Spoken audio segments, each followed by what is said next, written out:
everything will fall on me. Magic paces ninja zami. Uyashisa imamaji. Na na na na na na na ni. Yenza kakhulu. What's the transition into it?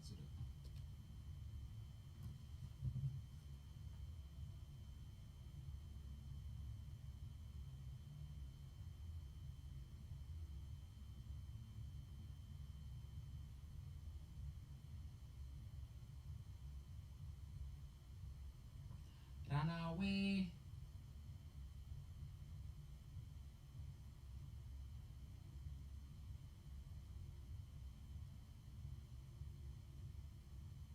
Okay, I think we late now.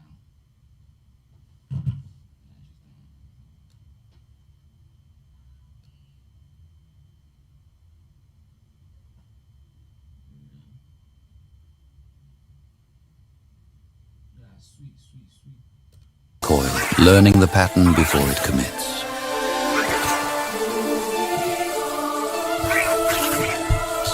The snake lunges, fast, sharp, and deadly.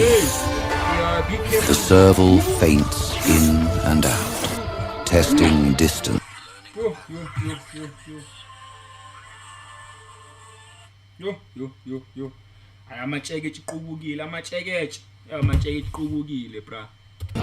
While the cobra rises, hood spread, ready to strike.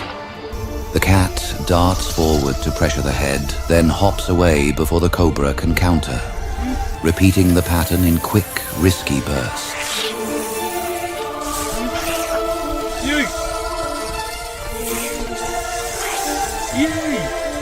And each time the serval springs back or straight up, letting the fangs snap through empty air. The cobra answers with a sharper, longer thrust.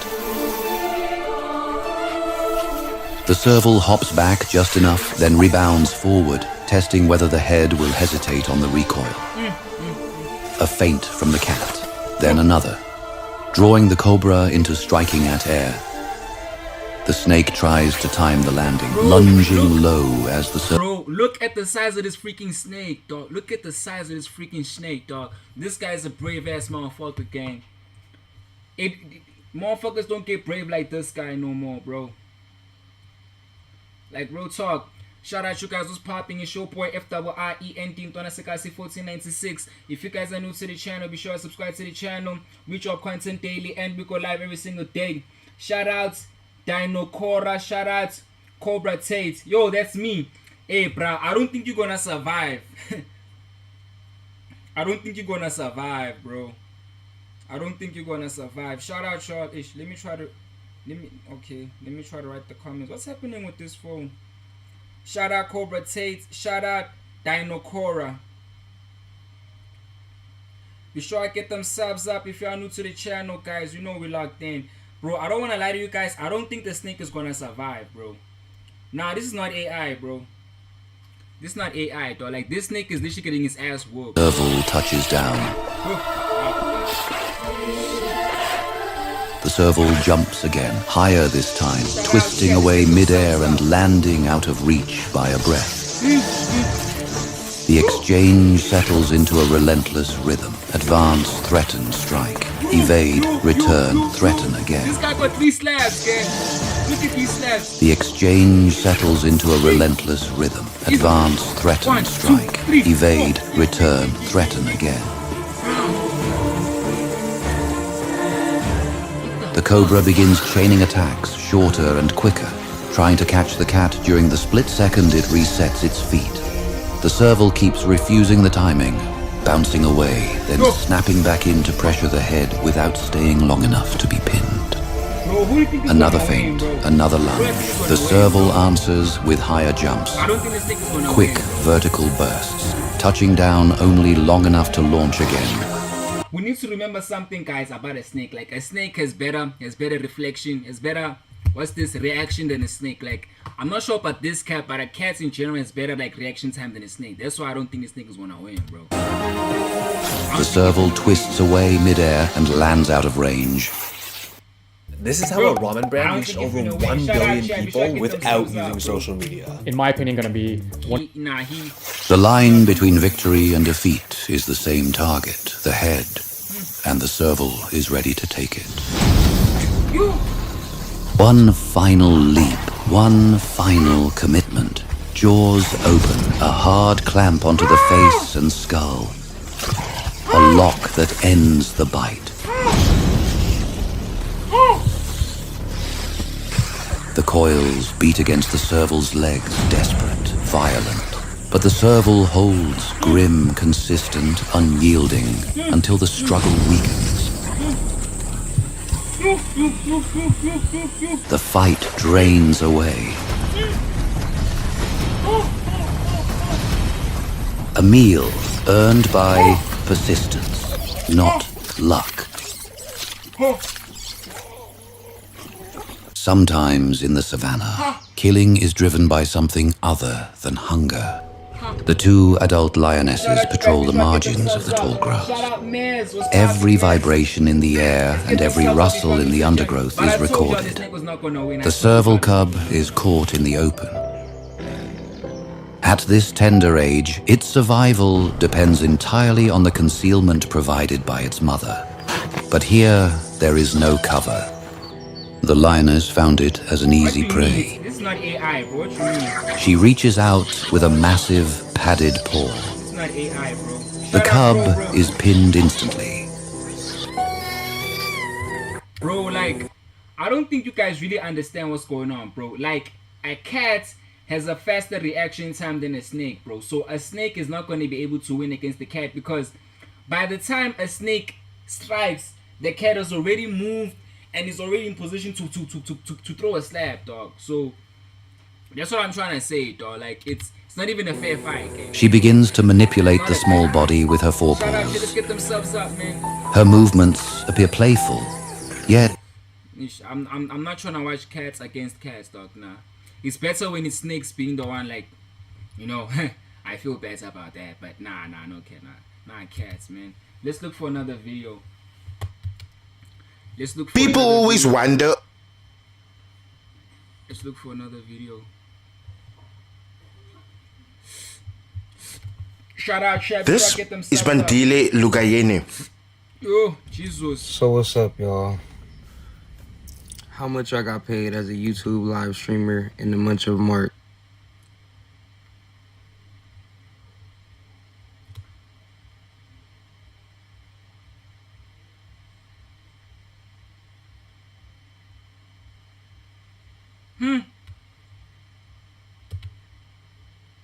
Yo, what's up everyone? Welcome back to the channel where we dive into the wildest animal showdowns.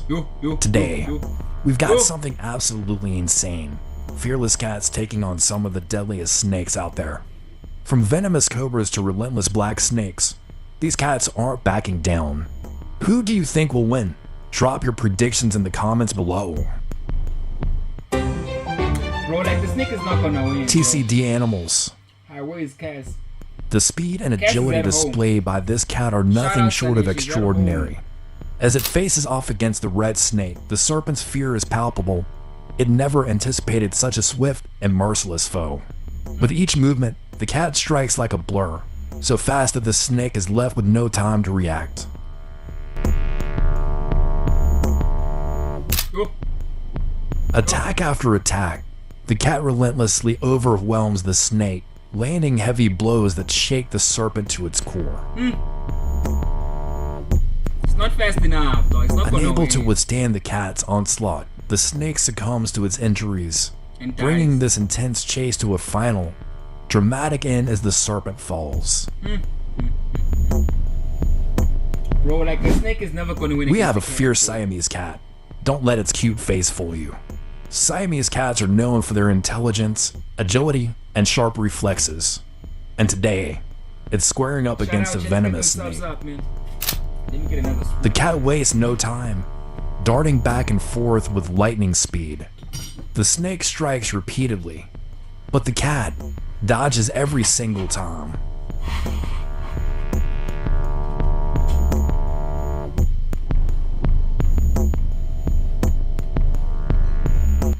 The battle intensifies, claws slash with precision, and finally, bam. The cat lands a critical blow. The snake, overwhelmed by the relentless assault, faces its doom. Who knew a house cat could be such a savage? What would you do if your kid pulled this move? Let us know in the comments.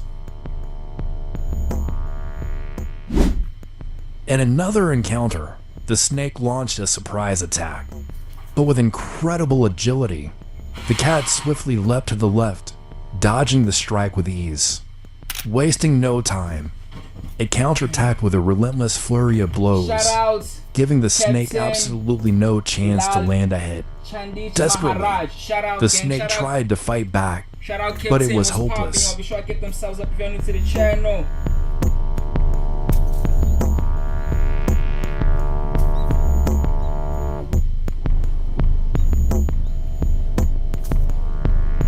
After a while, realizing it stood no chance, the snake attempted to flee. But this cat wasn't about to let that happen.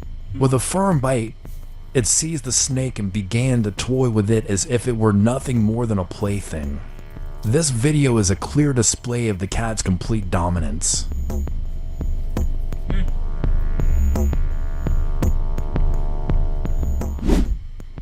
Now, things get serious. The rattlesnake enters. One of the most dangerous snakes in the world. Its venom, fatal. Its rattle, a warning no one ignores. But this cat, not impressed. The rattlesnake strikes, fast, deadly. But the cat, too fast. It ducks, it weaves, and with a rapid fire combo, the rattlesnake's down.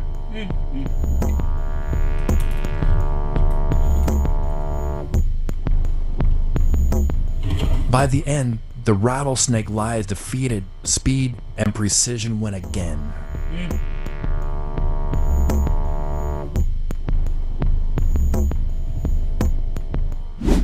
Y'all At speaking first on the glance, cat, y'all. this Siamese cat might seem cute and I didn't harmless, believe it as well when it but told me make that no the mistake, cat has killed this when it snake. I didn't encounters a believe it till I snake, know. Now I was like, its oh, true shit. nature as a fierce predator emerges. Without a second of hesitation, the cat springs into action, pouncing on the serpent with deadly precision.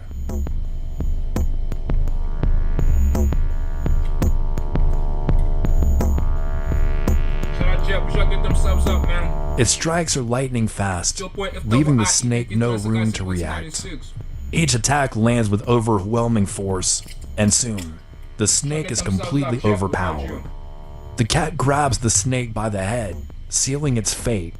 The serpent's survival becomes impossible as the cat continues its relentless assault, showing no mercy. Oh. Bro, cats are heartless, bro.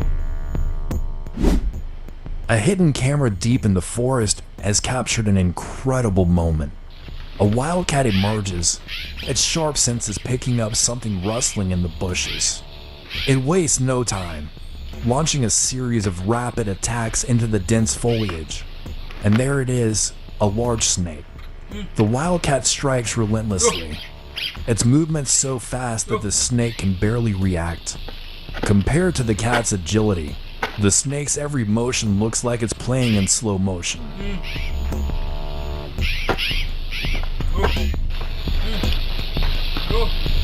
Then, with one precise strike, the cat's claws sink deep into the right spot. It drags the snake out and ends the fight with a lethal bite to the neck. Sure. But what happens next is truly bizarre. The wildcat performs. performs some kind of victory dance, a move I can't quite explain. Shout out, Chad. Be sure to get them subs up, man. Sure to get them subs up, man. What else can we react to, guys?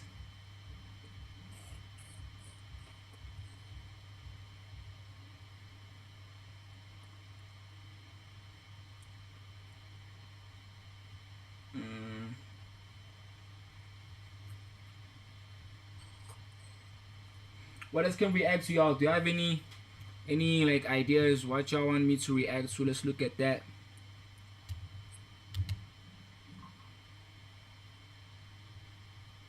Oh, Conway the Machine dropped, legend.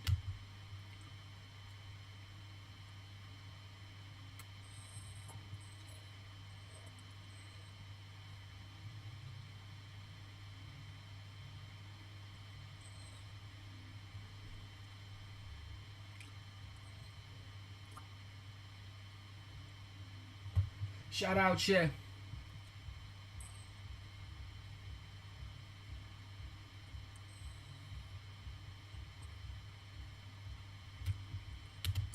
Okay. When enemies was with the wrong opponent. What is that? Is that a pig?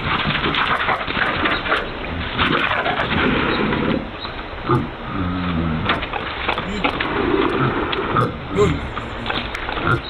Vibe, bro. Vibe. Yo. Shout out, that's crazy. I've never seen a bear run away This from. snake badly underestimated the praying mantis, and by the time it realized its mistake, it was already trapped in its claws. Hi, boo. What? A praying mantis can kill a snake? Eh.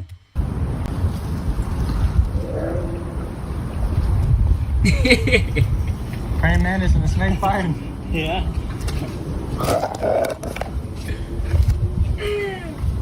That's crazy, y'all. Shout out you guys who's popping your show boy FIEND 1496. If you guys are new to the channel, be sure to subscribe to the channel. We drop content daily and we go live every single day. Let's go, y'all. Let's get them subs up.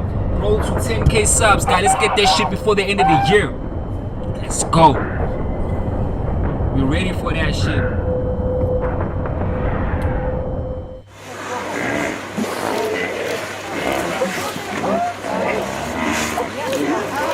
Whoa! It's not gonna survive, dude.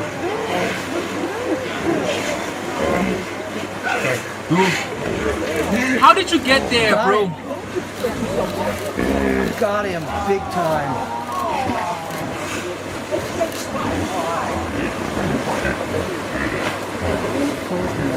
Bro, a crocodile is not gonna kill a hippo. Like, that's not happening. Like, that is just not happening. Like, that is not happening. Never. Bro.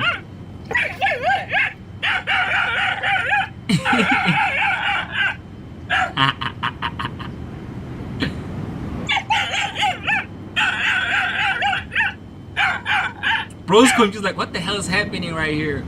I'm supposed to eat you, bro. What you doing? Everybody's confused and watching.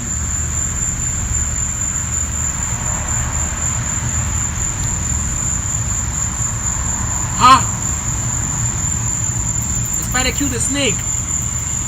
Ha! Is that a black widow? Bro, a black widow is too This hard snake to wanted to eat a brown widow spider, but the tables quickly turned. Ooh. It's a black widow. I can see by the red. Ah, it's chai, boy. It's chai. Yo!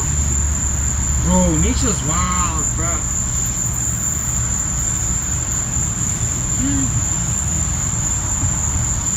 That's just wild, bro. Bro, that's just wild. The young leopard wanted to eat the porcupine, but couldn't break through its impenetrable defense, and eventually had to admit defeat.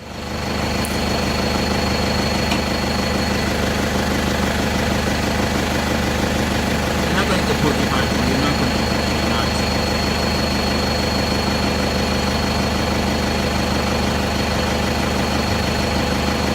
And the thing about like a porcupine is like what's this, like it's thingies, bro. It is very hard to get those things like out of like your mouth, especially for an animal, because you ain't got no hands, bro.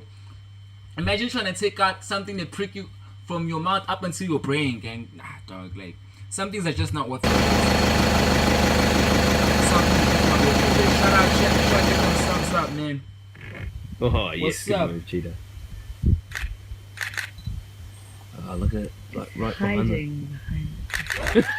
Yeah, see the cheetah. Look how the cheetah took off and ran away there. Eh? That was awesome. Yo. Oh my god, this is ridiculous. I've never seen such, bro. Tables turned in a big way. Now look at the zebra. They've got the upper hand now, and they're like, "Cool, game on." Bro, nature's insane. Look at that! Oh, you almost hit it. Look at the pochino. The stallion is keen to sort it out now. Eh? This must be like the head of the group. This must be like the alpha male of the Bet you zebra. never thought you'd see that on safari. Shout out, They're Jack. not going for that one at the water. This is deadly range. Shout out to Abby in the cuts. Pre-recorded. What you mean pre-recorded, bro? Why is everything with y'all pre-recorded, bro? Oh, yeah. Everything is pre-recorded. Everything is pre-recorded. Yeah. So what? You're not trying to get my shout outs or what, bro? Trying to get themselves up, man. We locked in. He's just playing it cool. Pre-recorded. I don't even know how to go pre-recorded, bro. That's cool. That's a 50-50 right here. 50-50 shot right here now. I don't do pre-recorded because I don't know how to do it. Yeah. What is that? A monk? What's that animal? Is that a mongoose? What is that? Oh!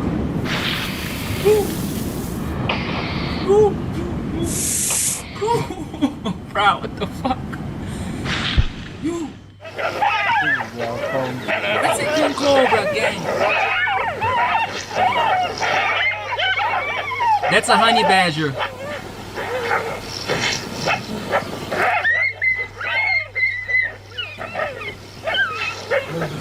These honey badgers paid a visit to a very rare pack of Ethiopian wolves.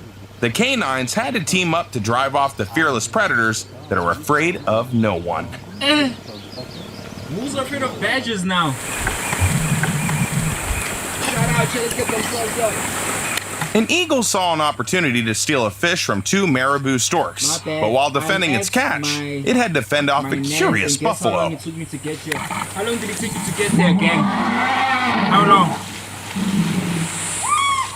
How long?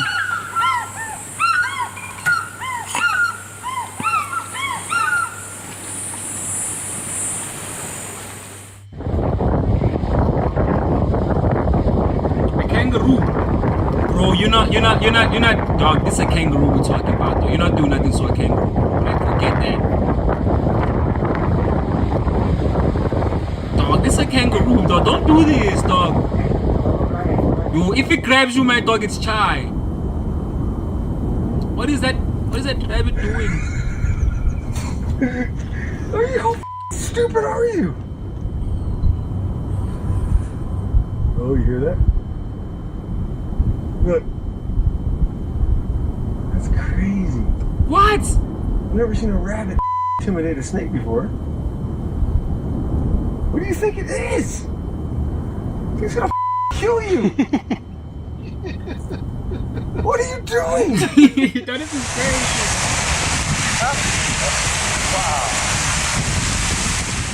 A hawk was hunting a squirrel perched in a tree, but the squirrel had no intention of spending the day in its mouth.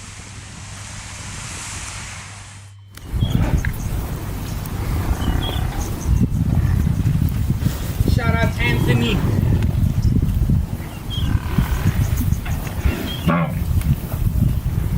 Shout out Anthony.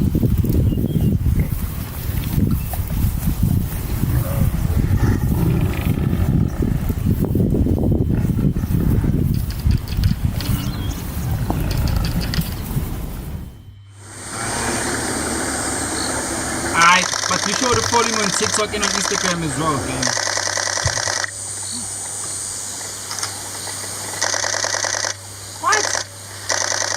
What is this doing, bro? Sounds like a machine gun. It wants to eat it. Let's go forward a little bit. Shout out, y'all, before I get themselves up, bro.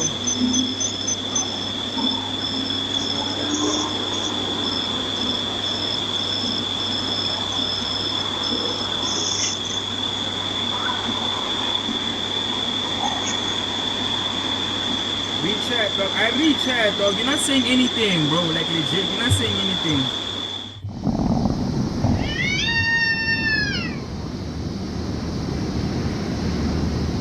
What the flip?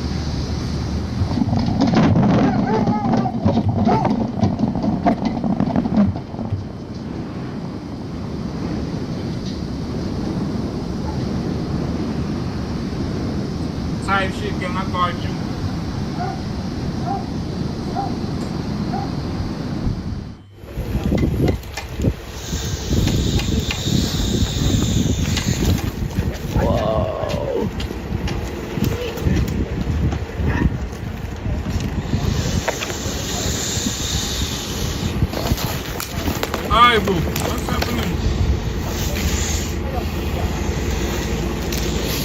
Primitive dinosaurs are fighting. Yo! Shit! Oh, they got him. They got him again. Yo!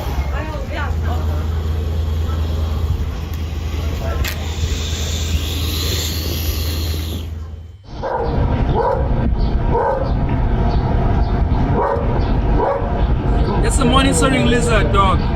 What are you doing, bro? One bite, dog, then the venom is inside, gang.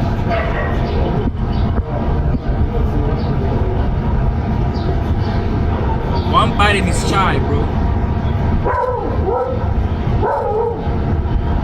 Bro, don't play like that with your life, gang. Thank God that shit's slow as fuck, bro.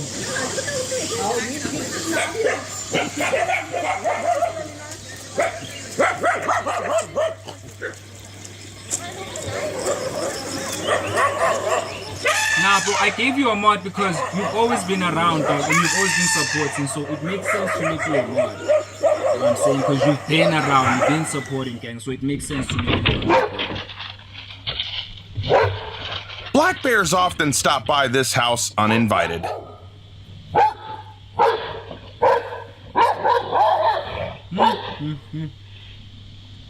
Shout out, Jeff.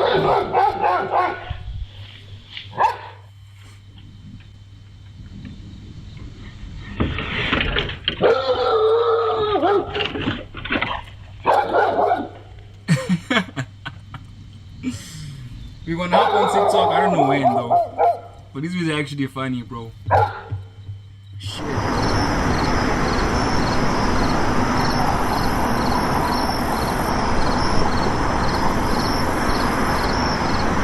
Is that a cat? Eek! Bro, a cat is too cold, boy.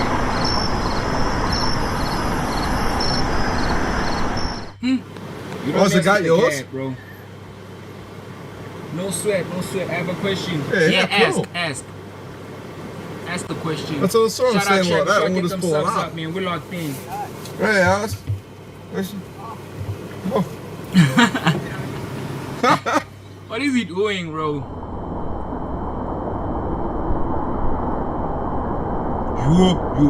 What country is this, bro? Which country has lions just casually walking around?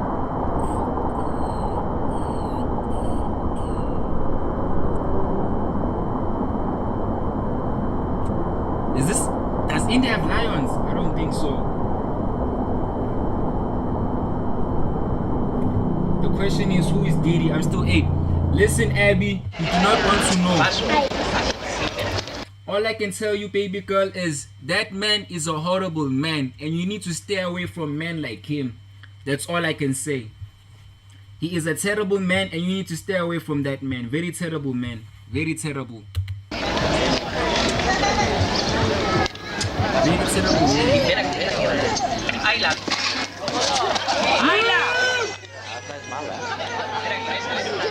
What happened?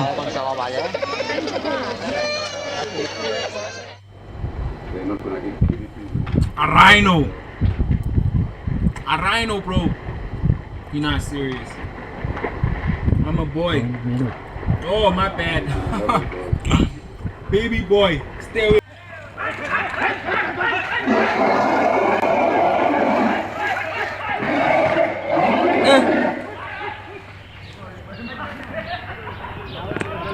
This must be India, bro. Look at that. People often underestimate herbivores, even though they can be far more aggressive than predators.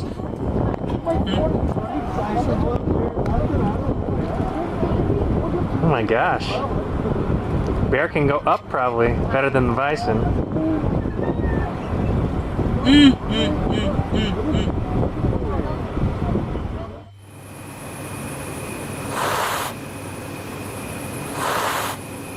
What's that? What's the cats? Bro, don't mess with cats, bro. Cats are too cold, bro. Shout out, chat. Be sure to give them subs up, man.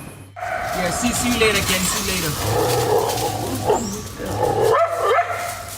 This woman heard barking in her front yard, even though she doesn't have pets. It turned out to be a fight between a puma and a pair of coyotes. No.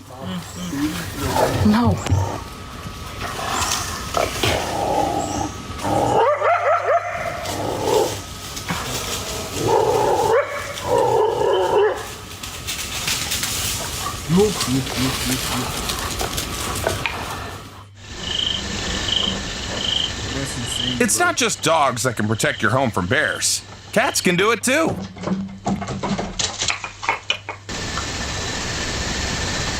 He's shaking his six. Hey! You. He's not gonna survive the next one. He's not gonna survive. He's not. Bro, just run away, bro.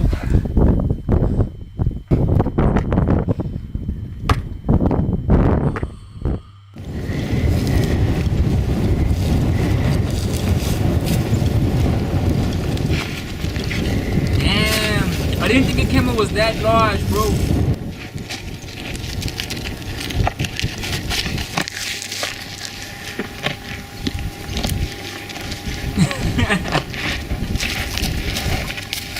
What the hell is happening here, bro?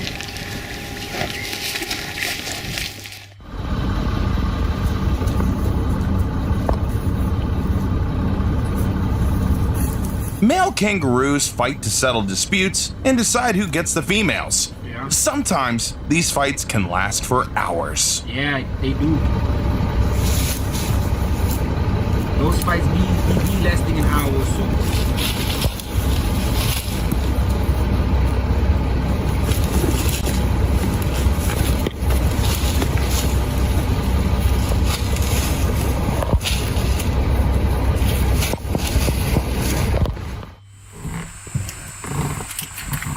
In South Africa, traffic jams can be caused by Aibo, two huge this is my elephants country, fighting. Mos. No one dared to keep driving while the clash was underway. Would you drive, dude?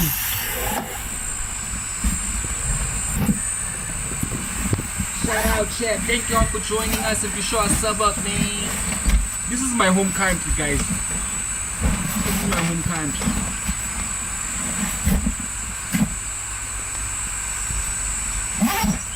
This is a very slow fight. Bro, guys, it's cold here. This is a very slow fight.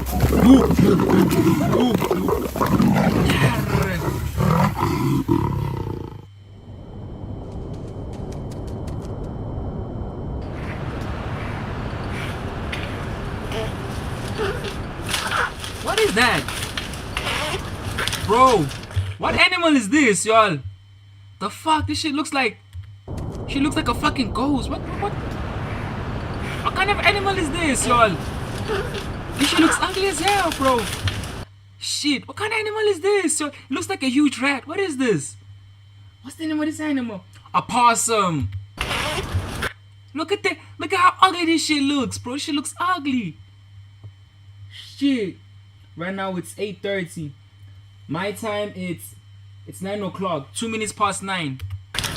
Bro, this is an ugly ass animal, bro. A possum is ugly. It looks like a dead skeleton. Hey. Spistelo. It's like...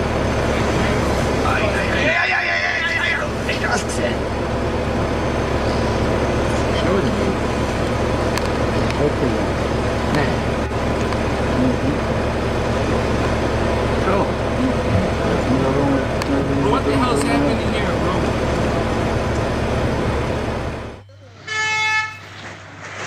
What?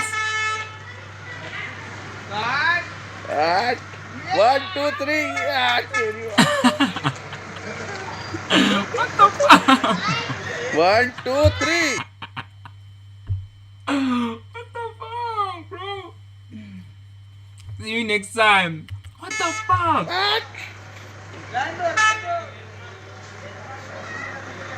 1, 2, 3.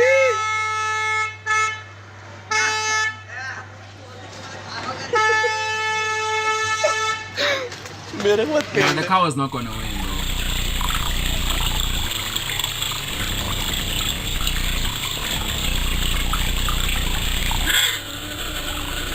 Look at the cats.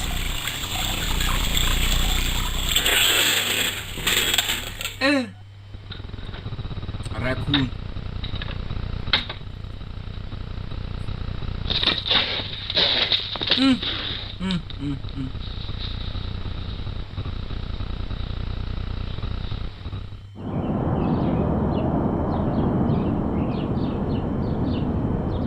Cats and the mongoose. Nah, the mongoose gonna win. Cats are afraid of mongooses. Not even a cat can match the agility of a mongoose. Yeah.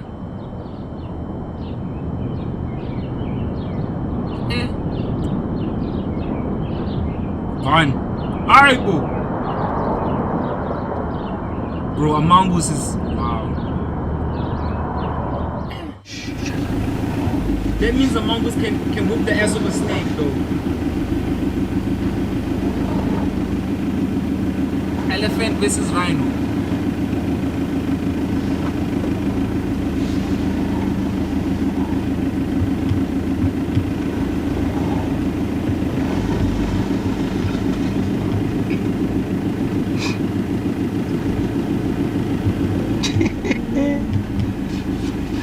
Rhino backed off.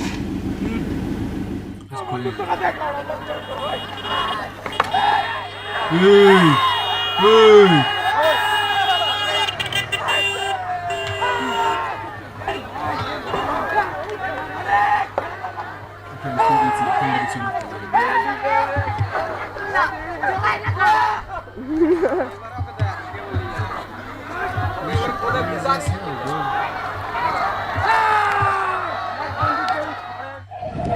Bro, why are people hyping up these animals for fighting, bro?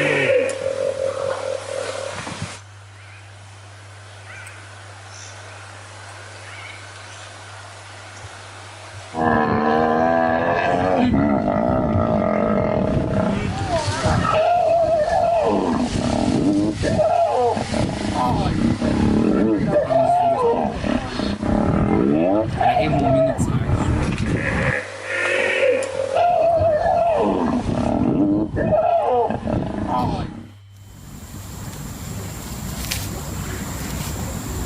What is that?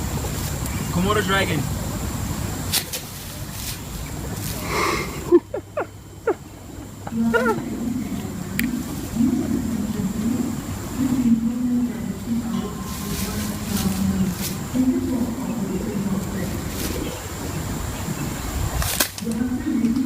Bro, one bite is shy. Remember that. One bite is shy.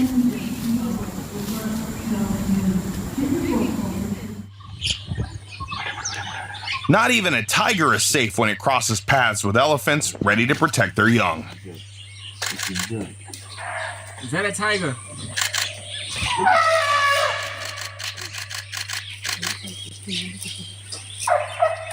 Bro, that's a leopard. Bro, what the F?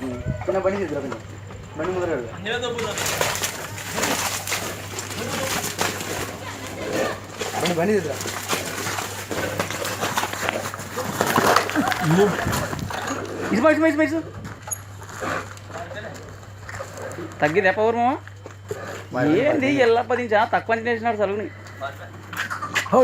Beef is ఏట్వన్నే ruined, boy. చాలా తక్కువ పని చేసినాడు ఎలా సలుగుని చిన్న చిన్న first తినే తినే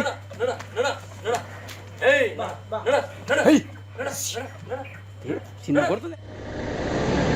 This lioness had just made a kill when a pack of hyenas decided to move in.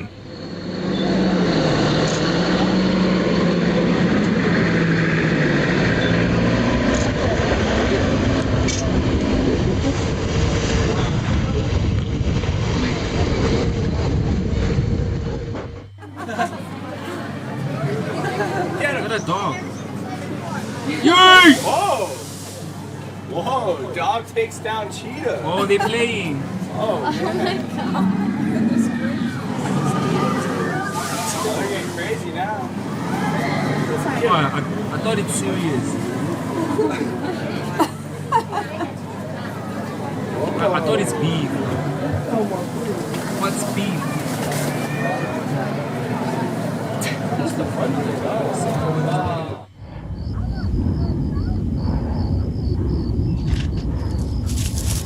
Oh, this one makes some.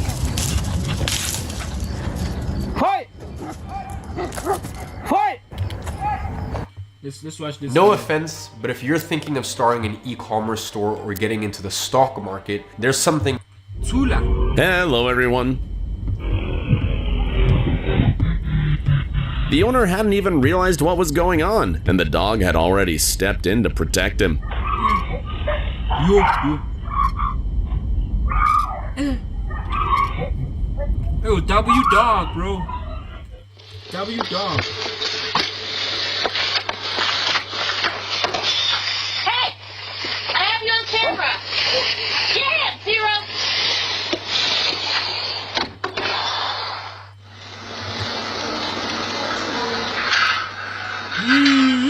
He has no idea how much he's going to regret this. Yo. When it's inside, then the dogs come.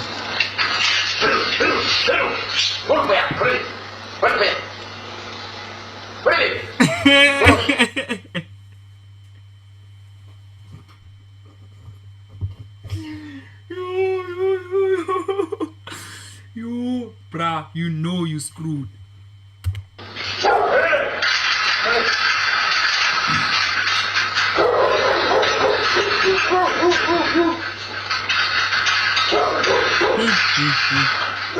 You are very lucky, my boy. You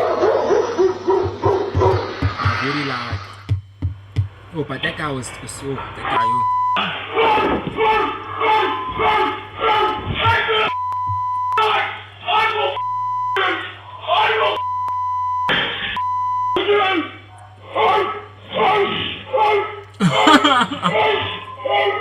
With those skills, he doesn't even need a guard dog.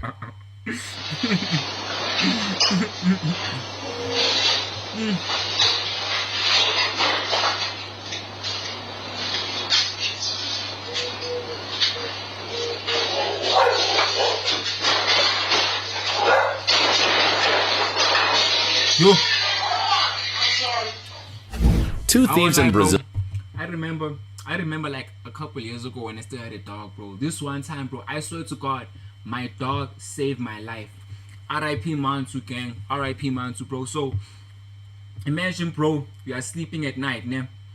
All of a sudden, bro, you hear like a loud noise. Like, you hear like a loud noise. Like you hear outside from like, you know, like, what the hell? All of a sudden, bro, I hear like running from outside, né? Then, all of a sudden, I see like a huge shadow, bro, like passing by, dog. Like, imagine it's at night. It's at night, like all the lights are off, dog. All of a sudden, dog, I see a huge shadow like passing by the window, cause like my bed is like facing like the window, so it's like my bed, then it's the window, then the door is like here.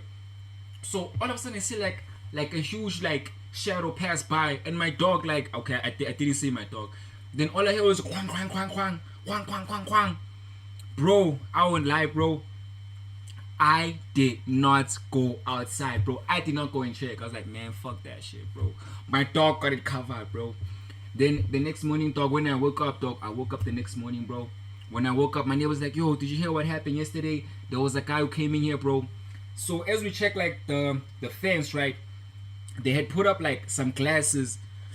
They put up some glasses like over like next to the fence. So when this guy like hopped over, he actually like stepped on the glasses and like he broke the glasses, which like in turn woke up like the neighbors. So when he woke up in the morning, bro, we saw like footprints on the floor of an all-star kick, like all-star kicks on the floor.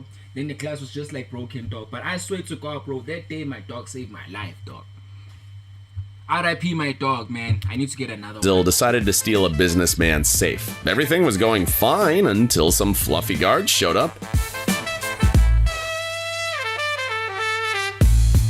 The would-be criminals were later caught, but one question remained. What hurt more, losing the money or their pride?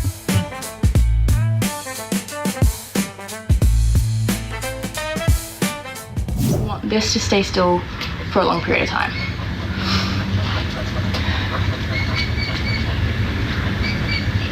What's happening?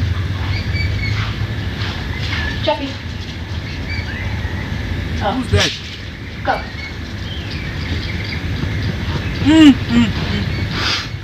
I thought it was a strange.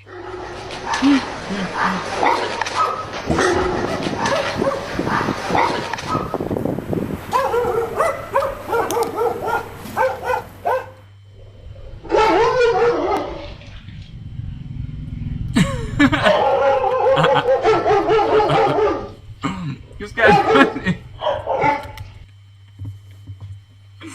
nah, bro, this guy's not serious, guys. This guy just legit like show the dogs his karate moves. Like, nah, bro, nah. You can't make this shit up, gang. He legit showed this dog his karate moves.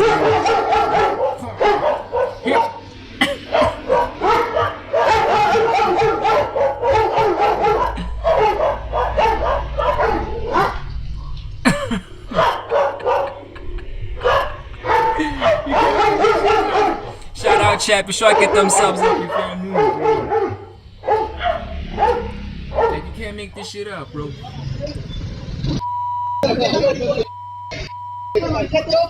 What the fuck, bro?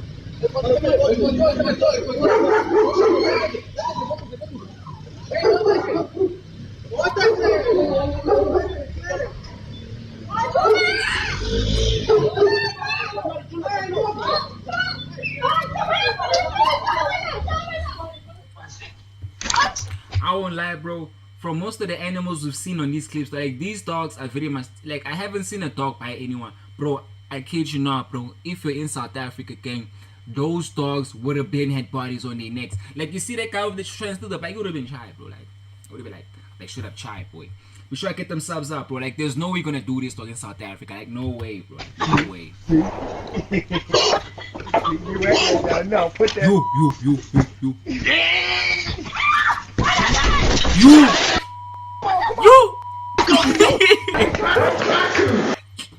Dog, imagine the trauma. Nah, bro, that's unreal. But why, bro? But why would she have such a huge dog if she can't even, if she doesn't even have enough time to even control that dog? No, put that. What are you doing?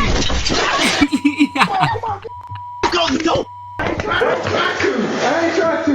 Yeah. What are you doing, bro? What are you doing? Why are you provoking the dog? Why are you provoking the dog? Why? Why? Shout out, chat. Be sure to get them subs up. Bro. Why are you provoking the dog, bro?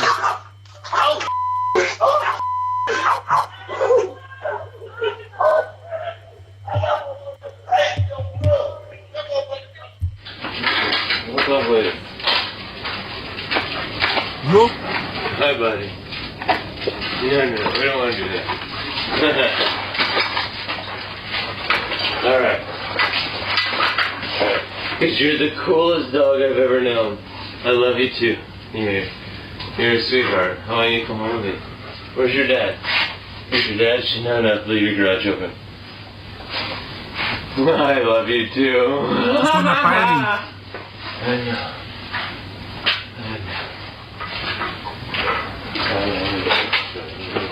While he was stealing the bike, someone stole his heart. Bro, why would you have such a dog, bro? If this was my dog, bro, I would have taken this nigga to the vet. Like, legit. He was going to the vet. Like, why are you in charge of the house if you're gonna let niggas just come in and steal shit? Like, why? Why, Bobby? Why? Why, Bobby? Why? Why, Bobby? Why? Bobby, why? No, Bobby. No, Bobby. You're speaking of the dog.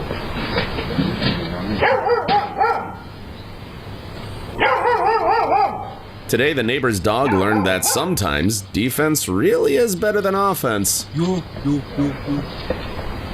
took out the belt.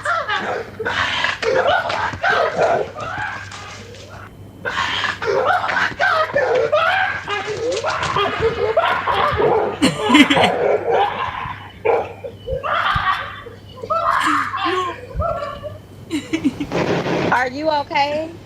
Me? Are you okay? Yeah. Yes, girl. I thought. Shout out chat. Be sure I get them subs up. Bro, what the fuck? This fucking ads, boy. This fucking ads, boy. Yo.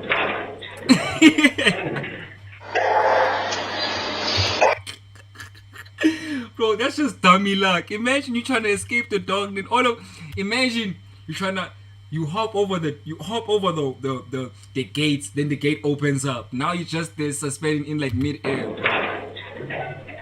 Like, come on, bro. Yo. These guards know no fear and are focused only on their target, and right now it's running away.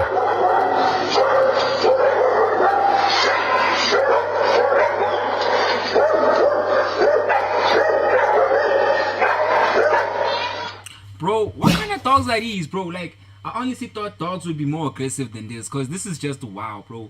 I haven't seen a single dog bite anyone, bro. What is it?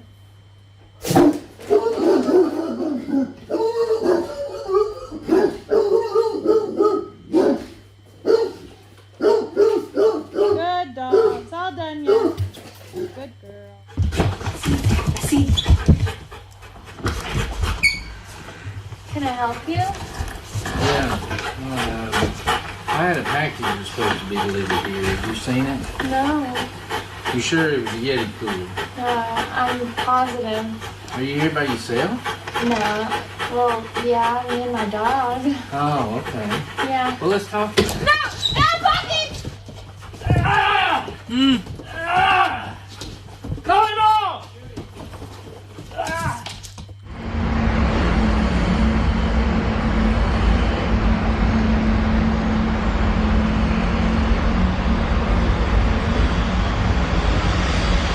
Bobby.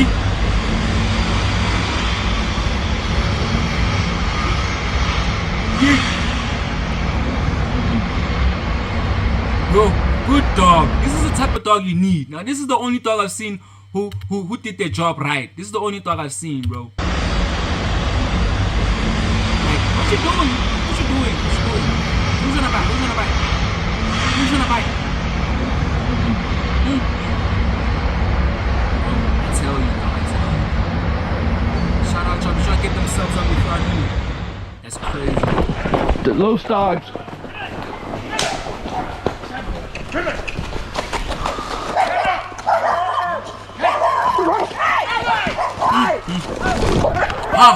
What's up with this dog, bro?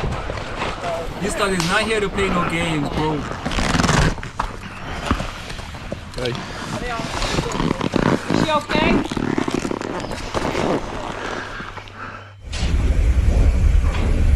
This is crazy, dog. This is some crazy ass shit. I don't die, bro.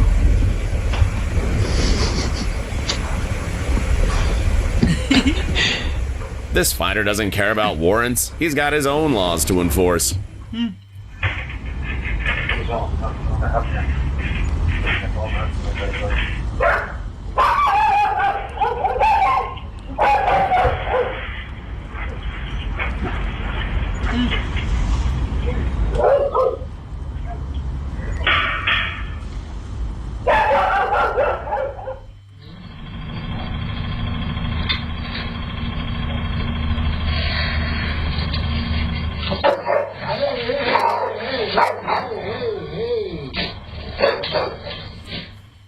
Sometimes this... Bro, is it me or the people in this video are just too chilled? Like, they are just too chilled. Like, they are just too chilled. Like, I don't get it, dog. It's or are the dogs in America like not that fierce? Cause I don't get it, dog. is the best way to stop an intruder.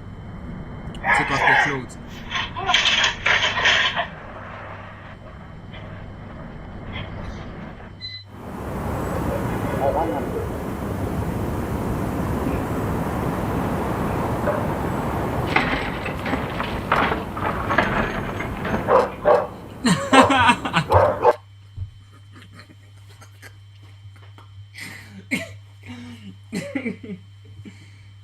Nah, dog, you can't make this shit.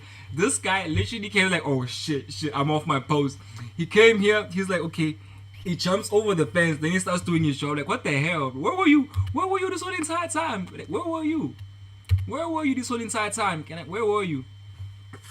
Where were you? Like, it makes no sense. Like, where were you, gang? Sometimes this. Look at this, bro. This guy's off duty, bro.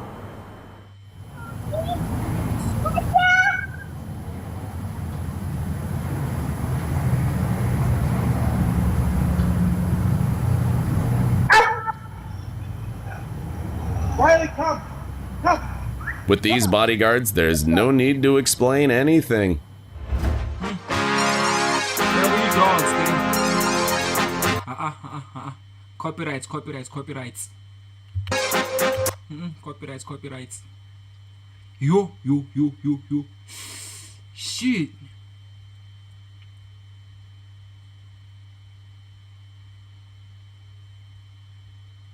Yo.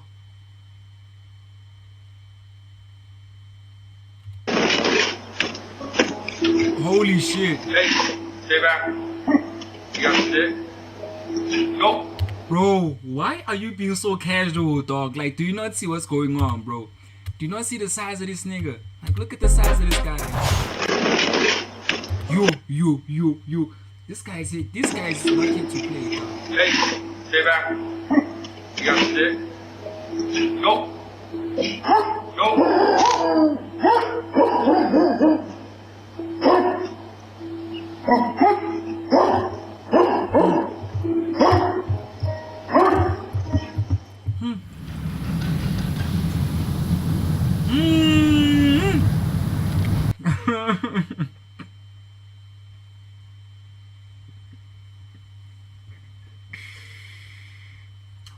Imagine the amount of ignorance you must have to pass the dog over there.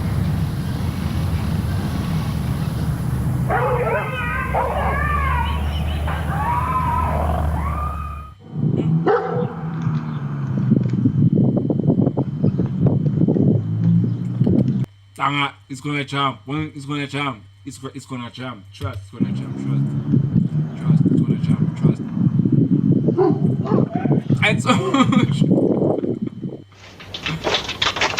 Oh, you know how to open the door. Okay.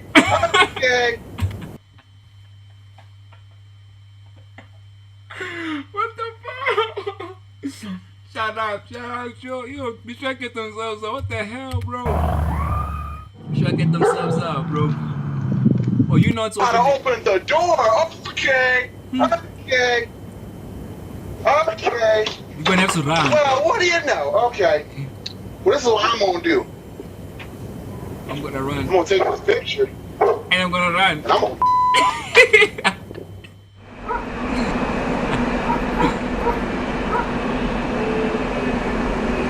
Bobby, do something.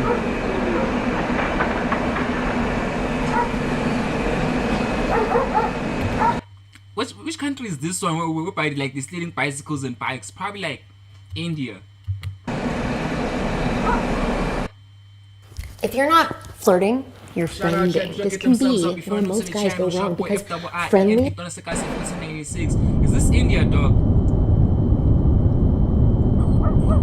Because I know in India, like, wow.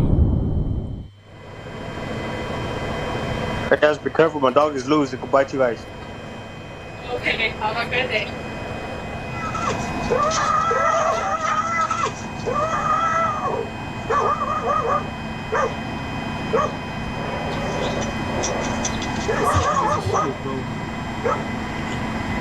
At least he won, though. I gave him a warning. He did.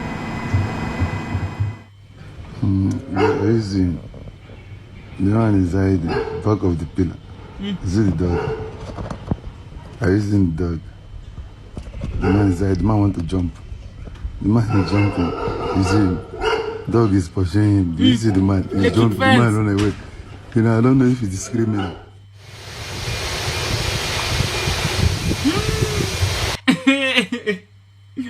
He knows he's cooked. When you're standing like this, bro, you know you cooked. Like, you know you cooked. Shout out, Chad. Be sure to get them subs up. Like, you know you cooked. Don't run. Don't run. Don't run. Don't run. Don't run. Don't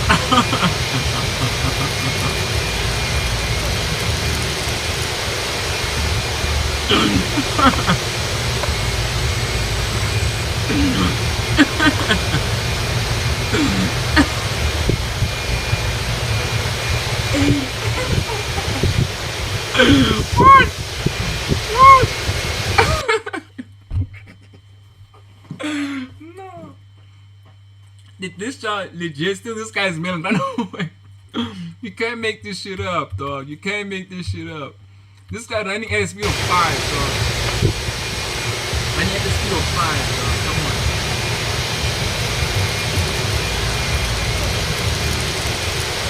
No, you can't say running away in it. Dog, you jogging.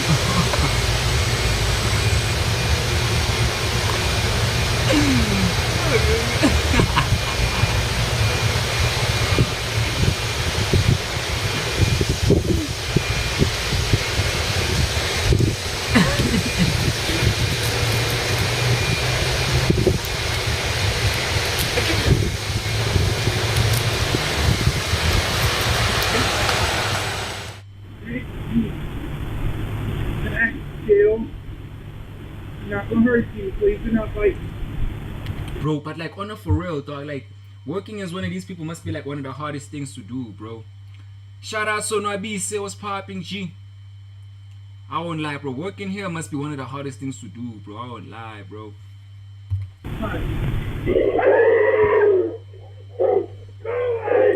Yo.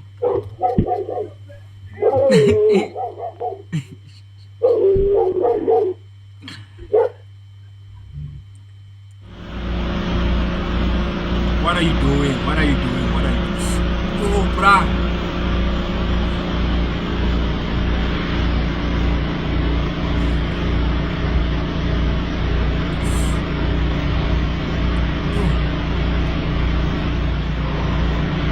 What?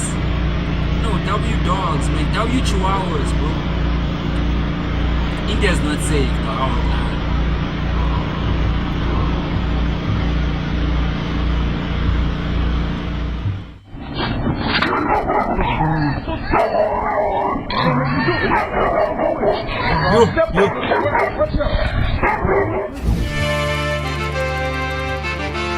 Yo.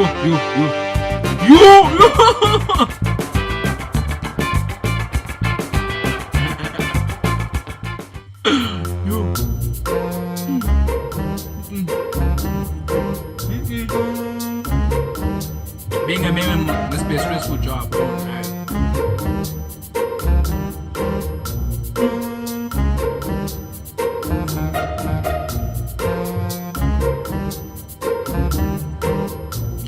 Fatso here is not gonna be able to run, bro. He's gonna jog away. What are you doing, Fats? What are you doing? Don't do that. Why are you stealing shit? Why?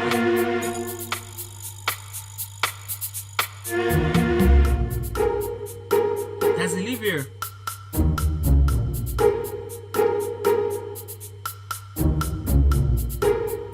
What's happening, yo? You sure I get themselves moving into the channel game out here?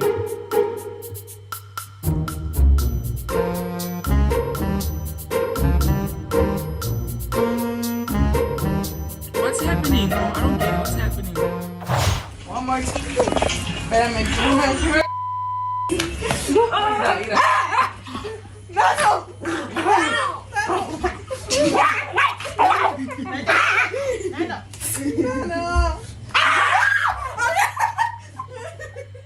Oh, W puppy.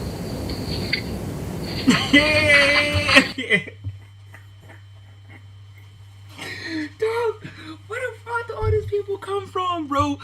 Nah, this guy's not real, dog. Nah. Bro, look at this guy here, bro. Bro, look at this guy over here. Dog, like, you can't make this shit up, bro.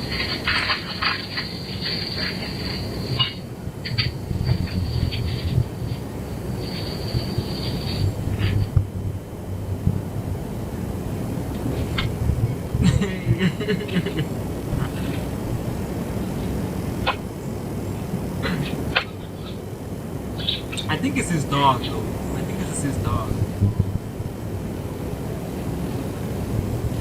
It's his dog. Nah, that's his dog.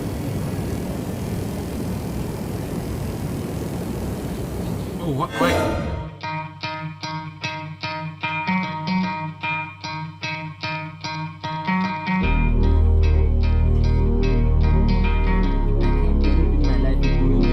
What am I doing?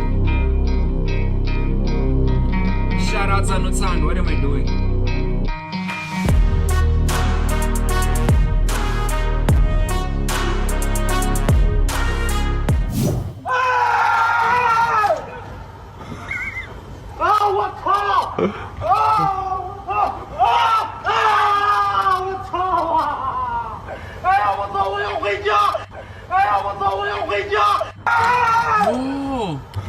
Oh, it's this dog. They kept chasing him around the whole entire area. Oh, what call? Yo, imagine this dog can hop over the fence, dog.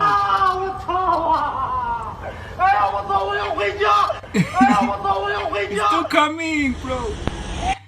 This is the most relaxing game in Shout out chat, be sure to 2025. get themselves up, man.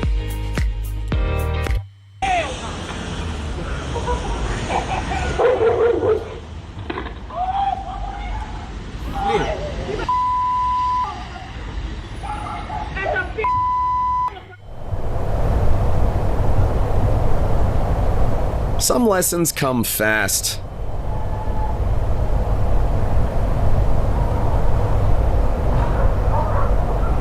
Really fast, and all at once. Shout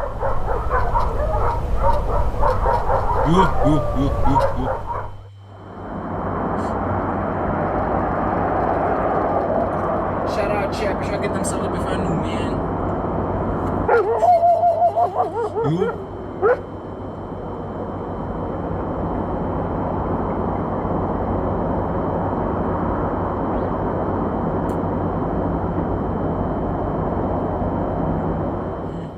Instant reaction, Doberman level.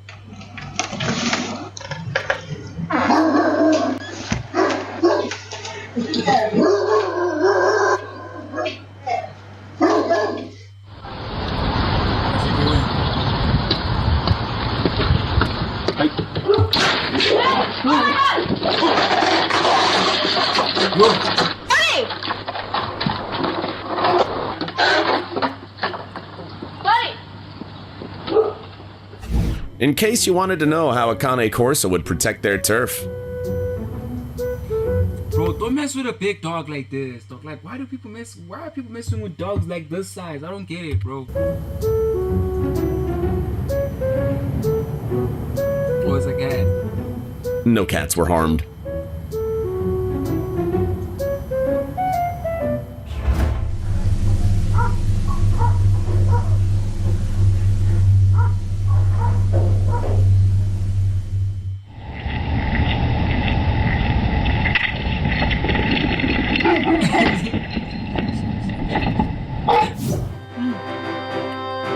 Man, heading to Springs unprepared, dog.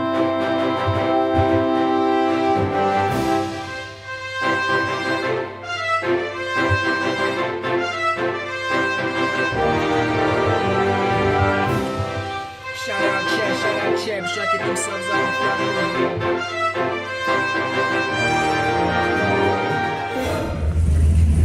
Oh, I might gotta test his water. You know what I'm saying? I don't know.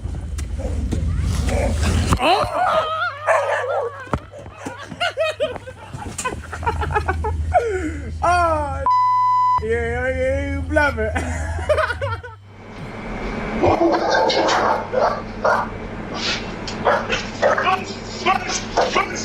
Bro, I swear, bro.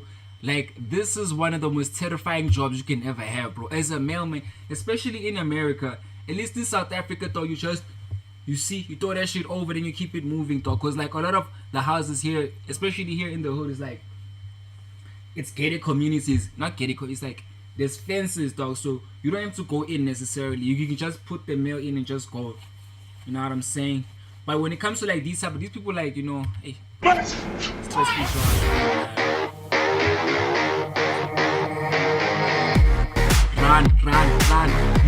You.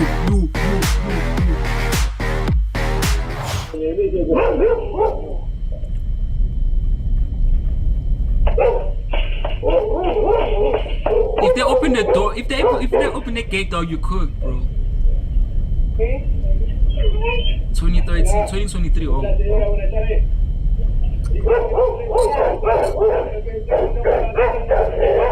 Shout out chat, be sure to get themselves up if you're new to the channel. Shop boy FWIEN Team Tona Sakasi 1496. We locked and loaded, baby.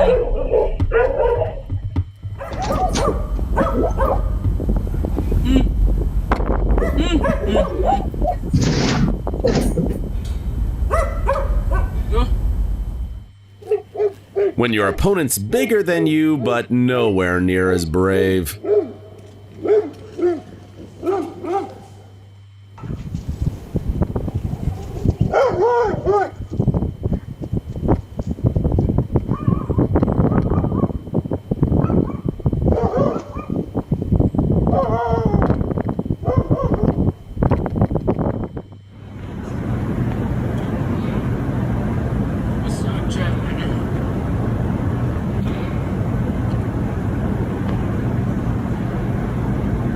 Sorry, can I close the door?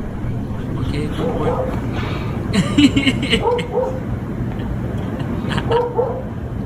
From nowhere, bro.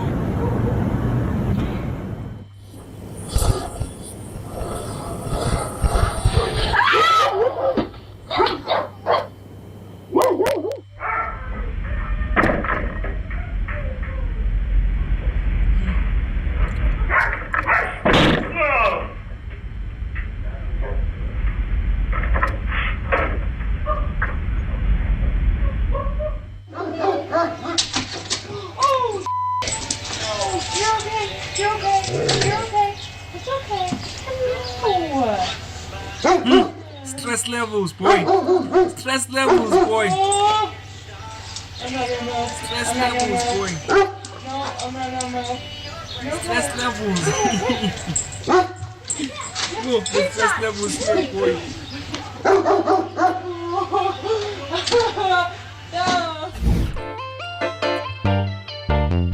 These.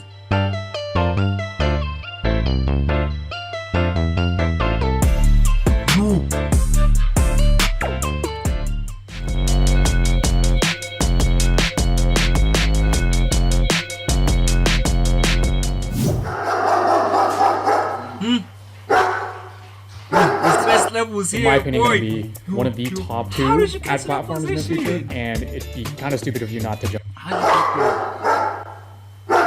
you get there, bro?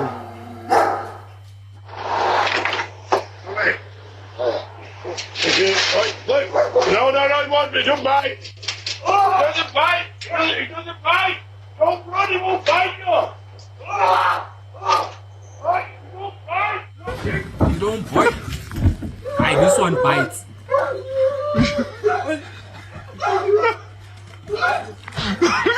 Bro, look at the size of that beast, boy. Bro, this dog is almost as tall as the car, bro.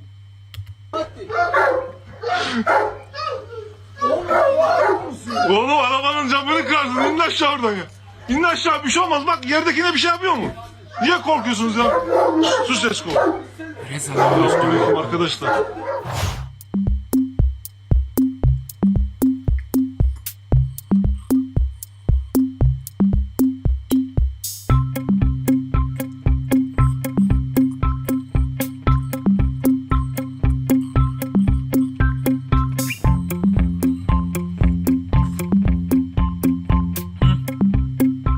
Bro, I'll never work as a milk delivery person, dog. I'll never do that. Oh, there's a new comment. Let me see. Back again. Shout out LUCS. Shout out gang. He's ready for action in a split second.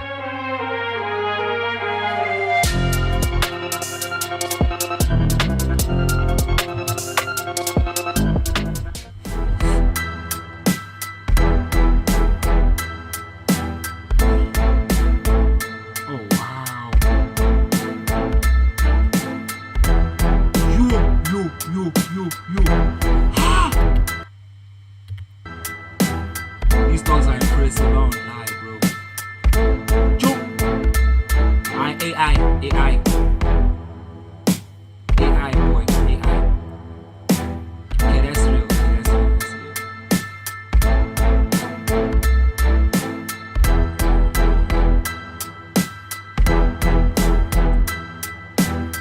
Damn, almost but not quite. Say. This looks like South Africa.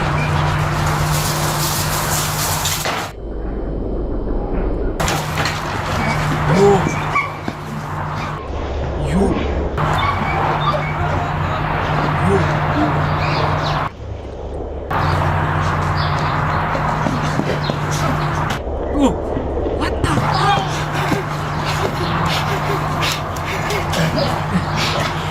Okay. Oh, those are his dogs. Okay. Okay. Shout out, chat. Be sure to get themselves up.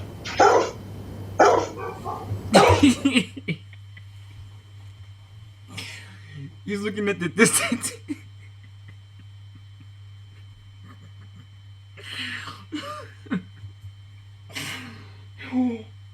He's looking at the distance like, oh fuck, bro, I'm not gonna reach. So look at the distance between him and the car, him and the dog, bro. Like, one move, dog, it's coming for your ass, dog.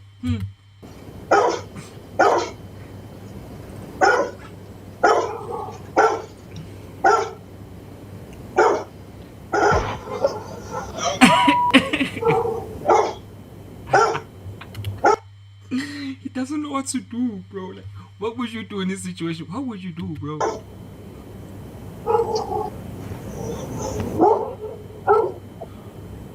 Bro, thank God he let him go, bro.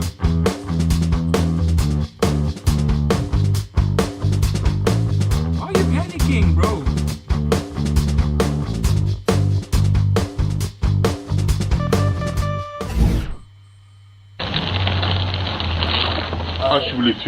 Venga. Aí, não tem. Eu consegui nem maquiar.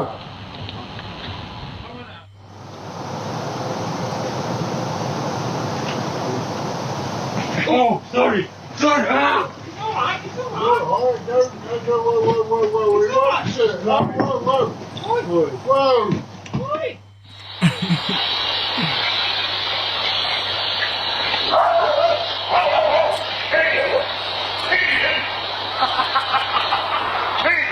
Who's laughing, bro? Shout out, chat. Try to get themselves up, man. I can know it.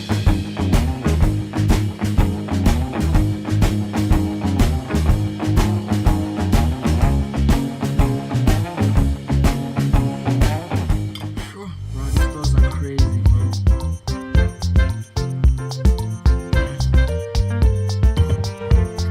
Y'all got any idea?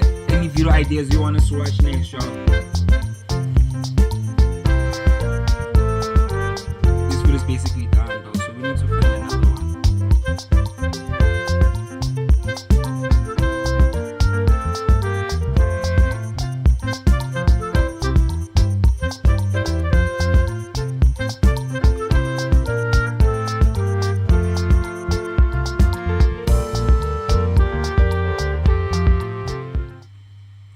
Pranks worth my 30 minutes. Okay.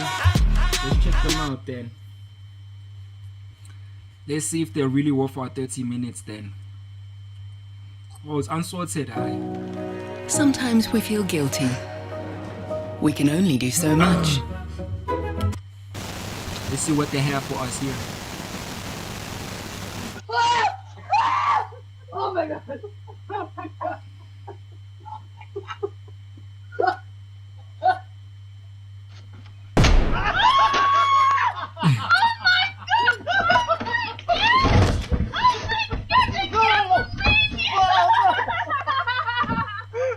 Staying on tortillas or whatever they're called. Ah! Yo. Nah, dog, he felt it. You can see he's in rugby. He felt it, dog. He felt it, dog. What's the really one? I need to know. Yes or no? No, bro. No. I need.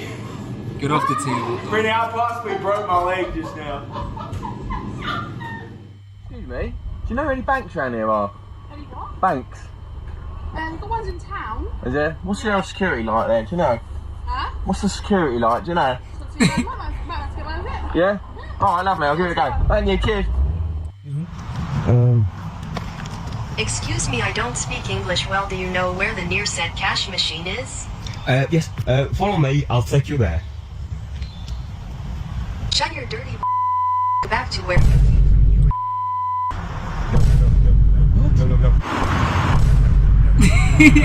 Maurice?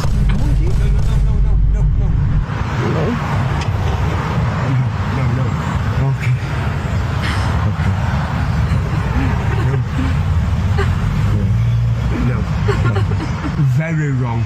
Very, very wrong. Check his feet.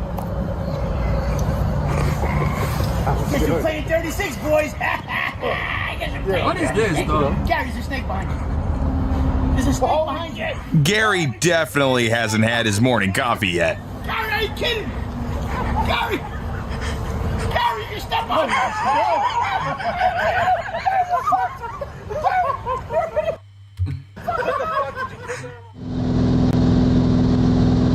No, don't. I already know what you're thinking of. Don't, bro. Don't do it. Just don't, bro. Let her sleep in peace. Let her sleep in peace and dream about her boyfriend, gang. Wait, unless that's your wife, then she's dreaming about you. Oh yeah, that's his wife, yeah.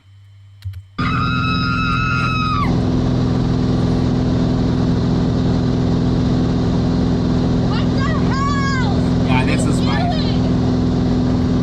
Phew, bro. An astronaut decided to brighten up his routine with a funny prank. Shout out, Joe, get themselves up.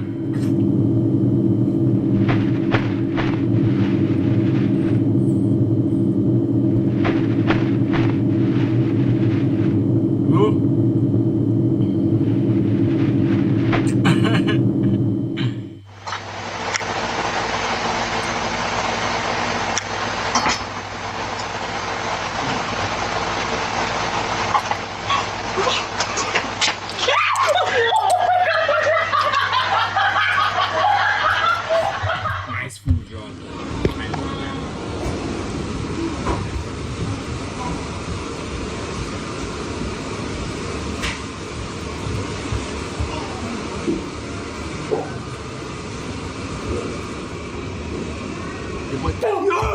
They both have the same idea. Come on, bro.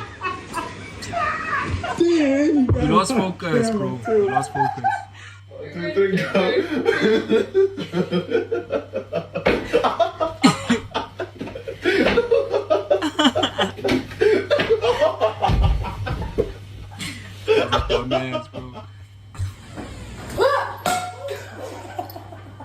This can't be the first time something like this has happened. Not if she's walking around the house with a frying pan.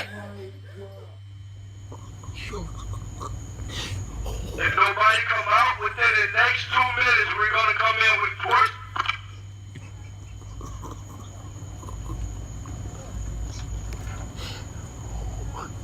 Put your hands up. Turn around.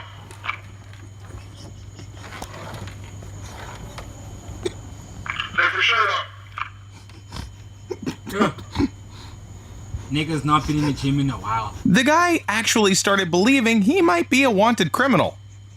Walk back slowly. To my voice. Turn around. Put your hands up spot. Get on your knees right now.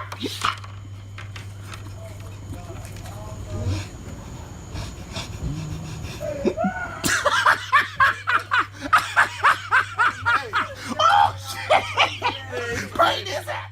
Babe, watch how fast I can shotgun the spear.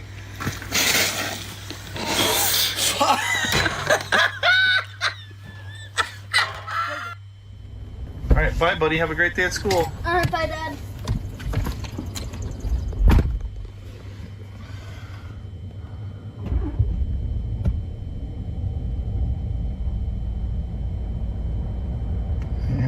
this is when John realizes that there's no school today, so now it's time to go.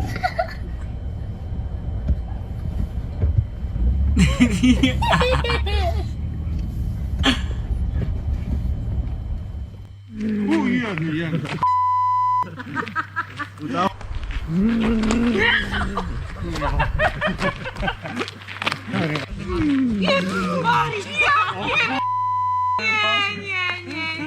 This is Russia. 2 legs and 2 thighs. Yeah. Mild or spicy? Mild. Separate that. Big fat? No, big fat.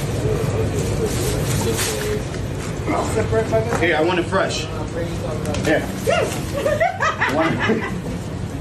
We're not cooking it fresh. You can't cook it fresh? No. Huh? God.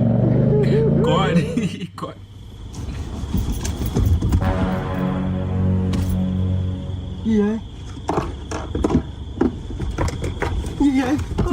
Buddy, if it ever happens again, you might want to run for it. Shout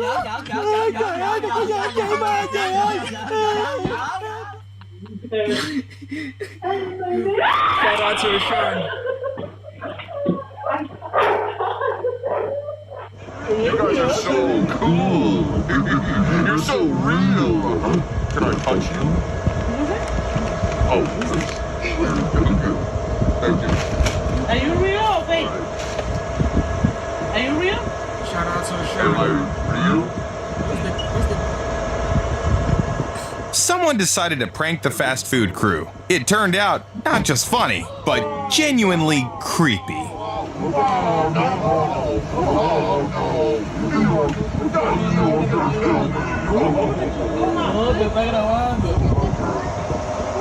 What's good, Hashana Broski? The cops were checking whether the guy matched their suspect. Meanwhile, he was already replaying every questionable thing he had ever done in his head. Right? So I'm sorry, I didn't even see you coming. I think that's why you're pulling me over, right? You can't see anything in that part. Where are you going? Delivering? Yeah, Too fast. Too furious. I'm Family first. Dominic Toretto, where are you going? We're not dropping this off. Oh, okay. You just whipping that thing everywhere today? All right, big player, big pen. All right, player. Wait, why'd you pull me over though? Go fast. You got 10. Your whole car. I have a 10 exemption. Stop. Let's go. Excuse me. Is that okay to pet?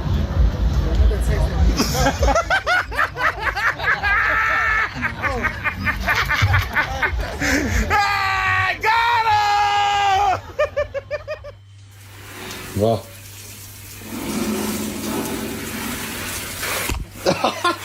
Ai! É de mentira! É de mentira!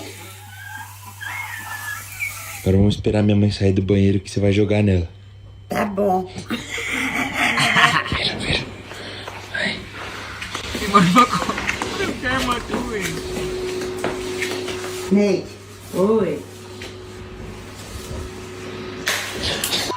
Que pariu, que é isso?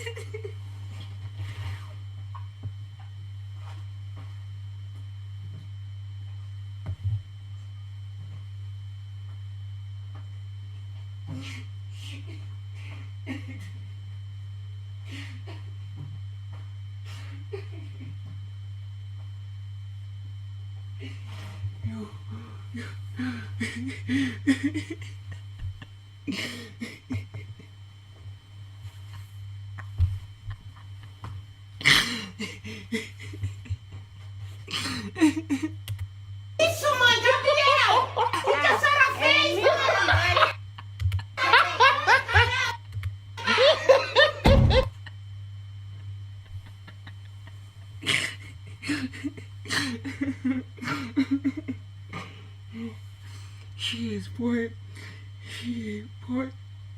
Shit, boy, that was crazy, dog.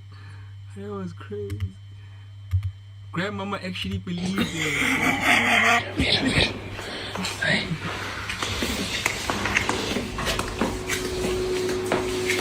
Nate. Oi.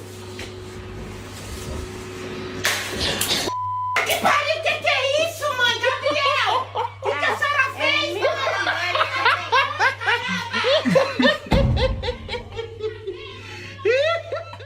to try yum yum sauce, and it make everything better. You want to try? Yeah. Oh, damn.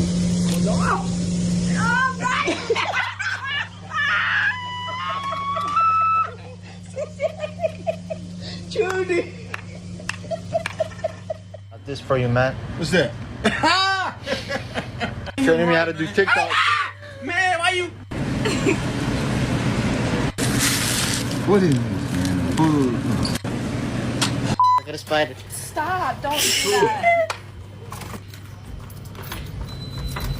that. That's it. Ma, we gaan sinig niya my video. Yeah, I fucking suck it. Come on. No. Again.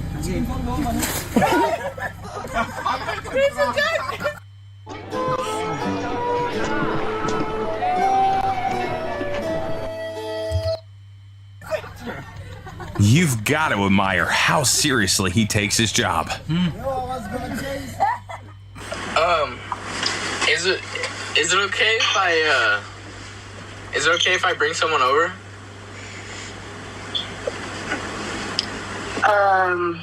Is the someone with you right now?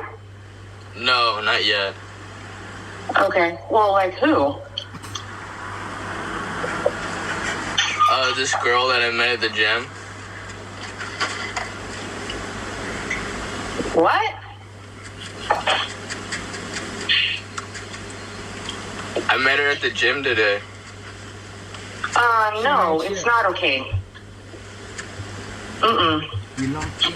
No, that's not okay. Well, we probably should talk about that a little further because that's not okay. I'm with Faith right now. I'm sorry. I did it. Faith, I'm going to kill him.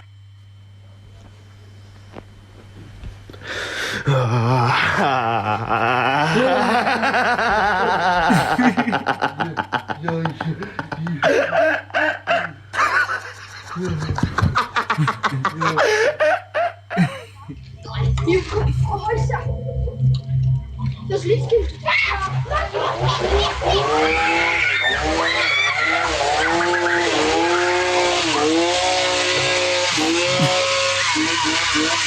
Imagine seeing a 6-foot-tall monkey with a chainsaw, bro. I'd be traumatized.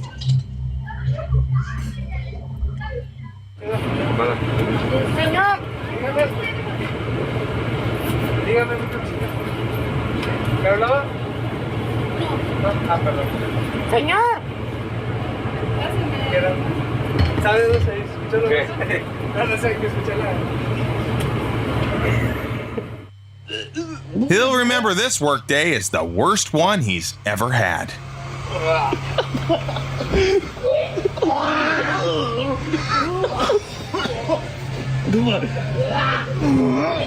What happened? What happened?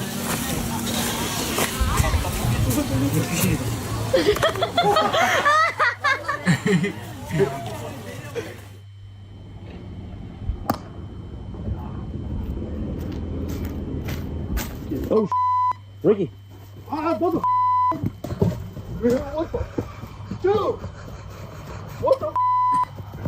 It's fake! It's fake! It's fake! Are you serious?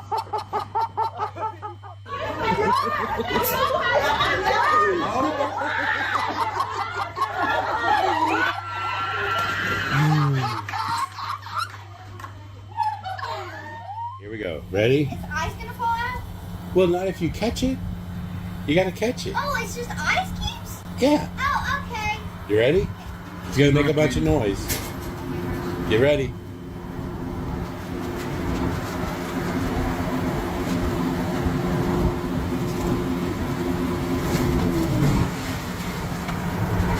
Ready?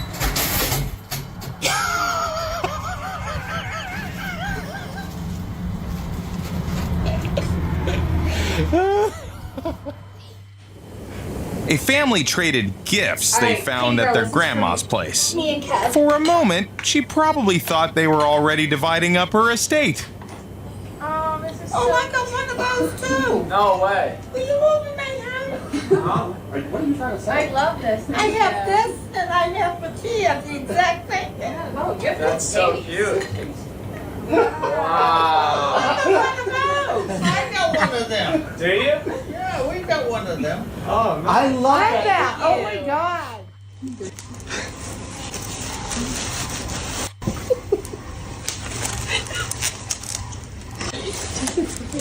Dr. Song? No. I have a weird request for you. Can you just carry this trash bag out? It's just really heavy. Yeah. I can get the white ones if you can get the black one. Oh my god!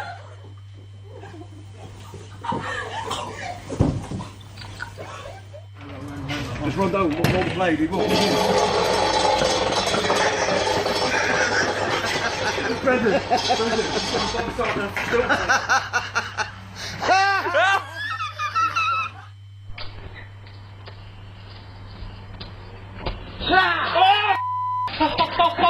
Let's go. Yo, you guys got it. Oh, why me, man?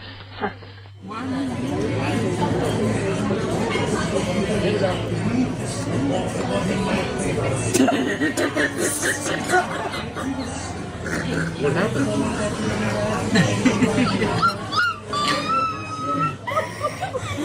Guess I'm done. Sometimes pranksters pick the wrong target. Thank you, bro. What? I need $30. Thank you. Thank you. It's just a quick 30. Just a quick 30. Just $30. Thank you. This is more parade. Huh? Yo!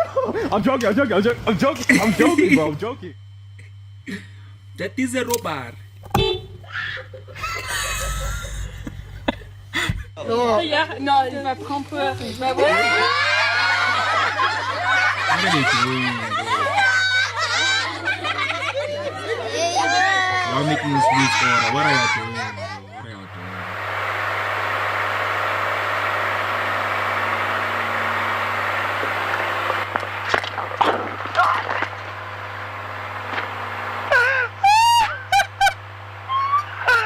Let's go.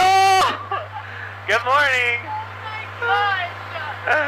Le quité este pinche filtro y le puse el otro. ¡Pendejo baboso! Pendejo. ¡Mal! ¡Idiota!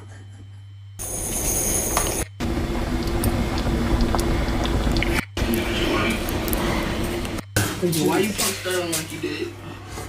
I mean, you did get shot by God damn! God! Bumpy. Like, I don't know what it is, but I looked up and said it was like dog jaw. You feel it? I mean, like in your muscle here. Some people are My friend thought you were cute. He was wondering if you could get your snap. Which one? One of. He was not okay.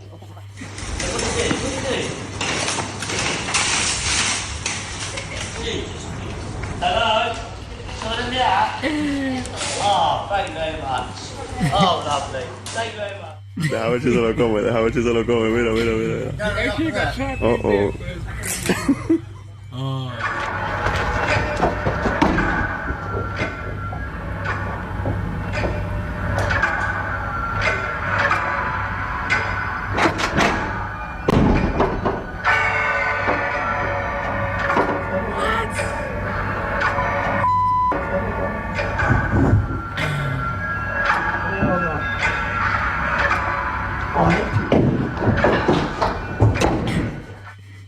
What?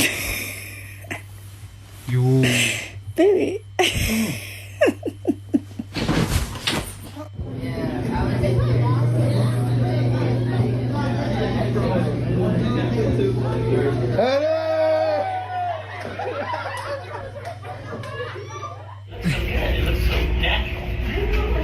It's just a little bit of hair. Yeah. What?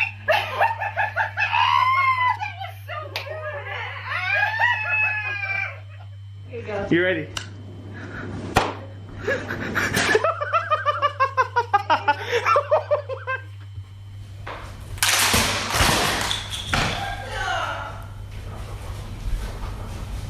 What the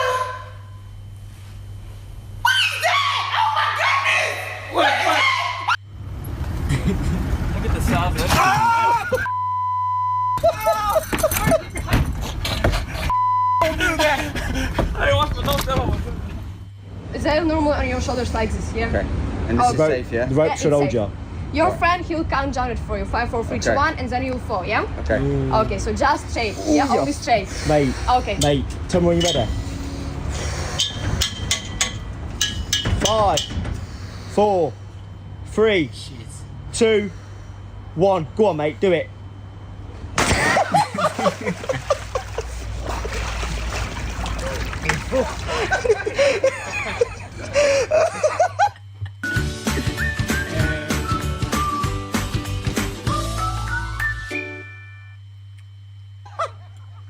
Open it. Open it. Is it gonna bite me? No, just pull open the top.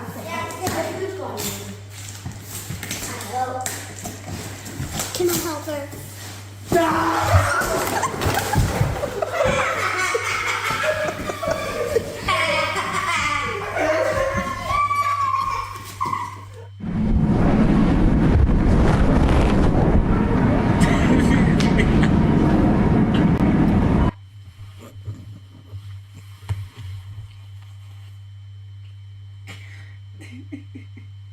Okay, this is a good one.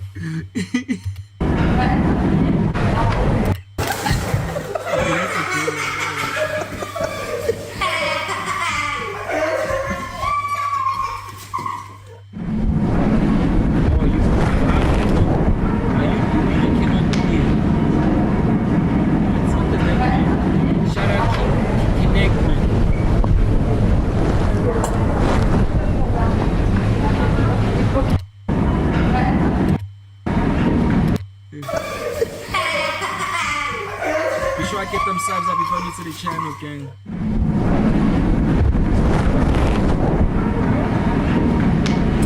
Can't even see this prank now. I gotta run it back for the third time.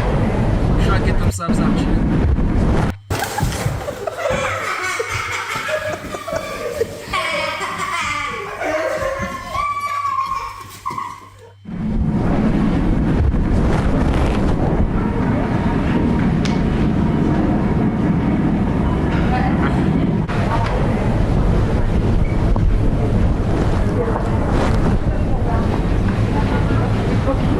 Welcome to far. Welcome to far. What are you doing? Ut och grilla korv. Jo. Oh! Ellie! Vad fan? Vad gör du?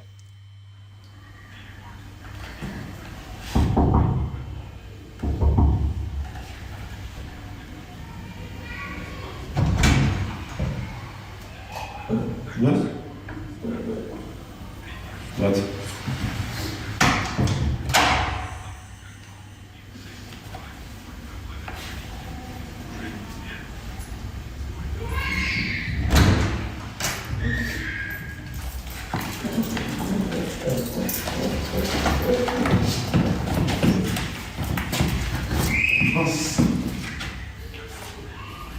At least he passed the kindness test.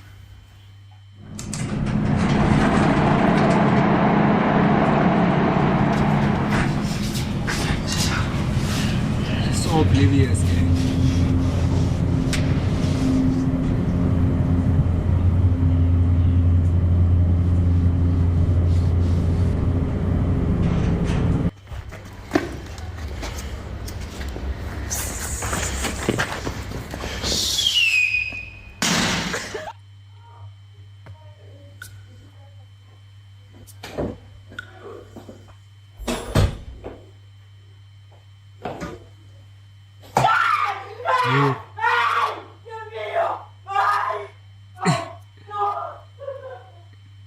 I need to see, probably put something in wrong or something.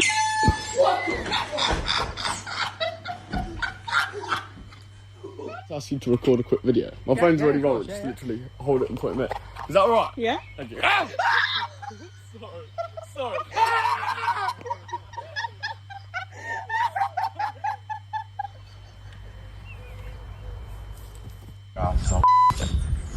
Not here, son. Oh, you know what he said?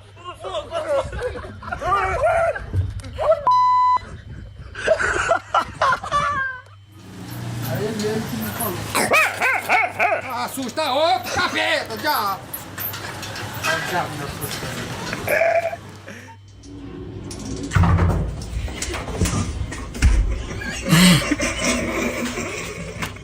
Go, bebê. Go, bebê. Vas-y, c'est ça. I'm pretty sure this isn't even the worst thing he's had to taste in this house. Oh, Shout out, Trev. Try to get them subs up, man. This what was that?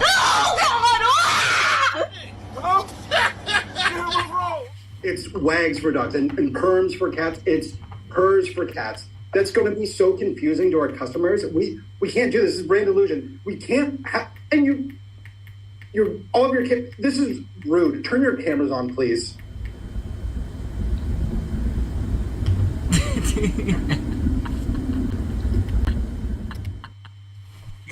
You want to protect?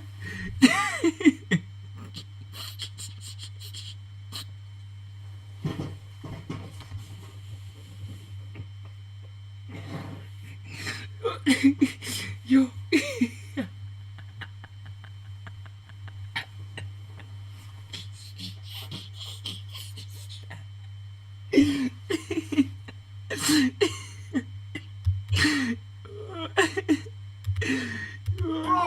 It's wags for dogs and perms for cats. It's purrs for cats. That's going to be so confusing to our customers. We can't do this. This is brand illusion. We can't have, and you. Sure, this isn't even the Noah's crashing out.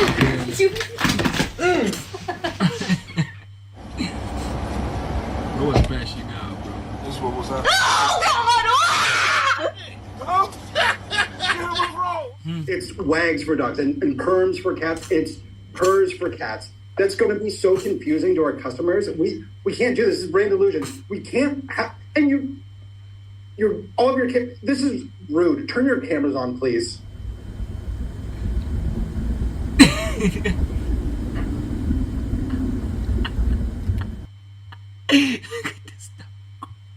Look at this dog at the corner, bro.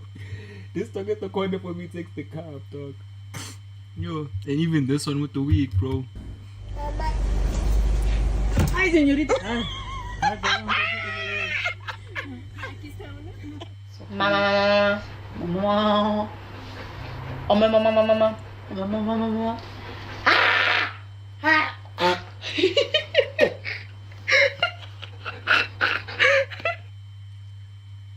It's time to unleash your inner you. To take pride in your culture. 아빠 커피 탔는데 너무 많이 탔어. 좀만 먹어줘. 빨리. 조금만 먹어줘. 빨리. 아, 왜 이렇게 탔어? 먹어. 쭉쭉.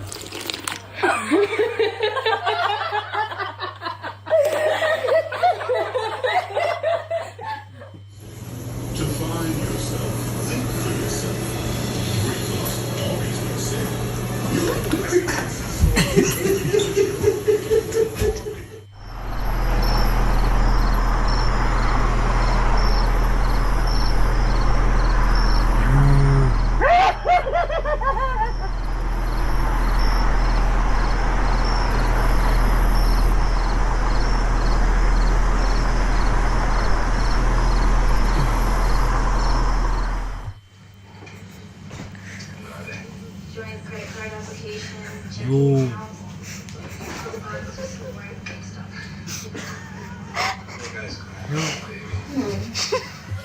There's no way, bro.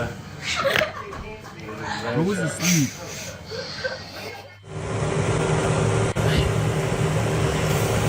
My water just broke. You're joking. No, I'm joking. You're joking? My water just broke. You're joking? No, I'm not. You're not joking? Literally, look. Oh my gosh, it's coming out of me. Thank you, Jack Daniels. Oh, number 7. Tennessee whiskey got me drinking.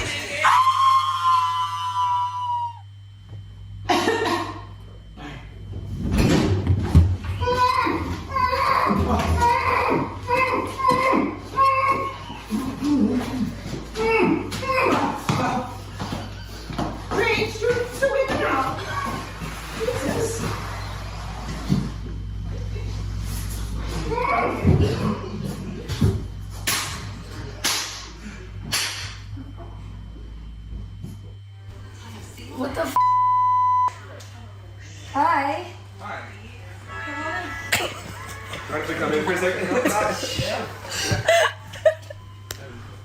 Probably the best friendly prank ever. A girl hired a group of musicians to cheer up her friend during finals week.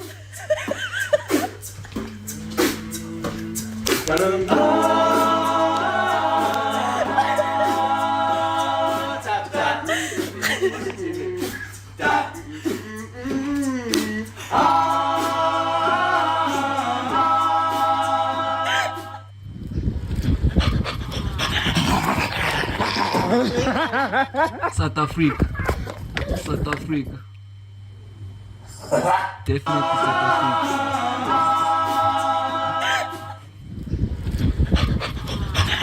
You can see with the RDPs. Definitely South Africa. You can see, bruh. This is definitely this is probably like Natal type of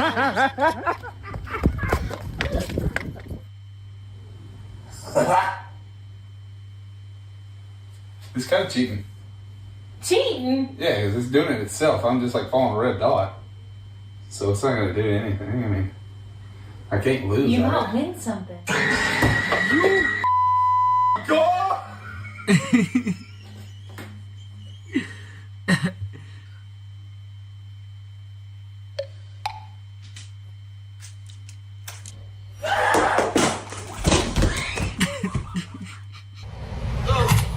South Africa.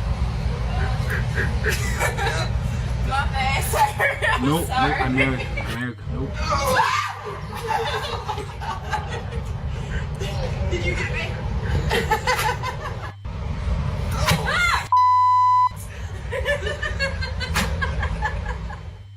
There's so many things about you. You have to pick one. What is this? What's what, honey? Are you rude? What do you mean? Why are you struggling? No, I'm not struggling. Can you see my face? What about it, honey? You look nice. Come No. on. Stop delaying. You don't have a favourite thing about me. Of course I have a favourite thing about you, but you're not realising what my face looks like right now. Your face looks What's up normal. with You this just face? can't answer the question. Sophia, look at my eyes. My eyes are spread You're out. rude. You're rude. Are you crazy? What are you talking about?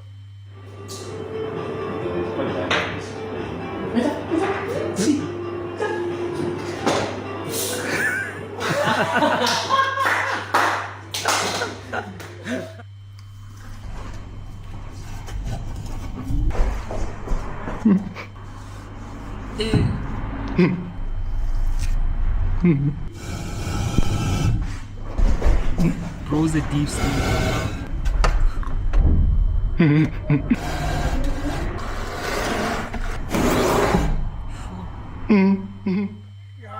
Right there. Watch that. Gene! Gene! Look out. No, look. Oh my God.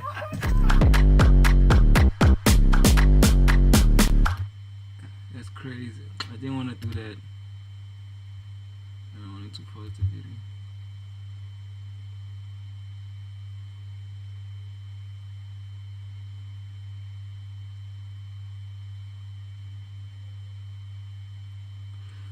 Let's see what else we can find.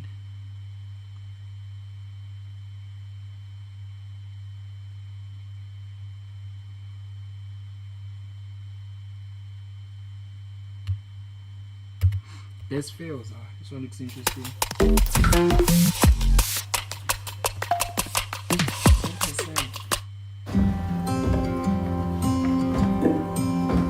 Better quality, better feel. Hello, everyone. Don't even try to hold back your laughter. Mikey! My head! Because you won't make it through the next hour. Wow, really? Here's a mega compilation of hilarious moments.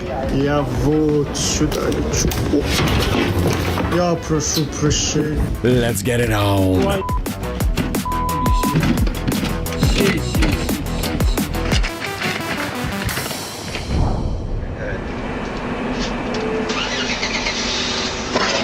What are you doing? What is she doing? Hey, Not a very friendly dog. Yo, that dog. Oh my. Are you kidding? Mikey. Mikey, my head. Not Mikey. Wow. My head. Oh, What are you doing? you said okay. No, I didn't. It's so nauseous. Oh my god. Ow. My temple.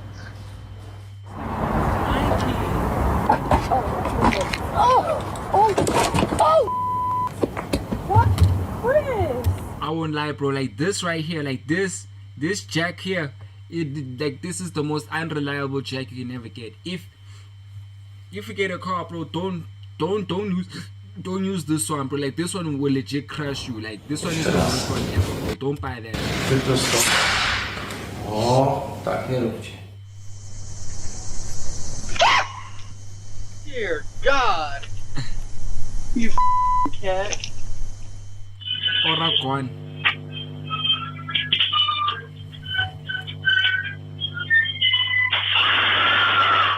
Oh!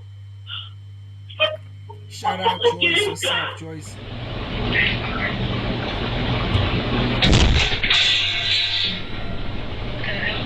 Oh my god, my barbecue just exploded. At night, their daughter sneaks boys in, and in the morning, her dad tries to catch him.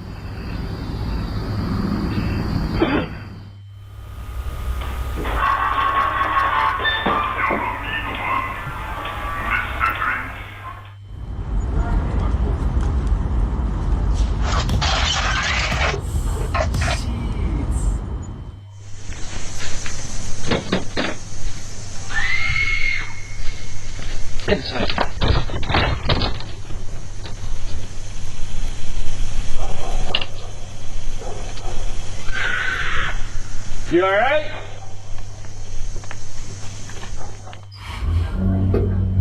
He'll never be invited back.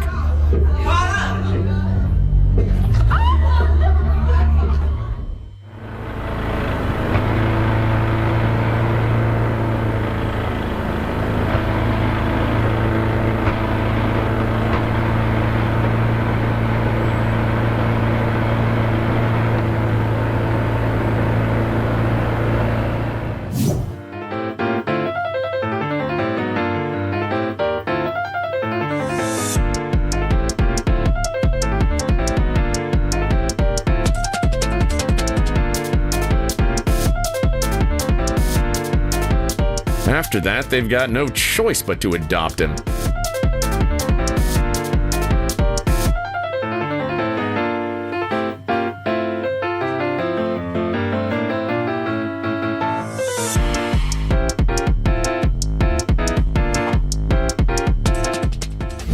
This is how a ramen brand reached over 1 billion people without using social media. In my opinion, gonna be one.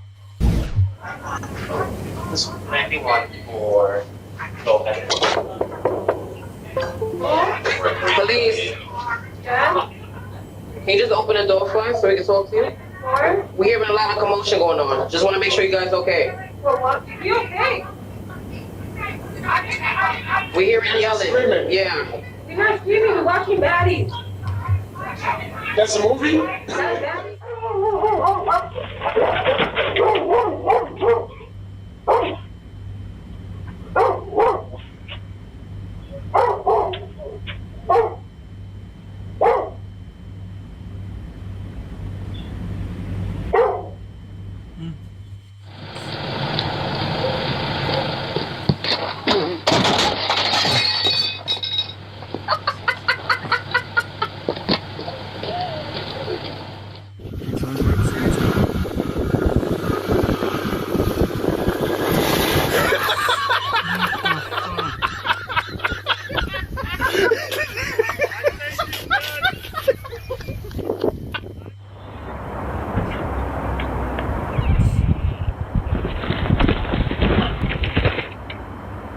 Ow. And he's going to lines. What do you idiot, dude. Apparently, his goal is to win a Darwin Award.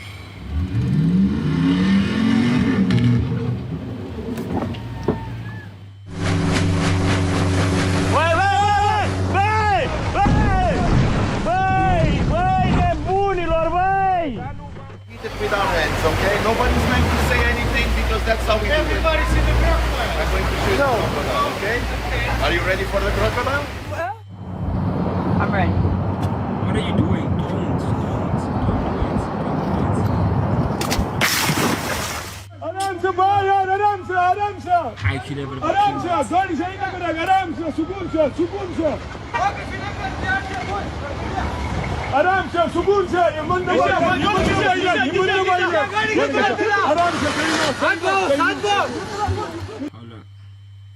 Let's look for something else, y'all.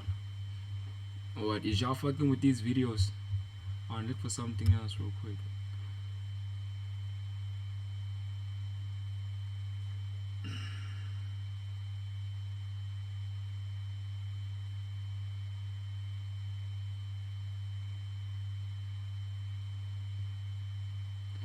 What the fuck? What the fuck is this? Celebrities that are Who is this? Shit! You. What the fuck? Who's this? Bro, look at them titties. Oh my god. Yo, bro, look. Oh my god. Who's this? unrecognizable today. Jonah Hill, then Hollywood's go-to funny guy, now completely transformed, slimmer, quieter, and living a totally different lifestyle. Simon Cowell, then sharp jawline, harsh critiques, natural look.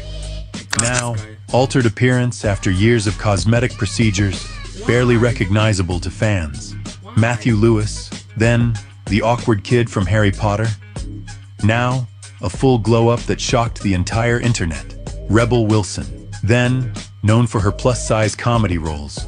Now, dramatic weight loss, new image, and a complete career shift. Kelly Osbourne, then reality TV rebel with a punk look. Now, sleek, refined, and almost unrecognizable from her early days. Adele, then iconic voice, fuller figure, timeless image. Now, massive transformation that stunned celebrities that are unrecognizable Bro, to. but then who is this, bro? Why? This is clickbait. Why the fuck is y'all using clickbait? What do the comments say?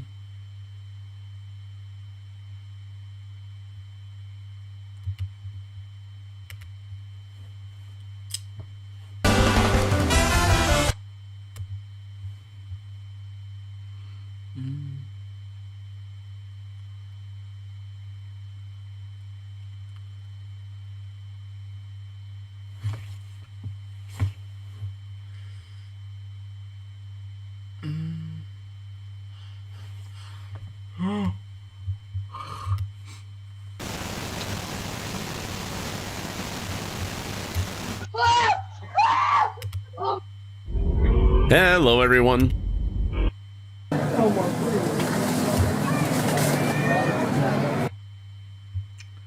to find something else interesting.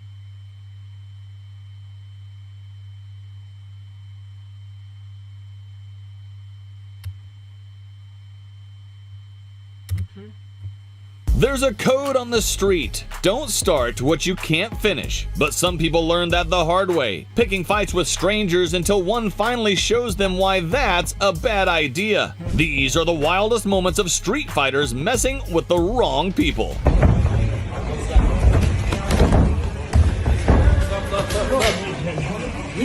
A cheap shot during a break. The response was instant and well-deserved.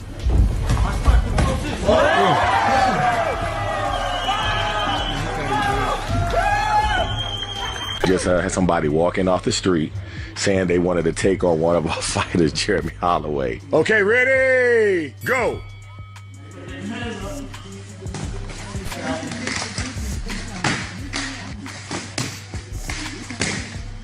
Oh, good butt shot.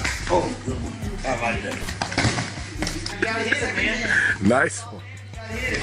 He said he wanted some of Jeremy.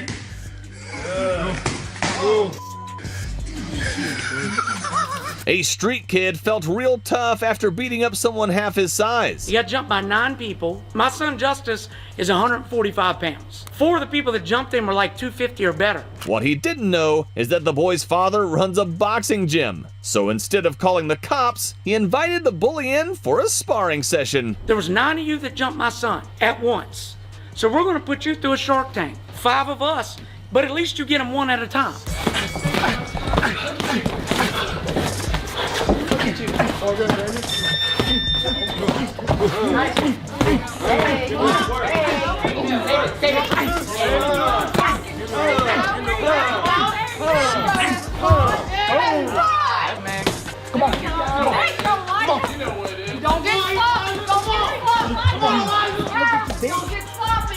Don't get sloppy. You're not man enough to fuck with me.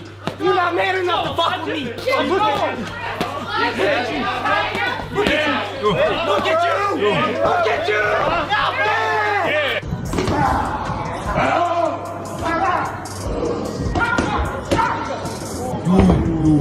What the fuck was that? This street fighter stepped up to UFC pro Blake Builder with a special request: trailer park rules where anything goes. Builder was happy to oblige right before he shut the guy's lights out. Nothing dirty, nothing below the waist. Whoa. These are trailer park rules. Anything goes. Let's work. You want to do one more? You want to hit a little bit harder? I mean, I'm down if you're down. Let's work.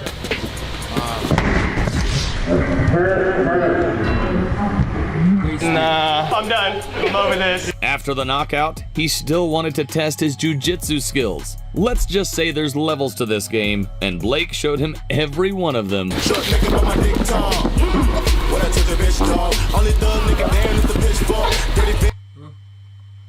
A$AP Ferg song. Copyright is waiting for me.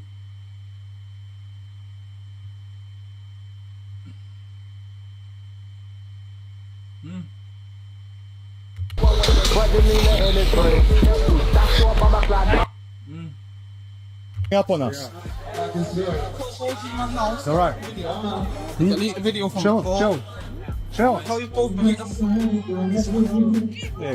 This guy walked into a boxing gym and picked the smallest fighter he could find. Figured it would be an easy win. I teach the adult boxing class Tuesday and Thursday nights, and I was teaching my class. I was the odd man out, so I was like just hitting the bag. I'm hitting the bag, and then this guy walks in with his girlfriend, and then he proceeds to go, "I would beat you the down." And I was like, well, you put some gloves on and then we can go in the ring if you want. He takes off his shirt and he does like 2 push-ups.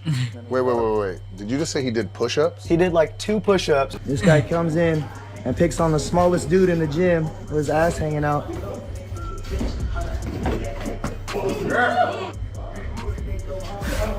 No, there ain't no holding on. Hey, whoop his ass. Whoop his ass. No.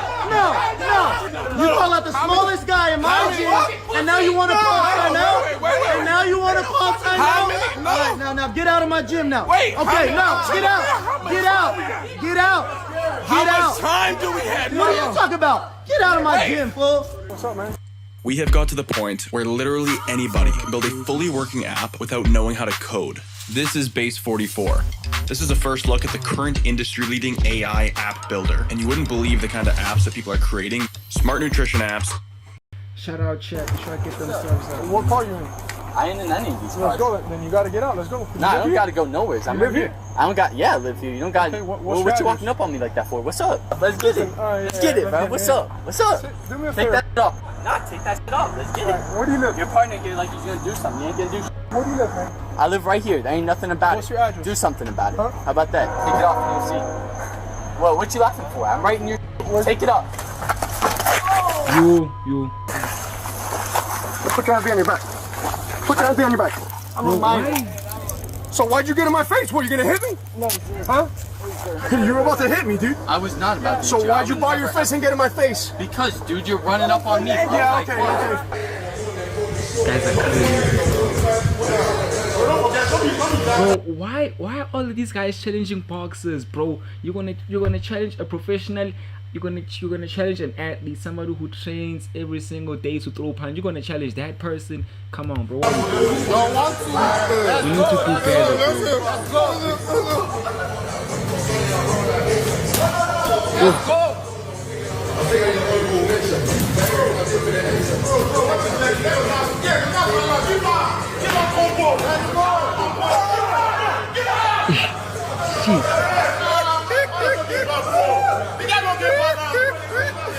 Bro, boxing is not about who has the bigger body, dog. It's about who has the best skills, dog. And that's the one thing that people don't seem to understand, though. Whoever has the best skills is going to win in a fight, though. It has nothing to do who has a bigger body, a bigger build, though. So whoever knows how to throw a punch, he finna win. This young boxer thought he'd school an old man. Instead, he got a lesson he'll remember for the rest of his career.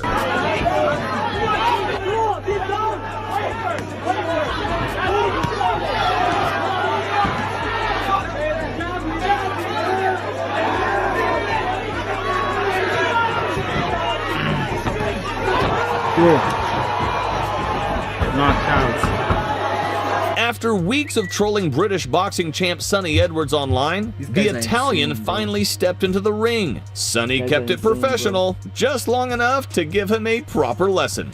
You guys don't know how to box.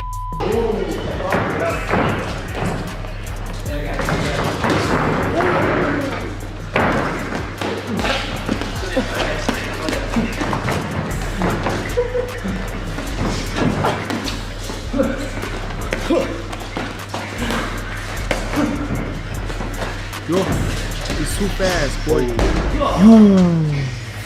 You finished now?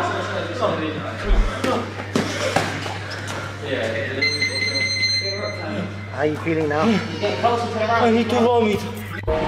Yo, what's up? I'm the Jewish Hammer. This is my first time in Scrapper. Hope we have fun, and I hope I don't pass out. Cannikin 170. This is just a test.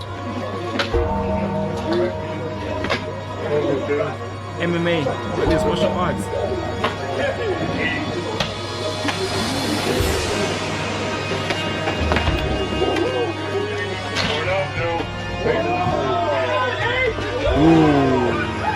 Most fighters call people out in their weight class. Claressa Shields, she called out a whole gender and dropped Keith Thurman's name while she was at it. Do you think there are professional men out there that you could beat in a boxing match? Absolutely. Really? I'm a 2-time Olympic gold medalist, undisputed champion.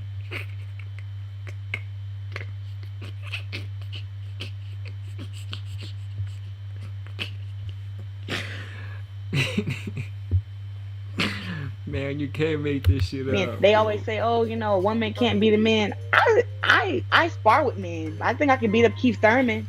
Really? Sparring with the man is different than actually going toe to toe. Cause when you're sparring, it's like he's taking it easy on you, cause it's a training session. But then when it comes to like an actual, like, come on. Really do. I think I can beat up Keith Thurman. But one guy was ready to put that to the test. And one punch later, the internet had its answer.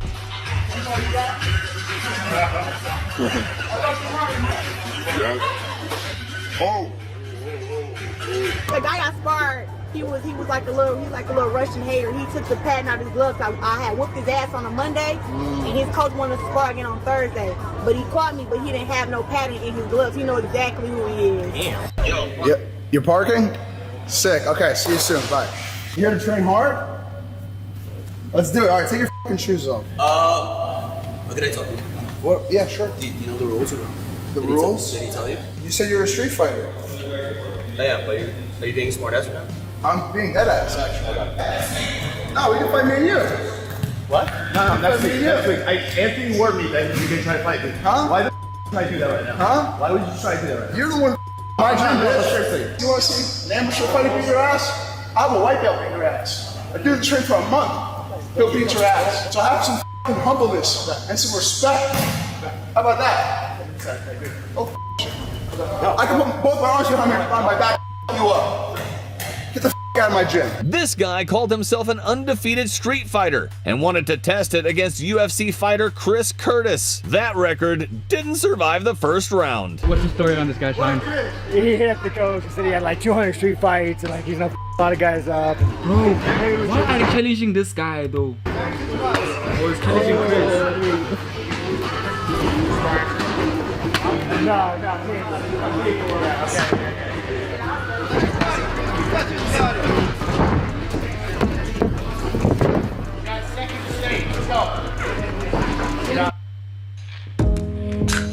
This shit's just crazy, bro. And I really want to learn. I really want to learn like how to box. Huh? Boy, come on, bro. No, bro, come on. Put your glove on or leave. Don't put the glove on. No. Is he your dad? Put him on. Is he your dad? Who's got a 16? Who's got a 16? He hasn't even signed the waiver. No, that. I was timing you. I could have ripped you in half. You know why I went first, bro? Because everyone else here would have your life up. In the world of internet trolls, there's a king, and his name is Charlie Zellenhoff. For years, this self-proclaimed bro, I swear, dog, all these internet trolls, they just need a punch, gang. Undefeated champion has built a legacy on harassing real fighters. Deontay Wilder, a professional actor. I know this one. Listen, I know this one. He changed dance. Oh, Deontay Wilder fucked him up. You remember how you ducked me in 2012 and I beat Derek the Giant? Derek the Giant would knock you the out, you son of a bitch. If I hit you with my power, you spit your gum shield out and you spit every single tooth out, motherfucker. Come to LA, I'm the champion. You're a you're a joke. Hey, I send you my last fight. Kickboxer, 28 seconds, motherfucker. You want to be next? Let's get it on right now. There you go. There you go. Yeah.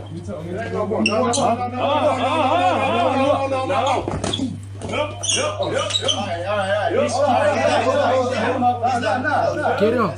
You about to make me mad now. Get up. Get up. Get up. Get up. You about to get up. Get up. It's gonna stop, man. All that like, huh? Remember, let's go. No, not right now. It is gonna be right now. It's on where I'm here. He's done. He's done. He can let him go. It's gonna stop, man. Huh? Don't you ever. Don't you ever call me. So scared. Don't you ever say you don't take my daughter. I feel like if I hit you with this power. Don't you ever say nothing like that. Don't you ever. I'm the best. I'm still the best. Man was a senior, knocked out. I'm good, man. You can't hold me. No, I can't. Oh, man.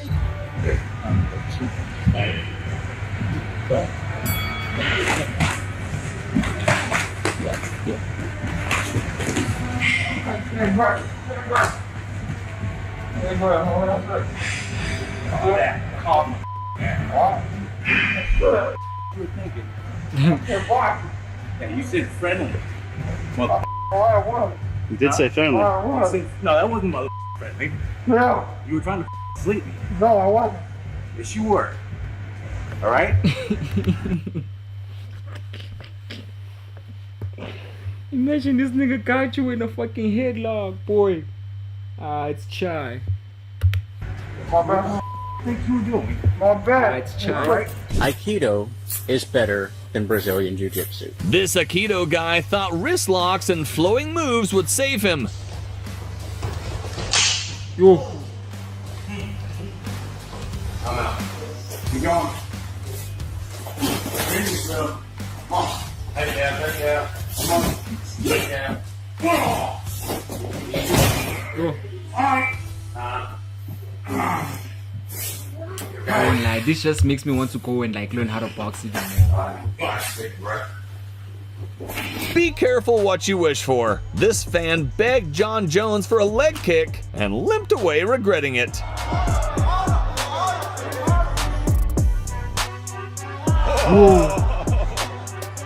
Boy, show us the league.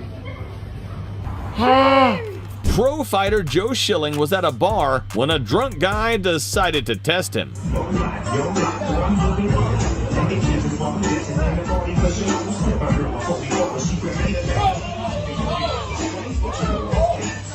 A self-proclaimed street fighter struts into the gym, challenging an MMA pro to what he calls light sparring. No, don't film it, right?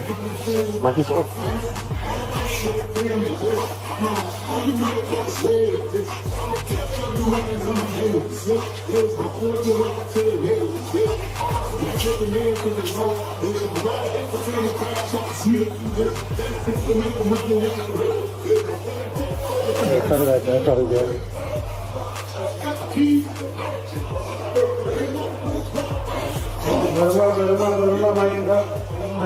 No, it's MMA.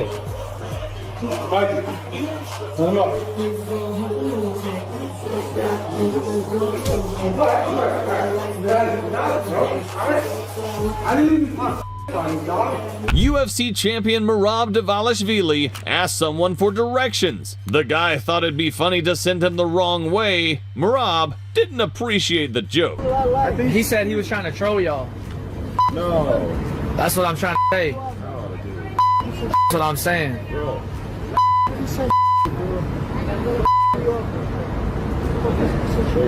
Yo, relax. Relax. This street fighter tried to act tough inside an MMA cage. Safe to say, he learned his lesson fast.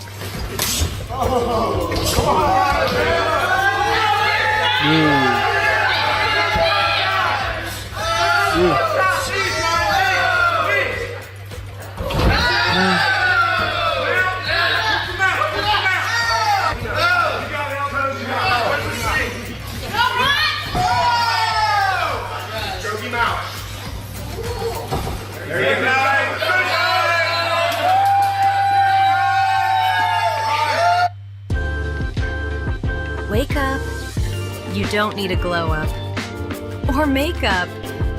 You can be always yourself, but still look very cool. Second Life. Express yourself. After a bitter rivalry online, two gamblers decide to settle their beef in the ring. One of them, Mozzie, showed up promising a war.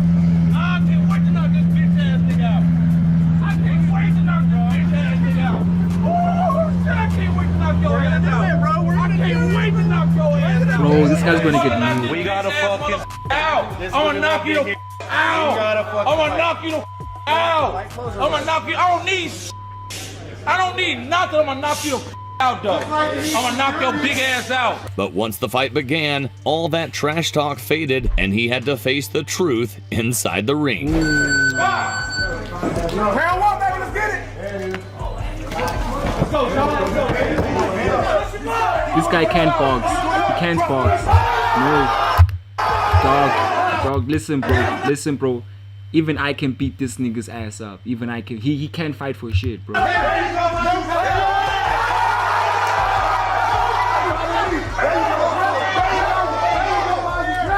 do you punch like this? Like, punch your whole body, bro. Is this guy like a content creator or some shit?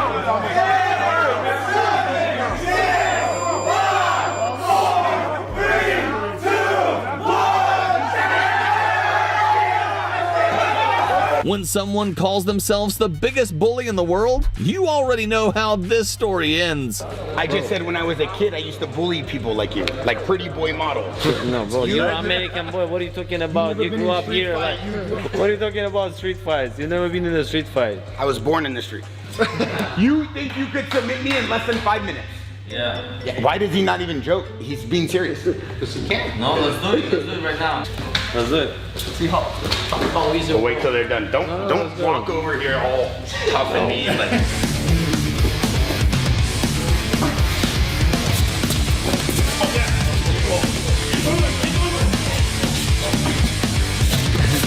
Crazy thing is, bro, like someone like me, né, bro, like I'ma just tell something about me, né, bro, like I love to wrestle, so I love choking out like niggas who are like, there's just something about grabbing someone and like pulling him down.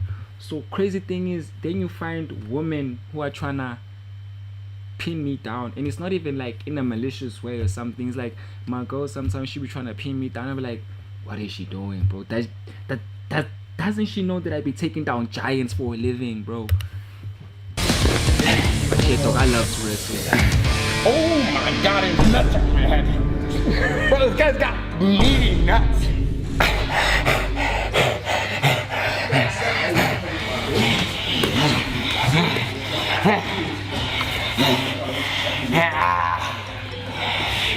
He wants to tap out. My wife's gone spar a troll. I don't know what this geezer's problem is. Prior to one of my videos, called me Mel, and then I've seen a comment on the YouTube saying I offered Ben out and he refused it. What's wrong? So I went and contacted the geezer, said, oh, he said, do you want to spar? He's like, yeah, he's at the gym and that now. So now I'm going to go and spar him.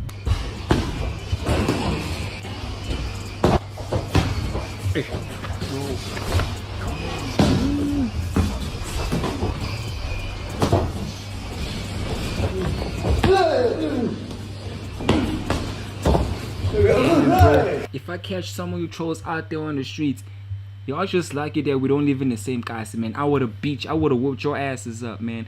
Man, like some of the trolls out here, I'm like, bro, like if I had to meet you, talk, I'd move your ass, boy.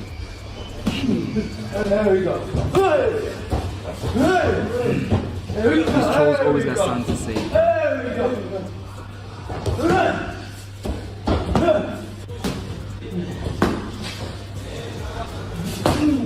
I'm crazy. Thank you. Am I filled up? Nah. Thank you. Thank you.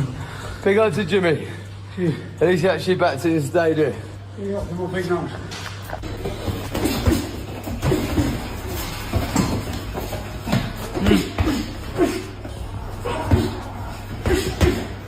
I just said go easy, then I'm not. We're fighting. If we can fall, we ain't fighting. If we can fall on. No, hey! No, keep full of shit. As you know by now, Patty the Batty does not shy away from putting internet trolls in their place. And when taking it to the ring with this guy in particular, the Scouser made sure the entire nation was there to watch. Coming in now, lad, and as you know, he's someone I've always got on. Always got his tunes on. What's that, big mate? Yes, lad. Nice to meet you, fella. You know that. Pleasure to meet you, lad. You know that. Some kid who's been giving me Oh, is he coming down? He's on his way, yeah. Coming, yeah? Is he getting it? Yeah. I'm not gonna go too hard on him, like, know what I mean?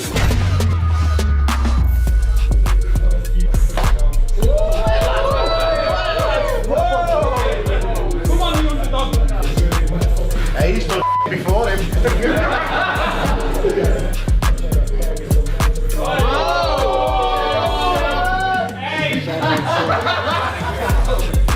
He's been playing UFC 4! Use your hands, mate. Yeah, they had to move with the stick.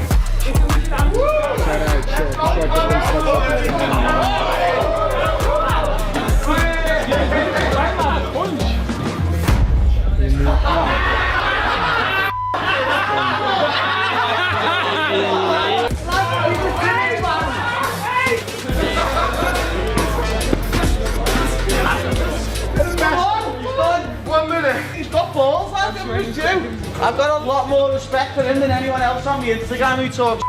He's actually turned up. Nah, DJ his elbow. Done.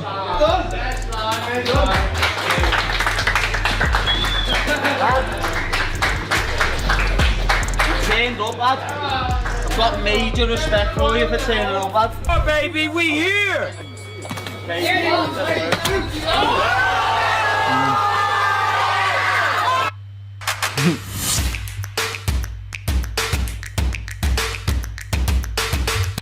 Said I would do the Navy SEAL training. You have no one to blame for your weakness but yourself. No one's ever done this on the internet before. They tried to do it with Sean Strickland. He backed out. I don't know what we got ourselves into, but Sean Strickland. Nick Nayarcina, a fitness YouTuber with zero fight experience, decided to call out Sean Strickland to test his character. He posted on his story. Nick Nayarcina is fighting Sean Strickland. He goes, LMAO, I got you, man, when you're in Vegas. I'm a man of my word. I'm showing up to that gym. I'm going to Vegas. Sean Strickland, I'll see you soon. That test got cut short by Strickland's right hand. We're here. I showed up, baby. I don't know what to expect. Are you gonna knock me out? We're kind of almost like the same size. I don't know this mother. I didn't reach out to this guy. I didn't say, hey, influencer, come spar me. I've been seeing this guy f***ing drop. And I want to. Can I say something right now? You can't, dog. See you crippled. This is the start of a beautiful friendship. It's Oh, right yeah. here. It's right Oh, here. yeah. It's right now. You ever been in a fight before? No. Well, one time when I was in college, there was the hockey team and lacrosse team. We got in a big brawl, but This that ain't was gonna it. be a fight, dude. Why are you doing this? I'm on a fitness journey, so 2 months ago. Way to end it really quickly. Am I gonna be able to work out after this or no? No. So he's going? Where's this going, dog? Rounds on. Oh my God. Nope. Do it. Nope. Dave, be a man. Be a man. If you run away, it's gonna be worse. It's all right. Yes. That wasn't bad. Hands right back to your face. You might be able to put him out if you hit him hard. Just accept it. Oh! It's the worst you can do is take it back.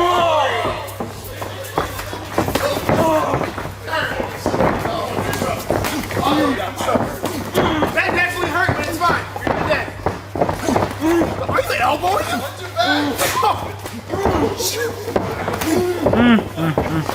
Okay. You gotta quit.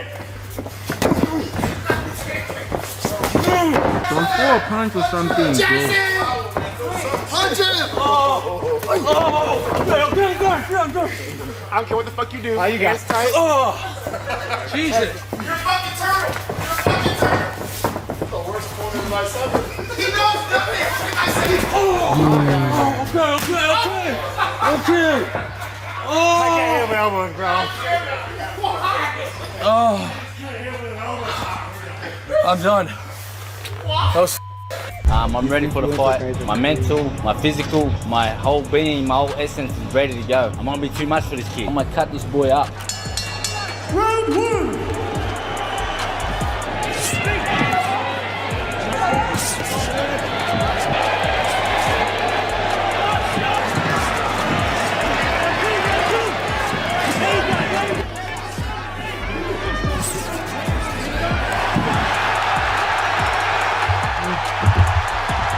What do you do for a living? I'm a cage fighter, professional. I fight for a living. That's what I do. I teach you the same thing. You look like a policeman. No, I'm not. Everything's I used to be in the military, but I'm a policeman. Are you? So you know our buddies. We know a lot of Brian, I was trying to talk about Brian. Do you know Tony Stackowitz? That's my dude. He's such a guy. Ask him. Slap him down. Go ahead. Take that.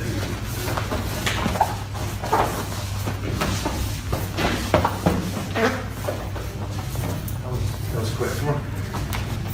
Best out of three? It's not my brother. It's been a long time, dude. No, hey, cut that off. No, it stays on. Everything in here stays on. It's called Gracie Challenge. We have to. Gracie Challenge. Trust host it. Won't be on YouTube. It's been a long time. That's okay. So, are you a purple belt? No. I know. It's okay. Hey. This OnlyFans model named Taylor Starling spent an entire build-up taunting her opponent. Your main event Instead of actually for the training. undisputed BKFC Women's World Flyweight Championship. The challenger, Taylor Starling. The But why is she naked? Oh, OnlyFans.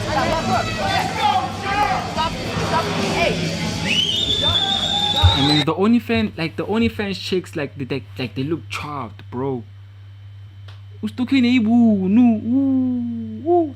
Like, do you guys actually find this shit attractive? Like, she tattooed her ass, bro. Like, dog. Yo, Jesus. Yo, wastuka veli bun. It took exactly 47 seconds in the ring to expose what all that talk was really worth. Silver black trunks for Christine Faria. And they're fighting bare knuckles, boy. Immediately to the jab. There's the big one for Faria, and that drops Jessica Borg. Bare knuckles, bro. Start round number 4 for Faria from scratch. Good coaching in here. They're calling Boga. You gotta push through back. Go. Number 2 on the delay. That was a nasty punch. Playing dirty only works if you can back it up. This guy couldn't.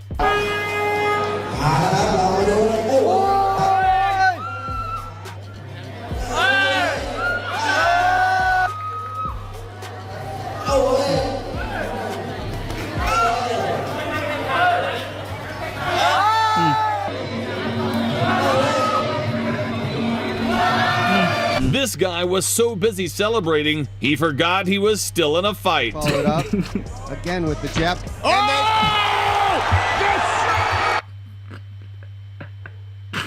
That's the craziest shit I've seen, dog. It's the jab. Always sinks! Japanese fighter Kazuhisa Watanabe spent the whole tournament disrespecting opponents, even grabbing Parat Kandar by the collar before the match. Oh, already getting things started, are we? The Indian. Boxing versus... Kandare goes with a kick. Oh, it's excellent move. Look very focused, Kandare. Oh, wow. Oh, boy. That was completely unexpected. Crazy. Wow. Did you see that? Oh, la la. We bought this 1980s house with everything included. All these niggas are getting their ass whooped, bruh. Rightfully so. Hey, I like yo though. You loading up on every.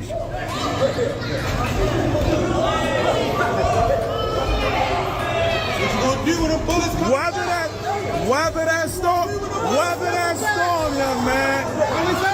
Weather that storm, young man. Weather that storm. Imagine getting a once-in-a-lifetime chance to interview UFC champion Sean O'Malley. And your big, hard-hitting question is... For someone that never wrestled before, how long would it take you to maybe tap out? 10 seconds.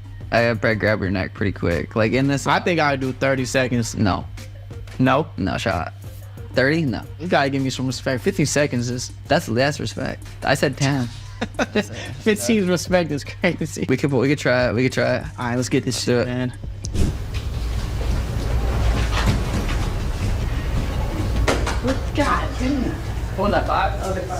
Fast forward, now he's sitting across from John Jones, asking the same question. How long do you think it would take for you to maybe tap out? I would say probably about 45 seconds to be realistic. Huh. What did Sean say? It took about 7 seconds. It took 7. I've never wrestled before. Now that I have a point of reference, I'm like, yeah, 45, what was I thinking?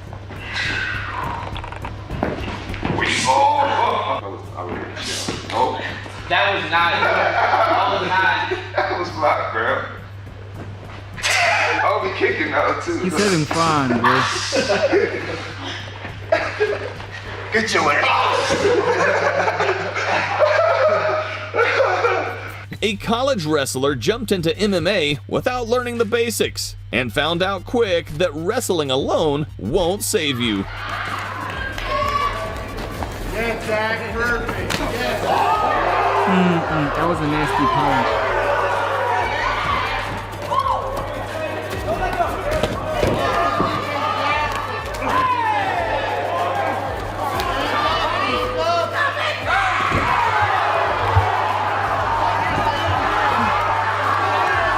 My bad, Joe. I'm getting lost in the sauce. My bad, Joe. This is Mabagua, self-proclaimed Tai Chi Grandmaster. He spent years hyping up his skills, insisting no one could touch him.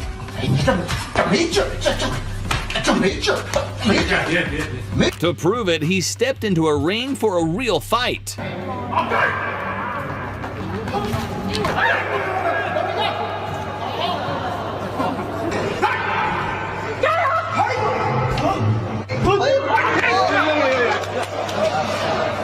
But after being completely humiliated, he claimed it was all foul play. 跟我呢，本来不该说的，为啥当时我手没有劲，手抬不起来？这样他这么慢的速度，一个左边拳能打住，为什么？我想不通嘛。有模拟，模拟一下，然后叫那个移民刺激你，手模拟肯定是让别人也暗算。This nigga, somebody poisoned him. No, he's all your energy. Striking versus jiu-jitsu.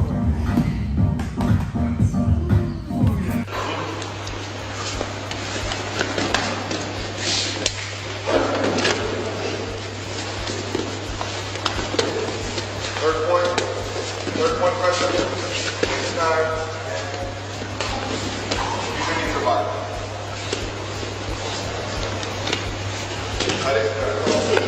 Brandon, don't coach, just he has no coach either, please. Don't coach, he has no coach either.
Сам работай, вот так.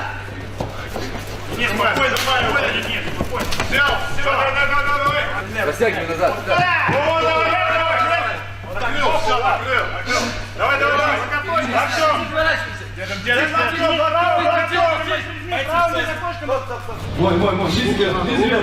Вот так. Все, сразу. Зажимай его. Помогай.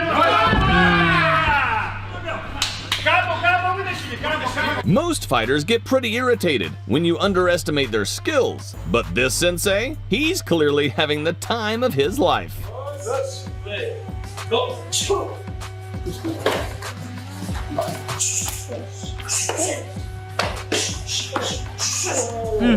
Legs only, gang.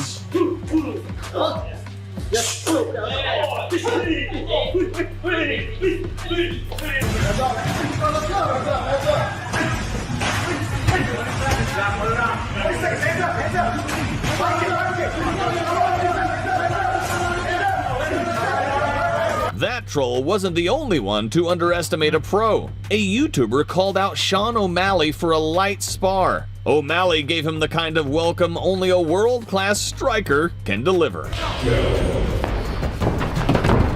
Out of orbit. Those kicks stay out of orbit. Hands up, hands up.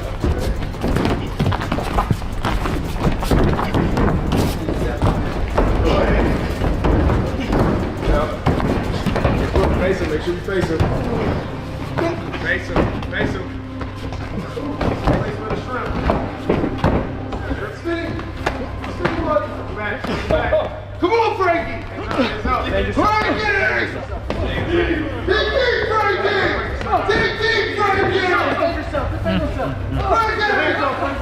This body shot down, boy. Come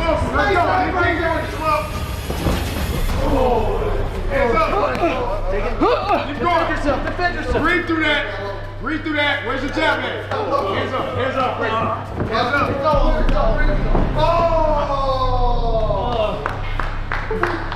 Different fan, same story. Pros don't even need to try to make it look unfair.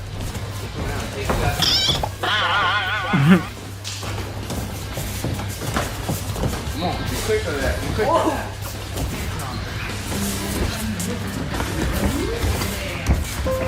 You're on him, you're on him. He's tired, Ward. He's tired.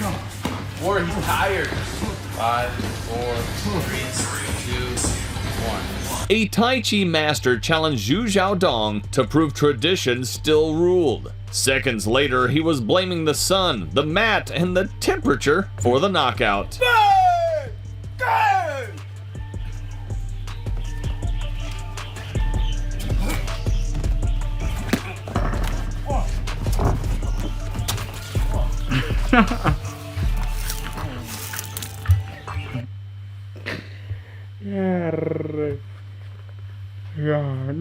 Man pashala ngaphandle. Some people will move you guys, no cap.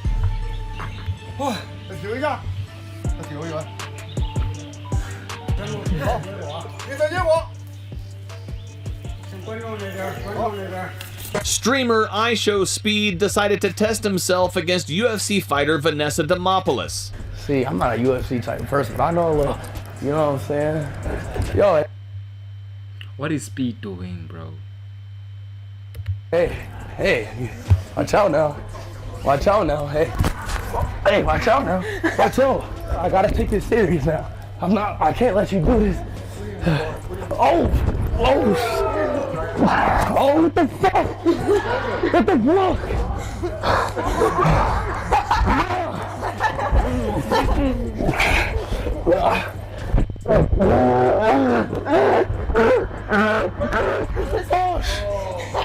After losing the first bout to Vanessa Demopoulos, Speed asked for a rematch. Turns out lightning does strike twice. Watch out. I think it's good. Oh no. Stop. Be careful. The fuck? What is he doing? Just so you know, Speed, that's really bad if somebody does that. Ano ba talagang makama with Sherry?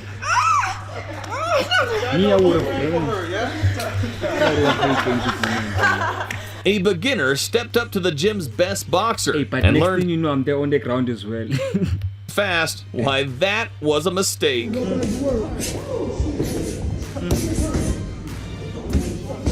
morning, man. Then you need to work. Power to lift. Then you need it.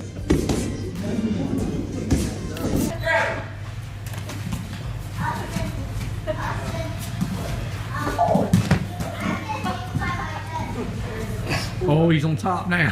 Oh, that's my favorite. Oh, no. So what I mean, there's no tapping in a real fight. There's no tapping. There's no tapping. Get out of there, big boy. Oh, worst part. Oh, no, you gave me his back. Oh. No tapping.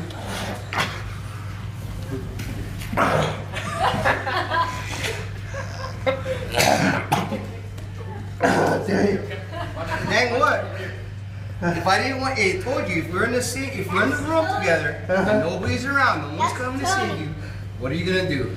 Football's not gonna get you out of this. That's Tony. This boxer challenged a grappler to prove striking beats wrestling. In the end, it didn't go the way he planned.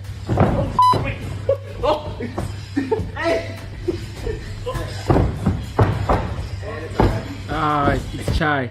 I want to challenge you to create a business with me 100% live over the course of. Oh, hey, that was real. Wait a minute.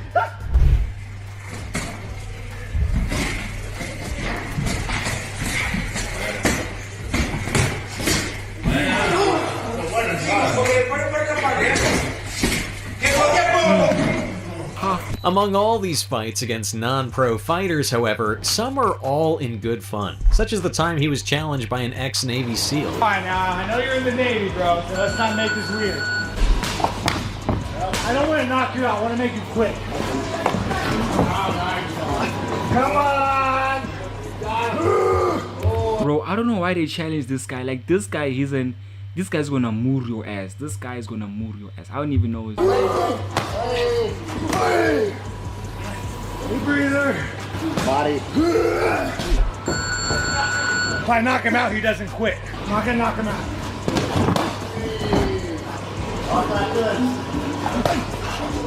Go. Don't quit. Got 2 more rounds. Are we quitting? Are we quitting?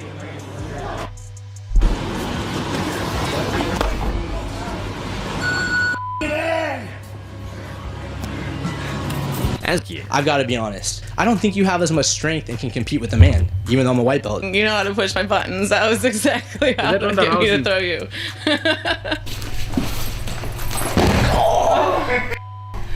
I'm sorry. I landed on my balls and my ribs.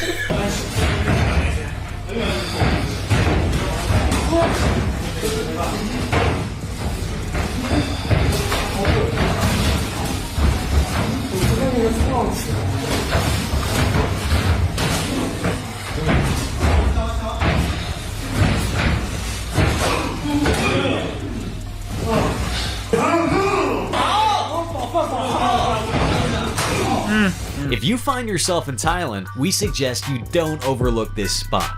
It's a fighting ring where rowdy tourists in one of the bustling nightlife cities get the chance to challenge a Muay Thai pro. As you'll notice, weight classes aren't exactly a priority here.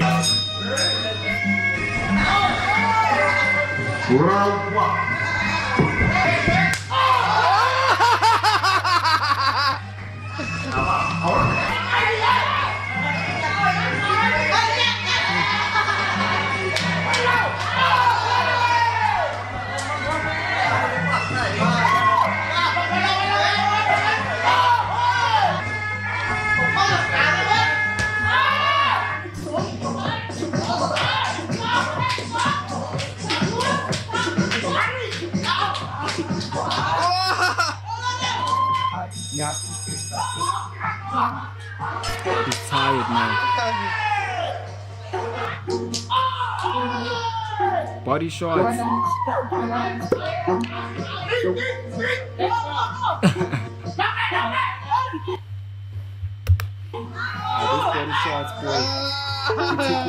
Staying on the topic of uneven weight classes and those feeling the effects of the night, this was the moment a boxing academy gym was surprised to see a guest who wasn't on the list, only to find himself humbled by one of the gym's elite fighters.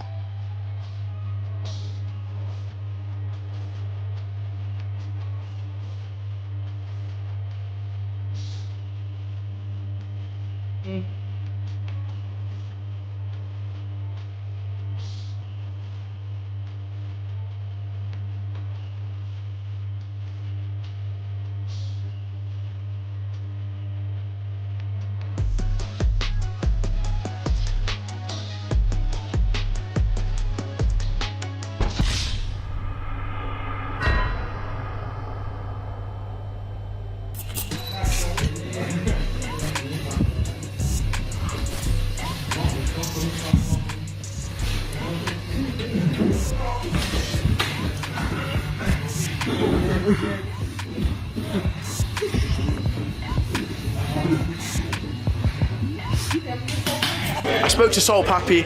He said that you're a bit nervous, you're talking too much. What do you make of that? He's a stupid guy. He don't have any chance to beat me. He don't have enough power. I think he is not a tough guy. As we all know by now, trash talking is an inevitable part of the game. But for Amadeus Ferrari, it seems to be the only thing on his radar. You're not a killer. If it was the first people you'd be dead. Yeah. You can't with me. Dance with bugs and dogs. You a pussy, you I can you right now if I want to. Right now in front of all your Polish fans. Despite the Polish man simply being a gym bro without much fighting experience, the guy wasn't shy about provoking Filipino boxer Salt Papi to a boxing match. I'm not a fighter, I have killer mindset, I'm a real killer. I'm ready to die, you better kill me in that ring. However, once the gloves come on and the bell rings, it's the actions in the ring that truly matter. He's used to fighting 5-minute rounds. Oh, and he's dangerous, Ferrari. Ferrari flat now. Blood around his chest now. How is he throwing a punch? Why are you throwing a punch the whole entire body, bro?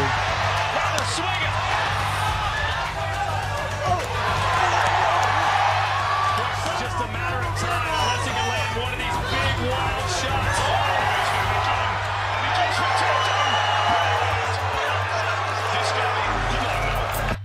Are you constantly being called the nice guy by women that you're attracted to? Like, they genuinely like you.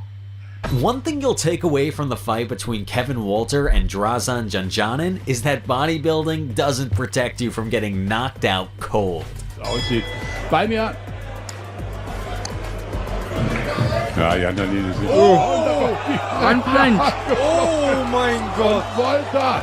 Und Jürgen Langos und er wackelt und aus ist der Kampf, aus ist der Kampf. One punch. 왼손잡이군요. 머리를 굉장히 좀 있는데요. 오!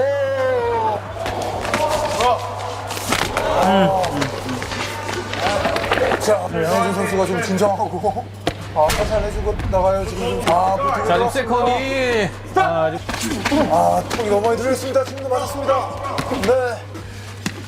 There you go. Try to get a butterfly over your left leg. 자, 마지막 5초.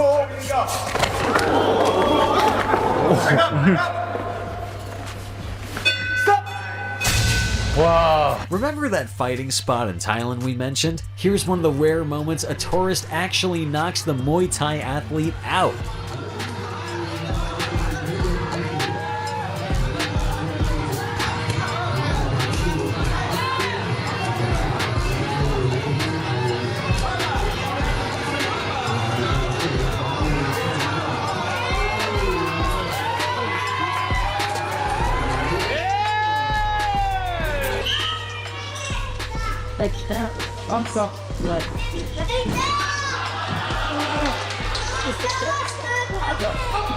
Eli joutunut kyllä tässä heti 3 pistettä ja meinaa mennä selvälle toi Hanssi Felja.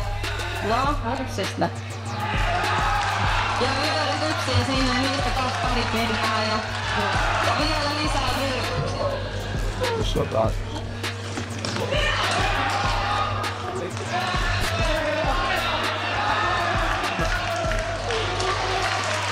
No niin, ja nyt astu sitten. Y'all look at you, Soldier's gonna take them down tonight.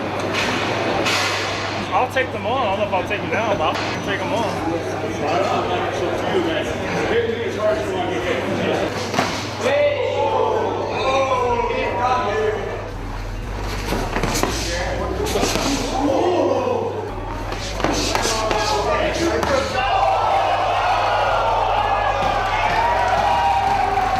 Fighter, you ready? Yeah. Scrap. Nothing humbles a road rager faster than realizing they just squared up with the wrong person. And today you'll see just how brutal that lesson can get.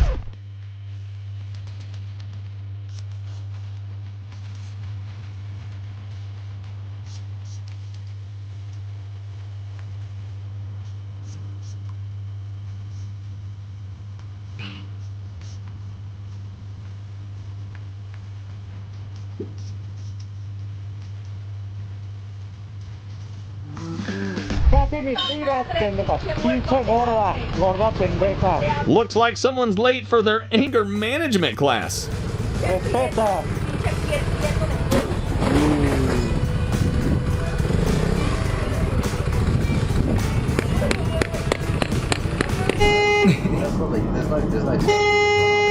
Tinted windows block the best part, the look on his face. Situational awareness still isn't part of the skill tree for some people.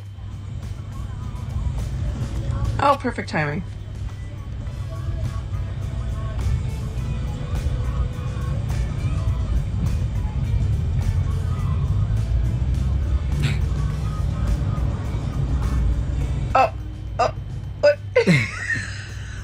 Happening right now. Sidewalks exist for a reason. Some people just need the reminder. Move, man!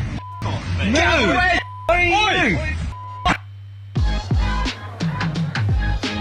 Chalet by Bean. Find your zen. Hey!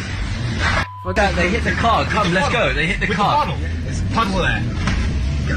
Dank him, dank him. Dickheads! Hey!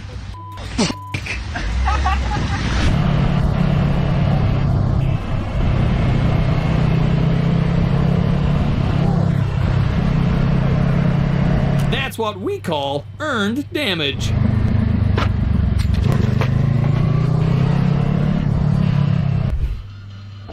This road rager cuts off the dashcam driver using the bike lane, then acts a fool and gets a heavy dose of instant karma. Dude, I've got a dash cam. Wah! Dash cam. Yeah, go ahead. I'll show him the dash cam of you cutting us off like that. Go ahead. Most of these drivers couldn't pass a quiz, let alone a driving test.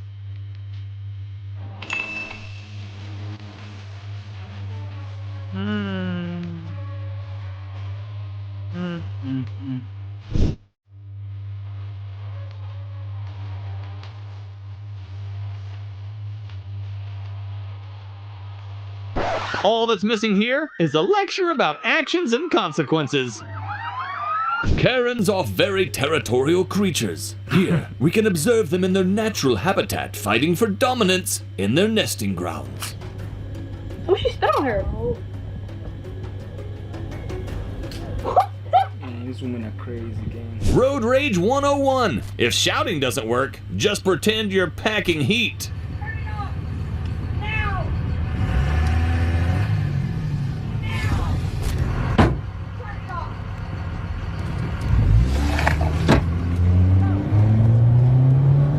Ah yes, the plate police, saving the world one crooked number at a time. Oh my god. Oh my god. Se cayó al piso.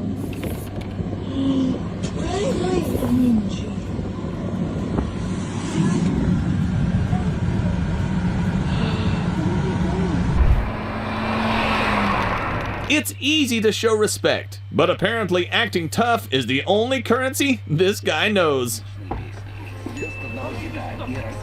Как всего одна отличная песня помогла им завоевать весь мир.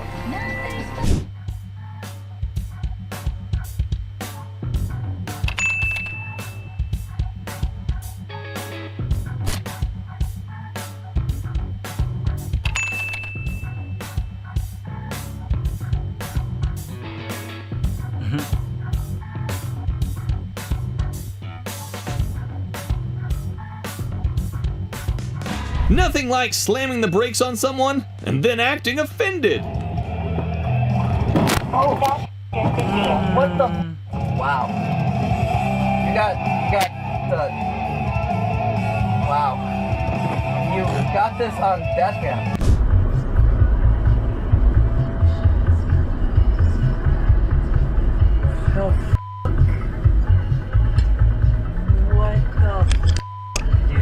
Textbook Karen. Might as well send this to the dictionary. Stop recording me, bitch!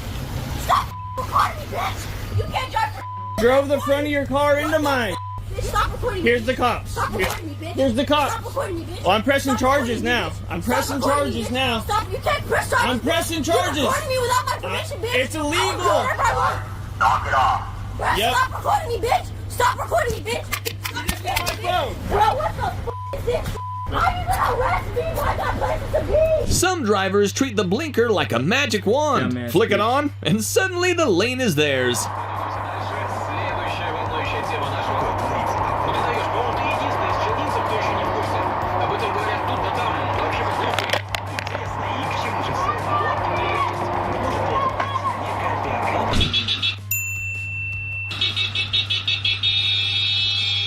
Running late. Unless it's for throwing hands, then suddenly the schedule's wide open. Да? А я тоже могу тебе зеркало сломать и въебать. Да ну нахуй. Да ну нахуй. Давай тормоземся, пизданемся. Хочешь? Хочешь? А тебе делать что нехуй? Нехуй мне делать. Вот тебе нехуй делать, хуёбышься. Давай тормоземся, я тебя отмечу. Хочешь? Нет. Как нет? Как нет? Очканул, что ли? Ну почему очканул? Тогда лови. Блять, он мне по ноге проехал.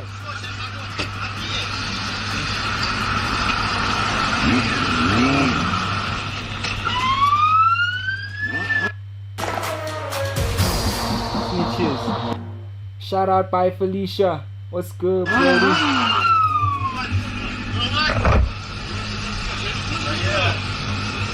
Two strangers fighting like siblings.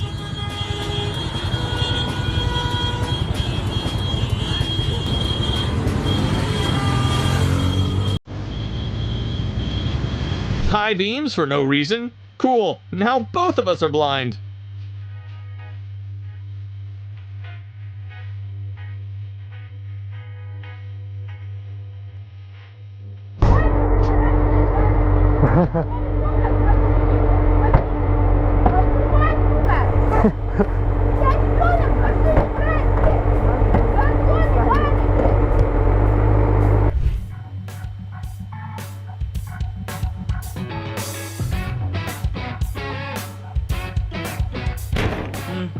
All that over a merge? Man skipped traffic school and went straight to GTA. Blinker on, brain off. That's the move right here.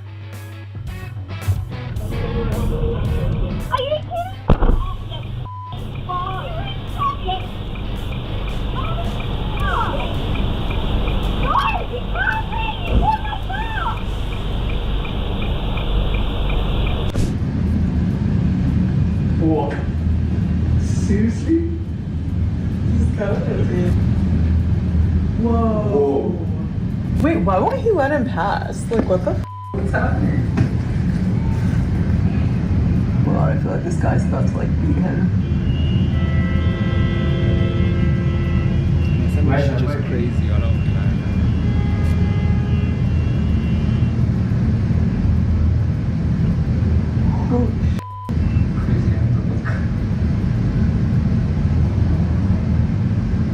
Pro tip, looking around usually helps.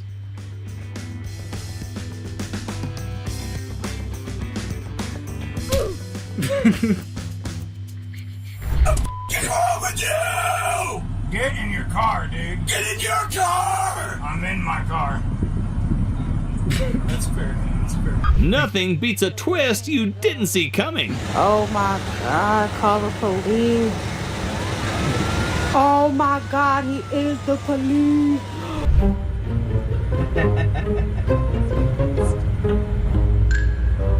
Opa. What the fuck? Oh, city.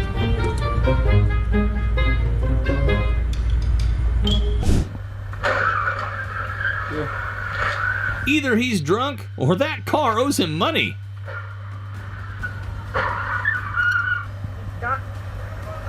Is somebody in that car?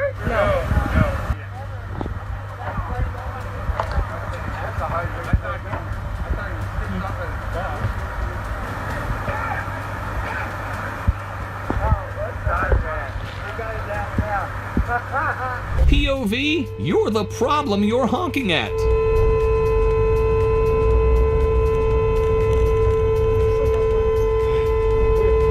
I'm exhausted now.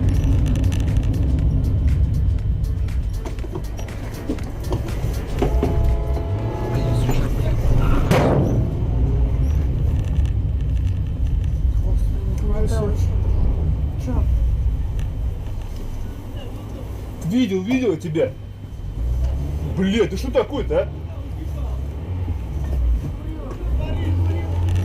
Тихо ты. Куда я вылезу, разбирайтесь. А их там человека 4, небось, сидят.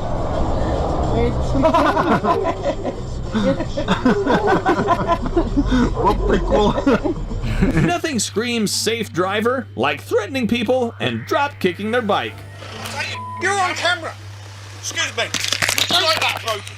Would you like it broken? No, don't touch it. Well, get a f***ing life or I'm going to sort you out and your f***ing camera.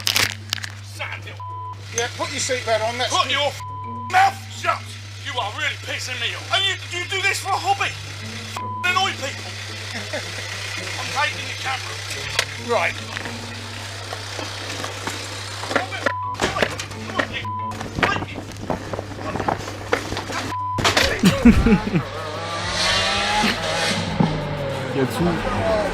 Hope Insurance covers brain cells because somebody's running on empty. Keep racing. Keep racing. Keep doing it. What a dick. Oh.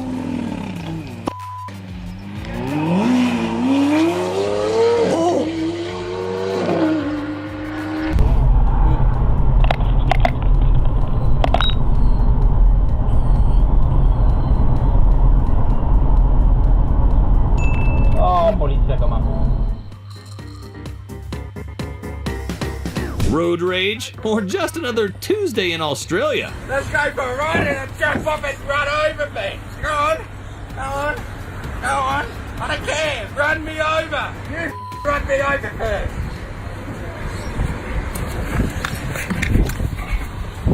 Move me, fish.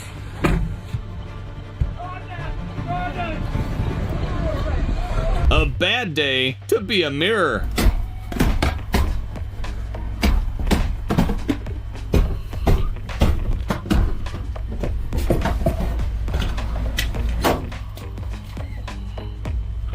your kid pee in public is one thing, crashing mid-argument, that's a sequel. Вы быдло себе многодетно! Я сейчас пойду на тебя в полицию, заявление Да, за оскорбление личности. Господи, убогий!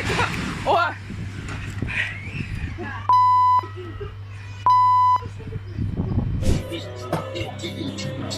What's wrong with you, bud? You! What's up? I'll you up right now, kid. You might want to get back in that car, mother. Nothing screams genius like slowing down the people saving lives. Ля-ля, что делает? О, ты посмотри, что мудак делает. Надо вызвать полицию.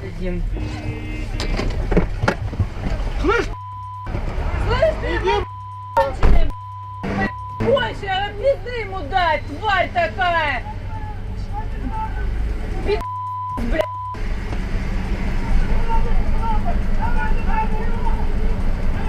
Ты посмотри, как вылезли все на скорую! Nothing like a Hyundai with more attitude than horsepower. Очень можно вообще. Попробуй. О, да, класс. Класс.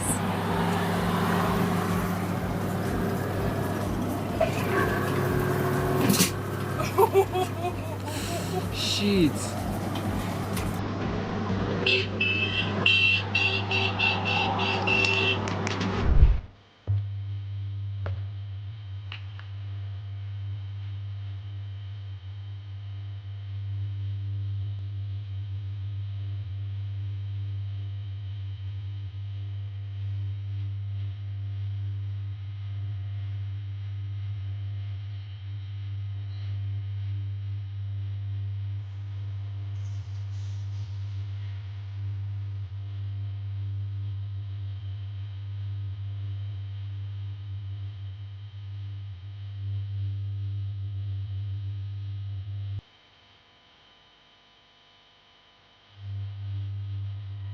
Only in Britain does a bloke hop out with a crowbar like he's auditioning for Peaky Blinders.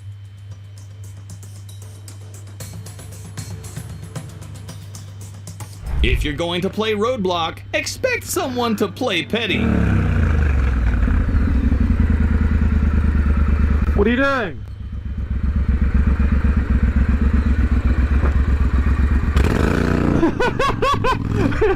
Who needs road rage when you've got boot camp flashbacks?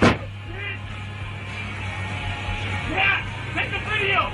Get the out! You tried to rear-end me and my wife, bitch! Look what you did to my car! I hope you have insurance, mother. Get the out of your truck! I'm gonna beat your ass! Get out of your truck so I can beat your ass! Get out of your truck, kid! Let's go! Come on! Get out of your truck!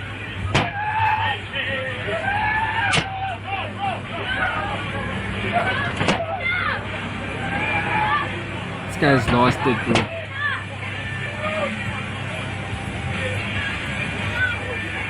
Nothing says stable driver like swinging a steering lock mid-traffic.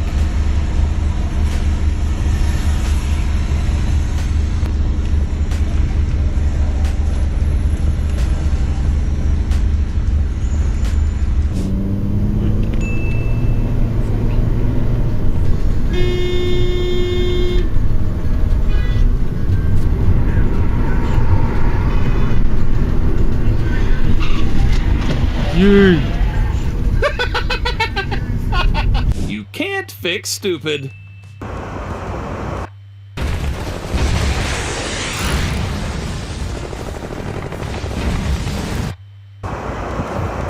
Ну и чё ты встал?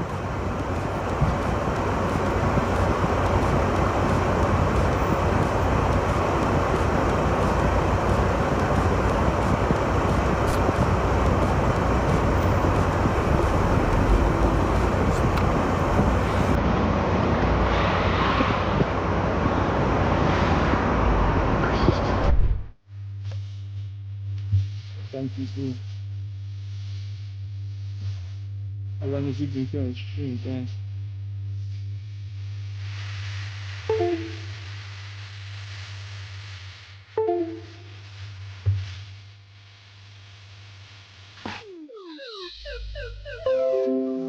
This dad's just trying to take his kid for a picnic. Instead, he ends up surrounded by a pack of bikers who act like they own the road, and things get ugly fast.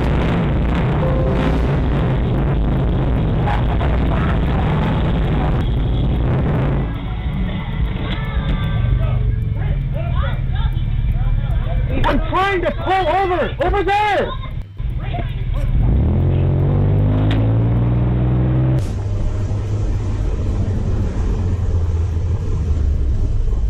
What the hell? What the hell, you idiot? Oh my god! Oh my god! What the hell is he doing? Oh my god, you're mad. Like, you're absolutely out of control. Do you understand that you're an idiot? You're a complete idiot. Oh my god, you're mad. This genius in the truck decided to pull a U-turn right in the middle of traffic. What the f? What the f? Where are you going? You're in the middle of the road! No, it's a U-turn! Then wait! Then wait, dumbass dude! What the f? You want to ride your... Right here, bitch! I got this dude! Camera! Take your camera, you hit my truck because you almost killed me! Watch where you're going! I'm going straight! I was making a U-turn, bitch! Then stop! Turns out, physics applies even when you're mad. Shit. Physics said sedan. Karma said SUV. Oh my god! No! No! Oh my god! Oh my god! Oh my god! I'm pretty sure the tree didn't run the stop sign. What happened, bro? How? Turns out, gravity doesn't care if you were just grabbing something real quick.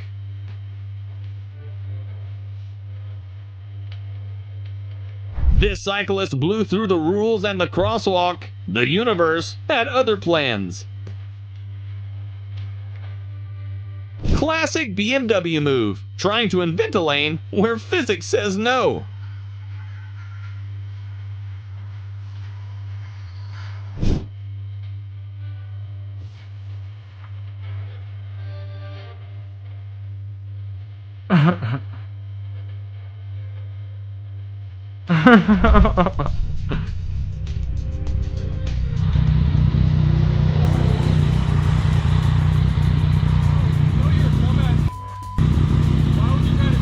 Have a wonderful day. I love you. Go. Come on, go. You're home traffic.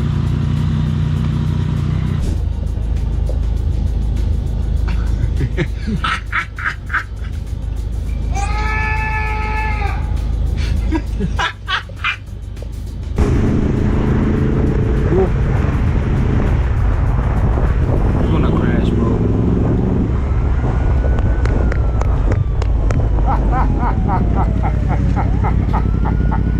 There's a road rage incident just right there. Just when you think traffic can't get any worse, these two decide to settle their differences the old-fashioned way. Get back in the car.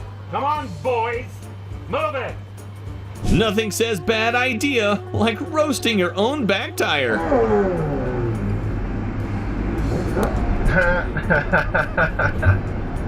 Tire's flat now, isn't it, boy?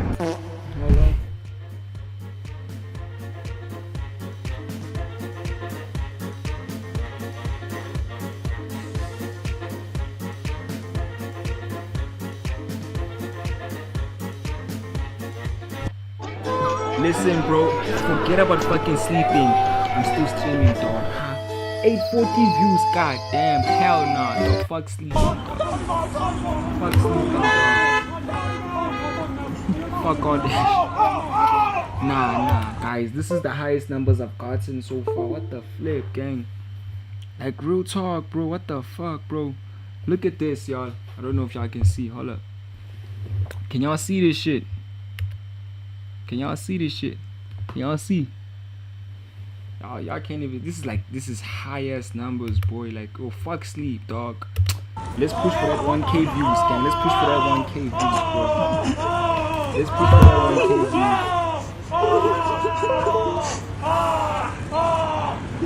kg. Some drivers think the parking lane is their personal expressway. Fuck 840 views. Fuck sleep, dog. Fuck all that shit. We ain't sleeping, dog.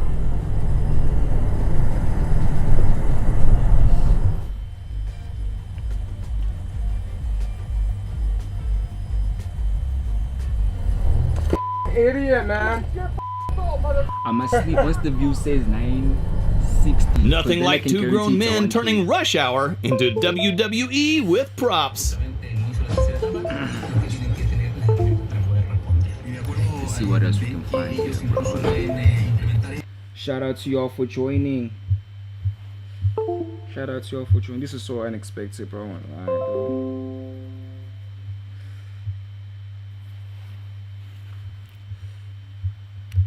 Y aprovecharlo, saber una oportunidad de negocio, podríamos decirle que en el fondo es un valor agregado. Ellos lo ven así también, a ellos quieren. El problema es que donde buscamos la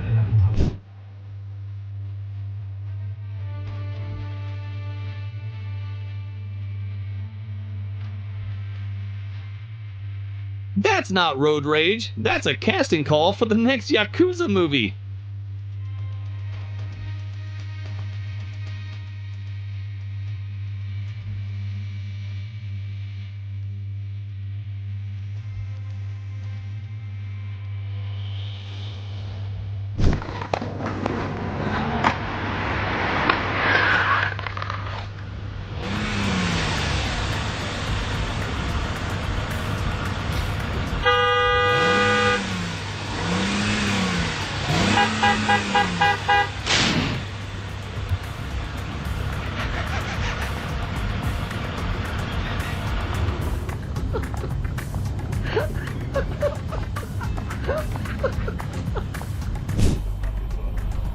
When patience runs out, so does the pavement.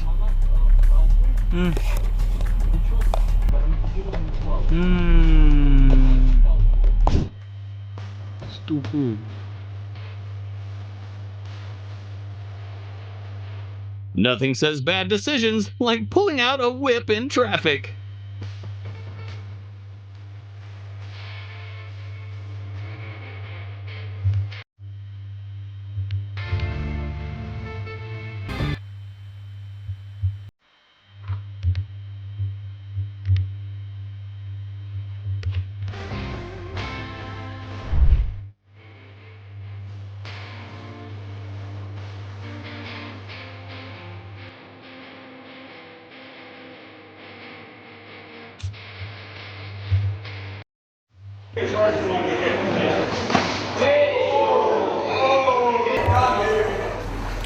Don't touch my wife.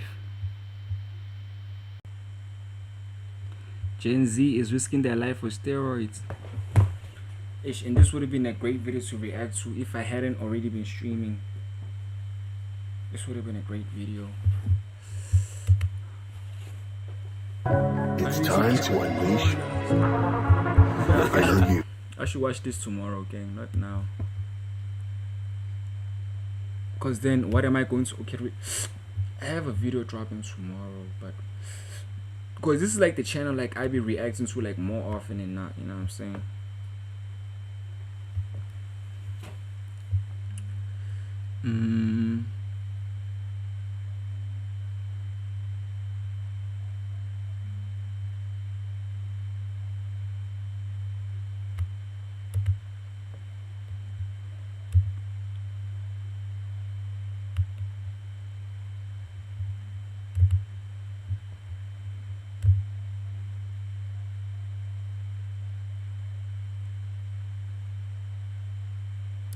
Who got paralyzed at the gym? What the fuck, boy?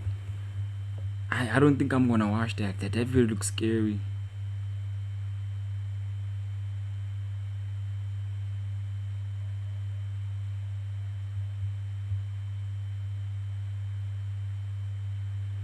Bro, okay, let's tap in, y'all. From a loaded barbell crushing into 55-year-old Ronald Montenegro's chest to a 400-kilogram leg press snapping Ranieri Filio's knee. Yo. to Ryan Crowley, tearing his pectoral midlift. Got you. Bro, why are you guys taking...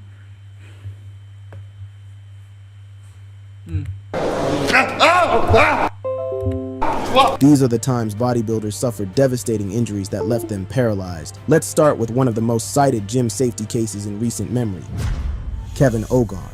January 12th, 2014, I severed my spine between T11 and T12. In January 2014 in Yo, severed your spine, no more walking. San Diego, California, during the OC throwdown. And the thing about like shit like a spine, bro, like once you fuck up your spine, it's chai, boy.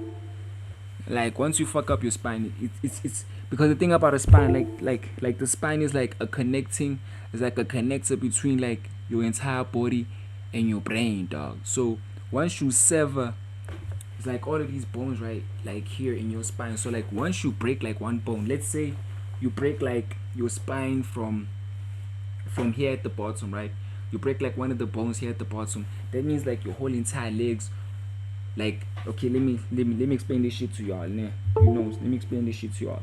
It's like this, nah. It's like the spine, dog, is basically like a transporter of signals to your body, right, dog? So your brain sends a signal to your hand to move. Your brain sends a signal to your leg to move. You get what I'm saying? So if you sever one of like your spine, then the signal gets cut off where it's supposed to continue to travel. So let's say like you sever your spine here at the bottom, now you won't be able to move, type shit, dog. So let's say you break your spine from here at the top. If you break it here, then like your whole entire body from here going down will never work again, bro. A packed CrossFit competition, Kevin Ogar stepped onto the floor. He wasn't just another competitor. He was a seasoned CrossFit athlete and coach, someone who had spent years building his strength and reputation. That day, he went for a snatch, one of the most explosive lifts in the sport. The bar has to move from the floor to overhead in one fast, precise motion. When it's done right, it looks effortless. When it's not, things can go very wrong. Ogar dropped the barbell. In that split second, the bar hit the platform and bounced, and came back up directly into his lower back with devastating, bone-breaking force.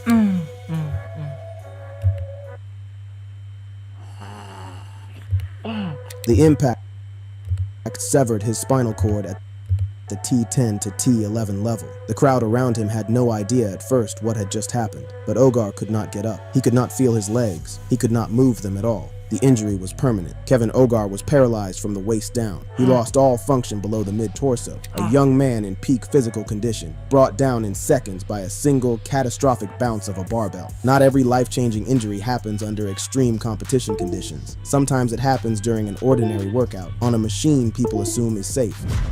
Ronnie Coleman.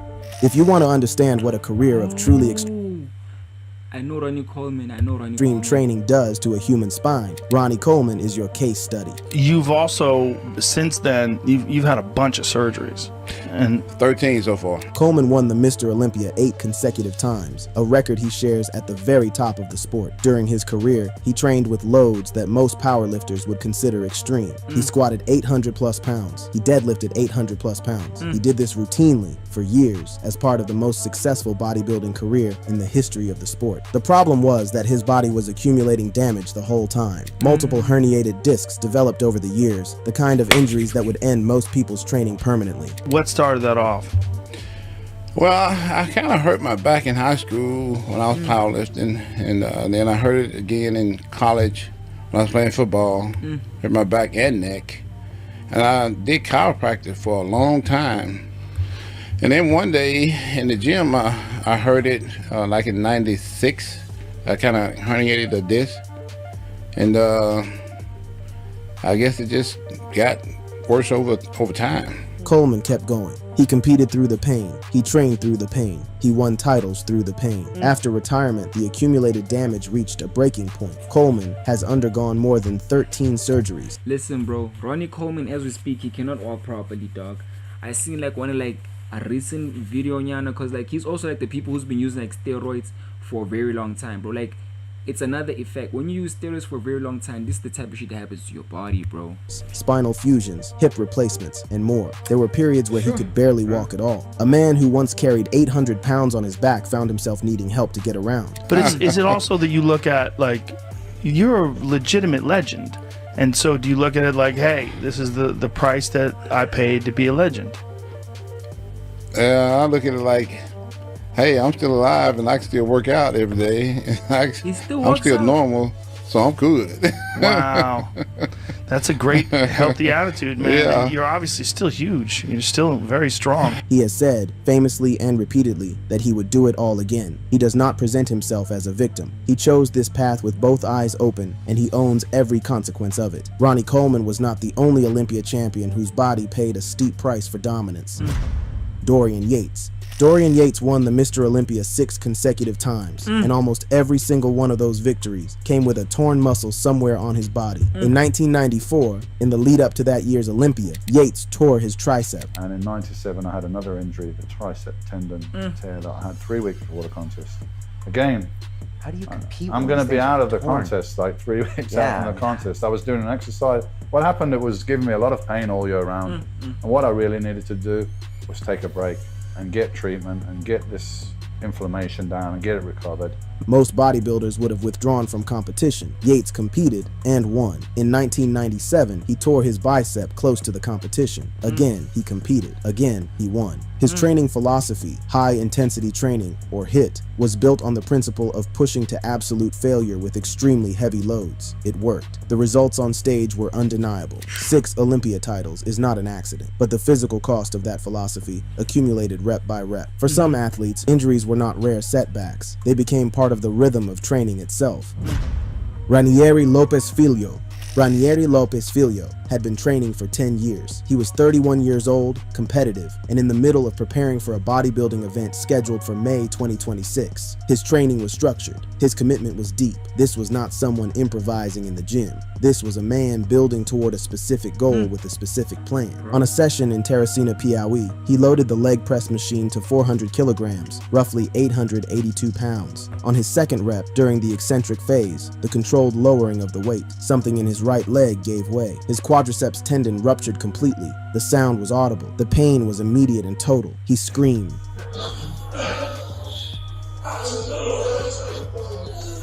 Bro, these guys, dog.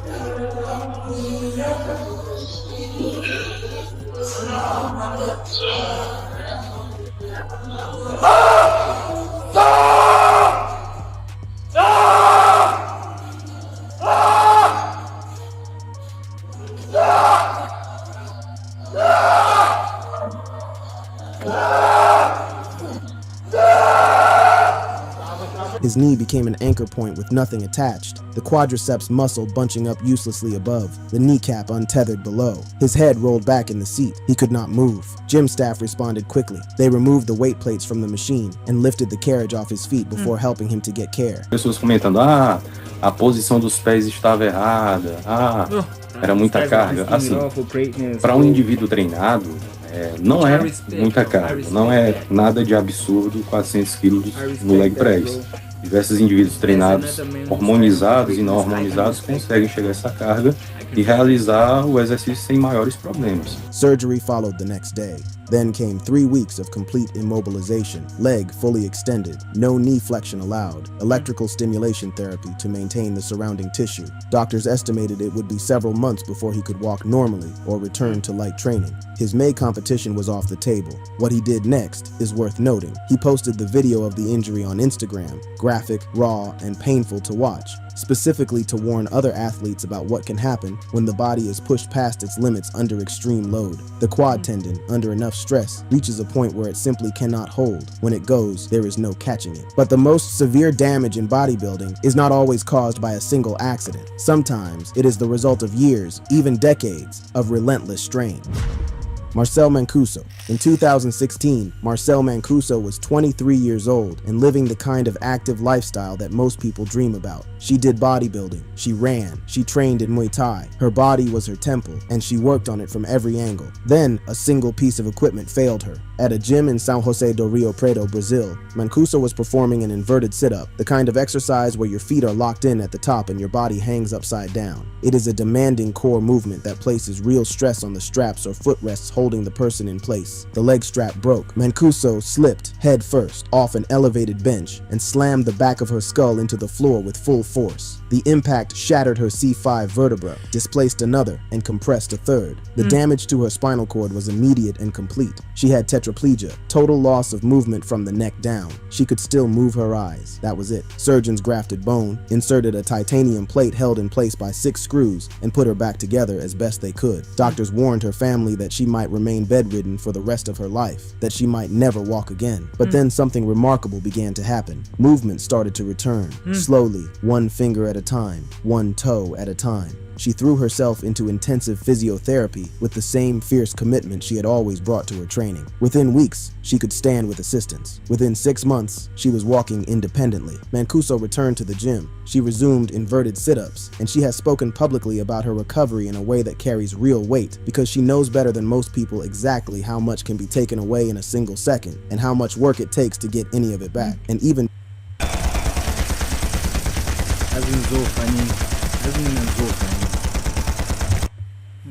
decades of experience in the gym cannot guarantee protection from a single devastating moment. Sharla Peterson. Sharla Peterson had competed in 4 bodybuilding shows in 2022. At 51 years old, she was living proof that the sport does not belong only to the young. She was disciplined, experienced, and deeply committed to the craft of building her physique. She had recently been cleared to return to lower body training after recovering from a hernia repair. She was visiting her daughter in Provo, Utah, and stopped in at a local gym for what was supposed to be a straightforward workout. She set up on a Smith machine for squats. On her 4th set, with added weight, her L1 vertebra burst in half. Bone fragments drove directly into her spinal cord. The pain arrived instantaneously. She described it as a strange, warm sensation moving down her legs, like syrup, before the full reality of what had just happened registered. She screamed for help. Paramedics had her in emergency surgery within an hour, working to remove the bone fragment from her spinal canal. Peterson woke up with incomplete paraplegia from the waist down. Life in a wheelchair began. But here is the part of the story that matters just as much as the fall. Peterson found the NPC's women's wheelchair bodybuilding division, the only IFBB recognized amateur wheelchair division for women. She dove in completely. The extra logistical challenges of loading weights, moving around the gym, managing daily life from a wheelchair, none of it slowed her down for long. In 2024, she won first place in women's wheelchair at the Arnold Amateur. Then she won first at NPC Wheelchair Nationals, earning her IFBB Pro this guy's card. a sim, She guest so posed at the Olympia. Sharla Peterson like went from a burst vertebra to an IF. There's this guy who's like a streamer, Larry Wheels. I'm not surprised his girlfriend is cheating on him. I'm not surprised, guys. I don't want to lie. I'm not surprised.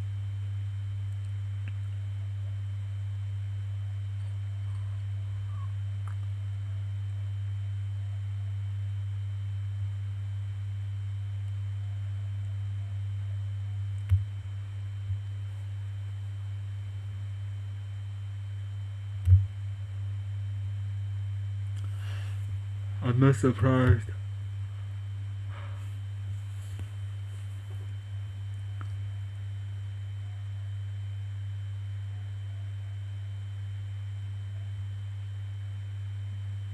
Cry how they snap.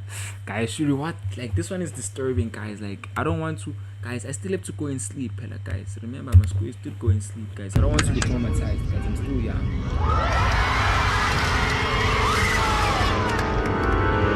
23 accidents, 7 levels. This iceberg features some of the most horrifying talent show accidents ever aired.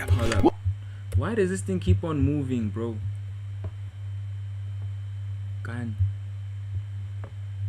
No, so meeting you big somewhere, lah.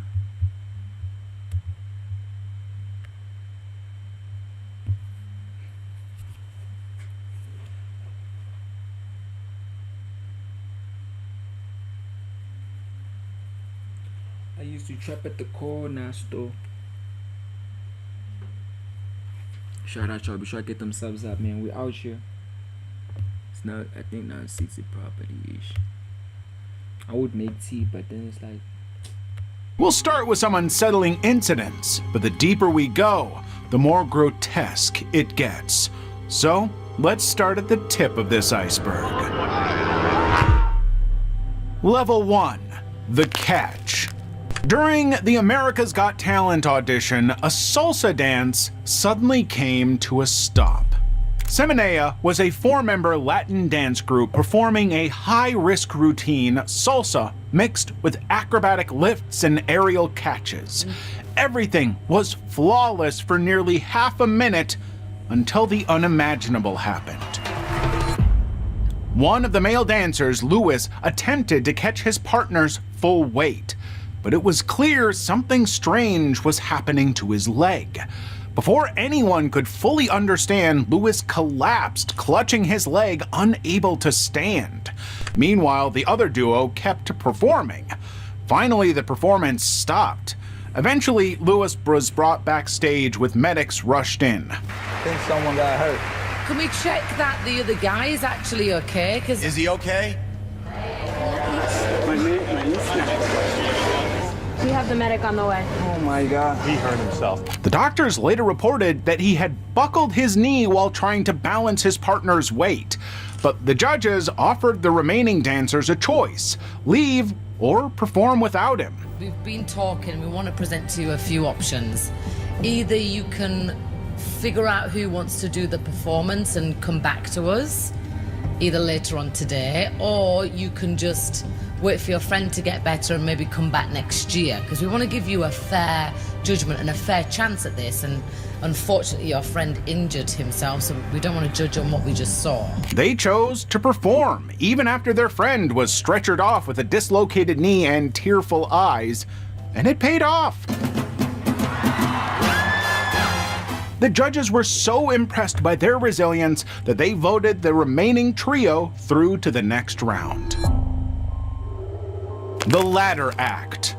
In 2015's America's Got Talent semifinals, a ladder balancing act went horribly wrong in front of a live audience. Uzair Nosrazov was performing a Charlie Chaplin-inspired routine, climbing a freestanding ladder while catching rings and hoops. He had already impressed the crowd with sear wheel spins and precision climbs. And talent shows thrive on exactly these kinds of life-threatening spectacles. However, after the initial low-risk acts came the final stunt, balancing at the very top of a 15-foot-high, wobbly, unsupported ladder. From there, Uziar had to hook a hoop under his foot while perched at the very top. But before he could secure his position, the ladder tipped backward, and the very thing everyone feared became reality.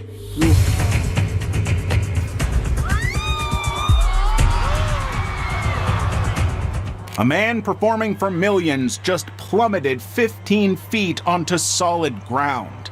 It was a shocking moment that left him physically and mentally devastated. But just seconds after hitting the floor, Uziar sat up, visibly shaken, and immediately begged for another chance. His expression clearly depicted what he was feeling: the embarrassment of failing on live television and the fear that his one shot was slipping away. However, the judges refused. You know what? Thank God you're okay. We don't have another 90 seconds because other contestants have to come out. Other contestants have to come out. Sorry. Well, let's put it this way. Due to limited time slots, they just didn't have 90 seconds more to spare. 4 years later, Uziar returned to AGT Champions and performed the exact same stunt on a ladder of the exact same height in front of Simon Cowell. But despite nailing the stunt, he was eliminated that night by the superfan vote. Acid Roulette. On January 11th, 2015, Chan Tan Pat sat on the Vietnam's Got At the end of the day, I have to respect guys like this, you know, like I just have to, because even for me, guys, like I just understand how it feels to feel like this is your one and only shot to actually become successful though. So I will never feel like he's doing too much, because I understand what the stakes are. I understand the stakes. So now, I mean, respect to him, but damn, dog, falling 15 foot, dog, is crazy. Talent semi-final stage with 5 covered cups in front of him. 4 were filled with water, One contained sulfuric acid, but Fat didn't know which one. He called the act acid Russian roulette with one simple rule: drink from 4 cups, avoid the one that could dissolve his throat from the inside.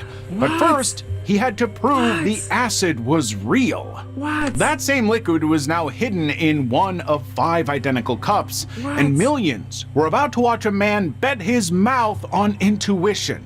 The show labeled it, "Don't try this at home." However, the irony was impossible to ignore. After all, they were broadcasting it as entertainment. A judge shuffled the cups while Pat looked away, and the game began. Glass 5, safe. Glass 1, Pat had just accidentally tasted sulfuric acid. It was clear that the chemical had begun its work immediately. Bro didn't even make it to the third cup.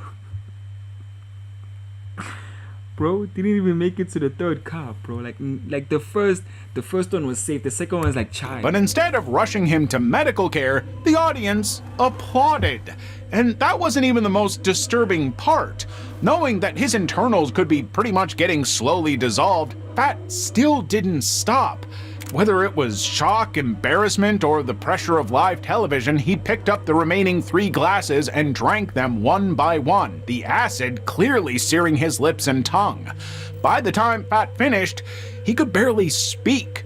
The performer later admitted his biggest fear in that moment wasn't death, it was that his career might be over. He was ultimately rushed to the hospital with first-degree burns and reportedly took 10 days to recover. Level 2, that's crazy. The water cell. Spencer Orsman was 2 minutes underwater with 50 pounds of chains dragging him to the bottom when his fingers stopped working. The 29-year-old escape artist had already picked 10 locks, but the 11th wouldn't budge and his lungs were running out of time. This insane act was a modern version of Houdini's water cell. Going in. Start counting. Start counting. Bro, like, what the fuck, bro? What the fuck is up with people, dog? Bro, y'all are seriously, like, risking your lives for this shit, bro. Like, what the fuck, boy? I'd never, bro. Not never. Me, I love living, dog. I love smelling fresh air. I love live streaming. I love recording music. I love touching titties and ass, dog. Imagine sacrificing titties and ass for this, bro. Oh yeah. The chains around him were 25 feet long with 8 steel padlocks, Smith & Wesson handcuffs, and ankle shackles. And that wasn't all. Once inside, a steel-reinforced lid was lowered and locked with 4 more padlocks. The average person can hold their breath for 30 to 60 seconds. Yeah. Spencer had to hold his for nearly 4 minutes. And he also had to pick every lock during it. This was slow packaged as entertainment while audiences paid to watch him gamble his lungs against a stopwatch. But the New Jersey performance wasn't the first time Spencer had been locked in a water cage to entertain an audience. The eccentric man had done it before, so he already knew exactly how the stunt could go wrong. Just 3 months earlier during a rehearsal, he pushed past the 4-minute mark with 2 locks still remaining. Instead of signaling for help, he kept going until he blacked out underwater, still chained inside the tank. The crew had to pull him out unconscious. And even before that, on America's Got Talent, Spencer had barely escaped in time. Oh my goodness! Spencer Orsman has done it! He does look good. Wow! So when he climbed back into the tank for a live performance in New Jersey, there was only one question in the audience's mind: will he survive this time?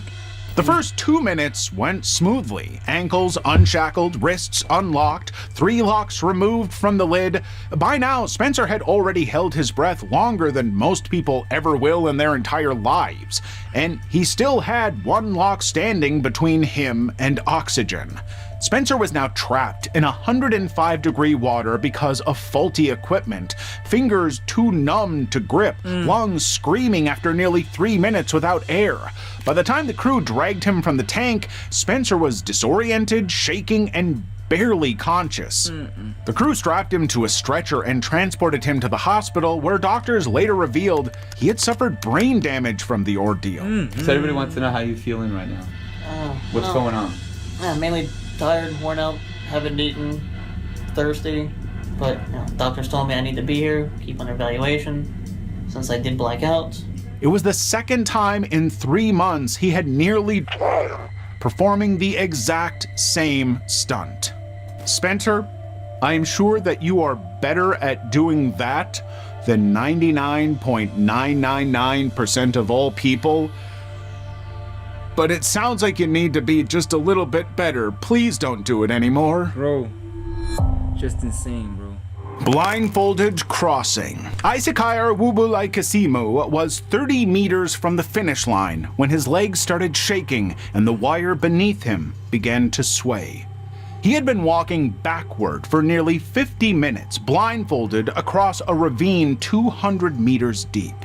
Isakire was a 6th-generation tightrope performer attempting to cross 700 meters of open air at Shinuzai Geopark.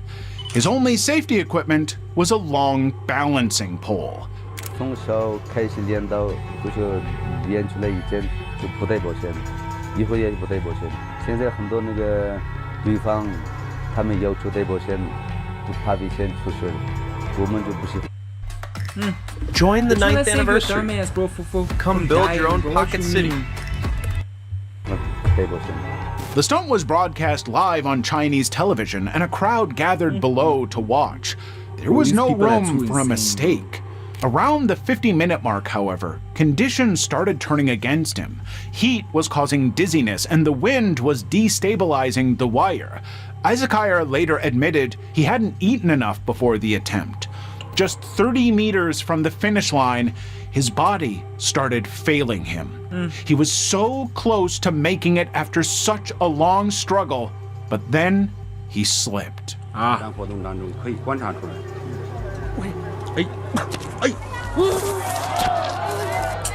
Isakire plummeted 200 meters into the ravine below, the equivalent of a 60-story building. But against all odds, he didn't die. The man crashed through tree branches and bamboo forest, which absorbed just enough impact to keep him alive. Rescuers later found him with only minor injuries. And yet, despite such a traumatic experience, Isakire went on to set multiple Guinness World Records. Some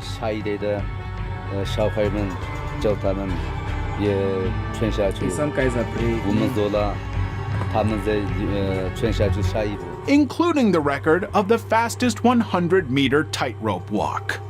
Sounds like he also set a record for best fall into a ravine. Good gosh. Second chance. In 2019, Spanish illusionist Pedro Volta stepped into a water tank on Spain's Got Talent. He was straitjacketed, padlocked, and sent underwater with the tank locked from above.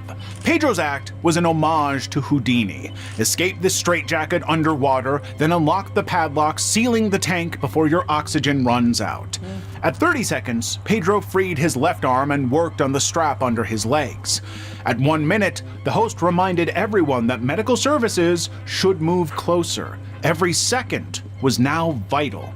At 1 minute and 30 seconds, Pedro was still struggling with the second padlock. But what the audience didn't know was that they were watching a man return to the exact thing that had killed him 1 year earlier. In 2018, during a magic festival in Madrid, Pedro had attempted the same escape. But at the time, a strap got caught. He quickly lost focus, yet instead of aborting, he pushed through. Pedro's body eventually collapsed and stopped moving underwater. And while Pedro was half dead inside the tank, the crowd kept filming and cheering and the medics stood still. No one could tell if the struggle was part of the act or if they were watching someone die. By the time paramedics reached him, Pedro had been in cardiorespiratory arrest for 4 minutes, clinically dead. But they resuscitated him on the spot. And yet, 1 year later, Pedro climbed back into the same tank to confront what almost killed him. Only now, the stakes were different. Instead of a small festival crowd, a panel of celebrity judges, a packed studio audience, and millions watching from home surrounded him. If something went wrong, the whole world would see it happen. And something did go wrong. Again, Pedro failed to open the second padlock. After more arduous struggle, Pedro gave up on the lock. The panic was breaking through his face, coupled with the agony of his lungs giving out and the humiliation of failing in front of the entire world once again. Pedro survived, but this time he decided to stop performing that stunt. It took dying once and nearly twice for the persistent performer to finally give up. The shows so far were dangerous, but in the next level, things are about to cross all human limits. So hit the subscribe button and buckle up. Subscribe to me as well, y'all. Level 3, the 22-car jump. Harley Davidson, or Bubba Blackwell, was a world record jumper and professionally known as the American Daredevil. On July 4th, 2001, he launched off a ramp in front of 35,000 spectators at the Del Mar Fairgrounds, and never made it to the landing. Amid laser entrances, pyrotechnics, speeches, and wheelies to hype the crowd, Bubba mounted a Harley-Davidson XR750, the same motorcycle the legendary American stunt performer Evel Knievel used for his legendary jumps. That night, he was attempting to break Knievel's car jumping record. 22 cars lined the track, a 7-foot ramp stood at the end. But there was a problem. The venue was a horse racing track, and the surface was softer than standard stunt terrain. The unstable ground made Bubba hesitant, but when he saw the crowd was chanting his name in anticipation, he went for it. After a quick prayer, Harley accelerated in 4th gear toward the ramp, but his trajectory was too low.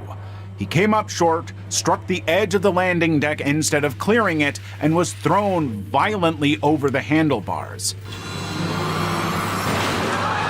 Why aren't you showing us that shit, dog? Bubba was unresponsive, blood pouring from his head and ears, body completely still. Paramedics reached him within moments, and Bubba was eventually airlifted in a comatose condition.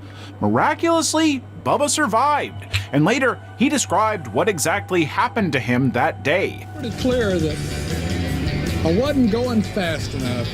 And if I had it to do over again, I would have traction down to make sure it'd be okay. Still, Bubba returned to stunt riding just 2 years later, and by 2008, he wasn't just jumping 22 cars anymore, he cleared 52, more than double the record that nearly killed him. 1 centimeter. During a Cirque du Soleil show in Portland, Oregon, an aerialist was spinning at high speeds, 20 feet above the stage with no safety net. And this suddenly, is going to be the a worst legendary happened. stream. This stream is the one, y'all. The aerialist was Maria Konfektova, who holds a Guinness World Record for the most aerial hoop rotations in 30 seconds. On August 24th, 2024, Maria was performing her signature routine. However, no one knew that something had already gone wrong before she even started spinning. The hoop she was spinning on had a 1 centimeter misalignment. Now, it may not sound like much, but in the physics of a high-speed spin, 1 centimeter is a meter, and that's all it takes to alter everything. Before anyone could react, Maria... Bro, do you understand like how small a flipping centimeter is, dog? And then in the world of physics, for these people, it's like an entire meter, dog. That's insane, bro. Everything needs to be calculated down to the fucking nanobytes, boy. Hit the stage. She may have had all her weight on the same foot at that point. Meanwhile, the man nearby just stood there in shock at first.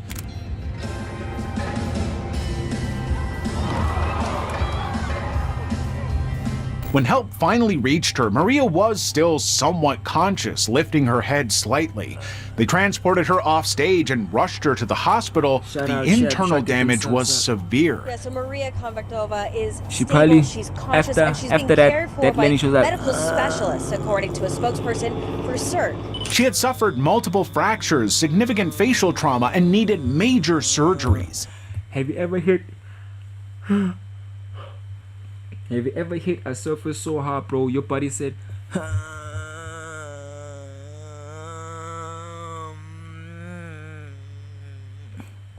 remember this one time, me and my friend dog were riding a bicycle, dog.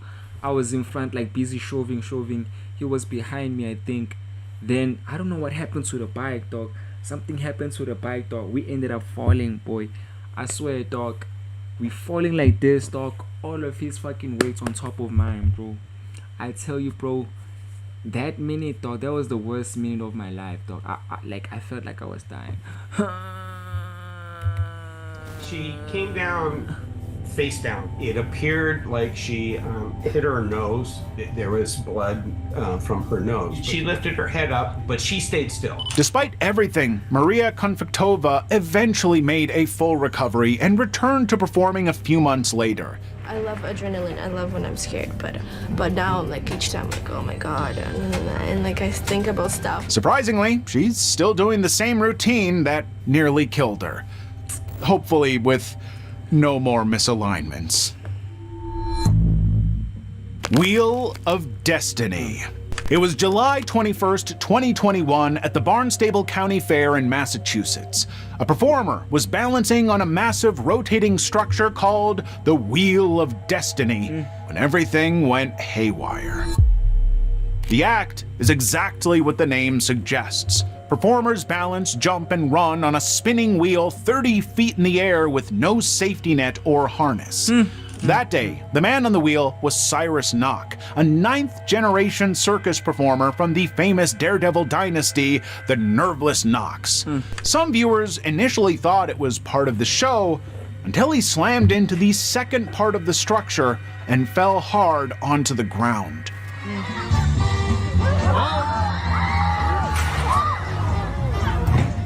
A doctor in the audience rushed to help. However, the injuries needed greater medical attention, so they rushed him to the nearest hospital. Collapsed lung, cracked 3 ribs, crushed vertebrae, and a little crack in my spine. In the meantime, the audience shared some really disturbing views. Despite the horrifying incident, the performer was released from the hospital just 3 days later. Within 3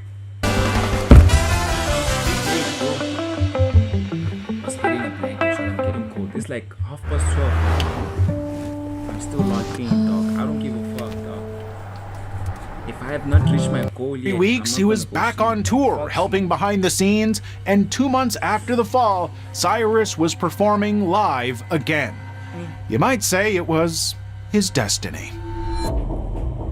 No helmet. On Turkey's Got Talent, a performer was about to attempt a high-speed rollerblade jump off a ramp on live television. The performer was Harun, a member of Mersin Extreme, a Turkish acrobatics group. The man had no helmet, no protective gear, just the stage, the ramp, and whatever landing he could manage. And with that list of risks and dangers combined, the result was disastrous. He landed hard on his back and neck, missing the mat entirely. Within seconds, his body went stiff in an awkward angle. However, the most disturbing part was that the judges sat there, the audience watched, and no one moved. In fact, it wasn't the medical team who rushed in first, it was his teammates, backstage staff, and other competitors. Eventually, a neck brace was placed on him, confirming what everyone already feared.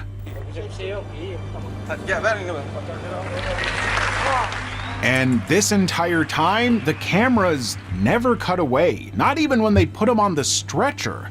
Harun was carried off to an ambulance, but luckily he didn't suffer any serious long-term injuries. Still, the question nobody could answer remained. Why didn't the production require him to wear any protective equipment in the first place? Level 4. The Failed Net. At the Great Moscow State Circus, an acrobat dove from 85 feet as part of the finale. But the landing wasn't what anyone had expected. The acrobat was Karo Christopher Kazungu, a Kenyan performer and part of a 12-person aerial act. The maneuver was called the drop, a stunt that required him to free fall from nearly 26 meters and land precisely in the center of a safety net. The staff ensured everything was rigorously tested, but as Kazungu's body hit the exact center of the net, instead of catching him, the net tore open on impact.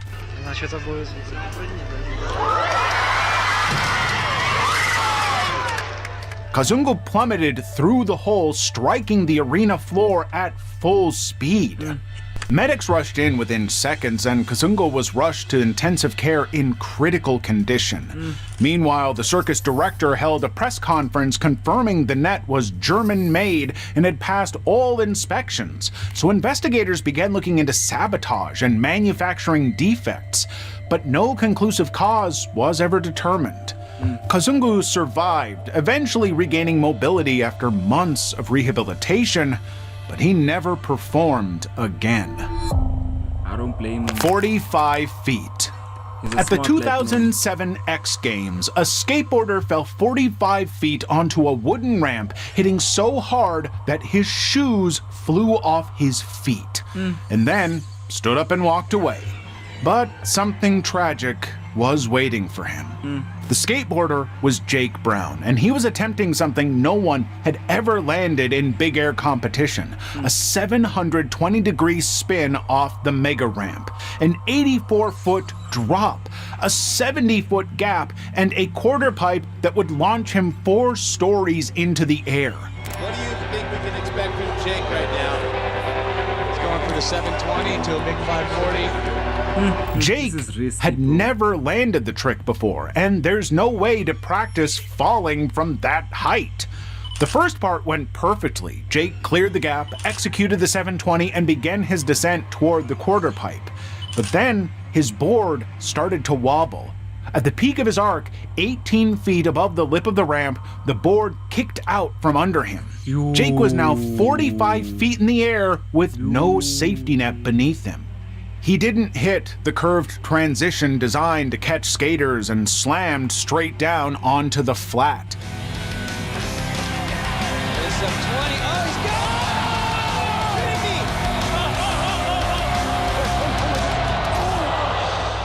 Jake lay motionless. Fellow skater Jason Ellis, watching from the sidelines, thought he was the way that his body accordioned and his shoes flew off, and I mean, looked like he must have snapped his neck, snapped his leg. It's unbelievable. I wouldn't have survived, no way. Meanwhile, the commentators went silent. For 2 full minutes, no one knew if Jake was breathing, and then he suddenly pushed himself up onto his own 2 feet and walked off the ramp to a standing ovation. Are you kidding me?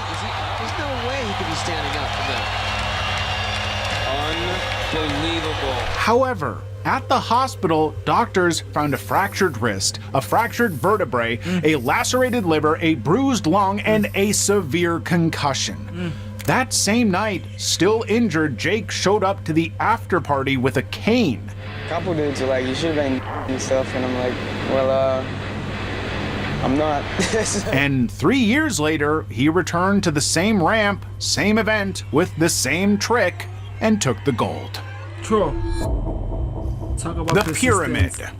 In February 2017, 8 members of the Flying Wallendas were rehearsing an 8-person pyramid on a high wire in Sarasota, Florida. There was no safety net beneath them. The performers were members of the Flying Wallendas, a 7th-generation circus family known for one defining tradition: no nets. But that practice hadn't gone so well for them in the past. In 1962, the Wallendas were performing their signature 7-person pyramid at Detroit when the formation collapsed. 2 performers were killed, and a third, Mario Wallenda, was paralyzed for life. When it collapsed in Detroit, that was a real eye-opener for everybody, public as well as performers. And public were finally aware of how dangerous circus work is. Still, the family never stopped performing, but they dropped the pyramid from the act until February 2017. What happened? 55 years later, the new generation planned to bring it back. And this time, the formation included 8 people instead of 7. A world record attempt and a way to close the door on that dreadful chapter of their history. They were 25 feet in the air, 3 tiers of performers balanced on bars, shoulders, and a single wire. But then, someone shifted. In a multi-person pyramid, one movement travels through the entire structure. I don't know, man. That just sounds like something stupid to do, bro. Like, if one person slips or one person wobbles a little bit, it's chai, boy. There's no recovering once the balance breaks. Before anyone could react, 5 performers fell. 3 managed to grab the wire on the way down.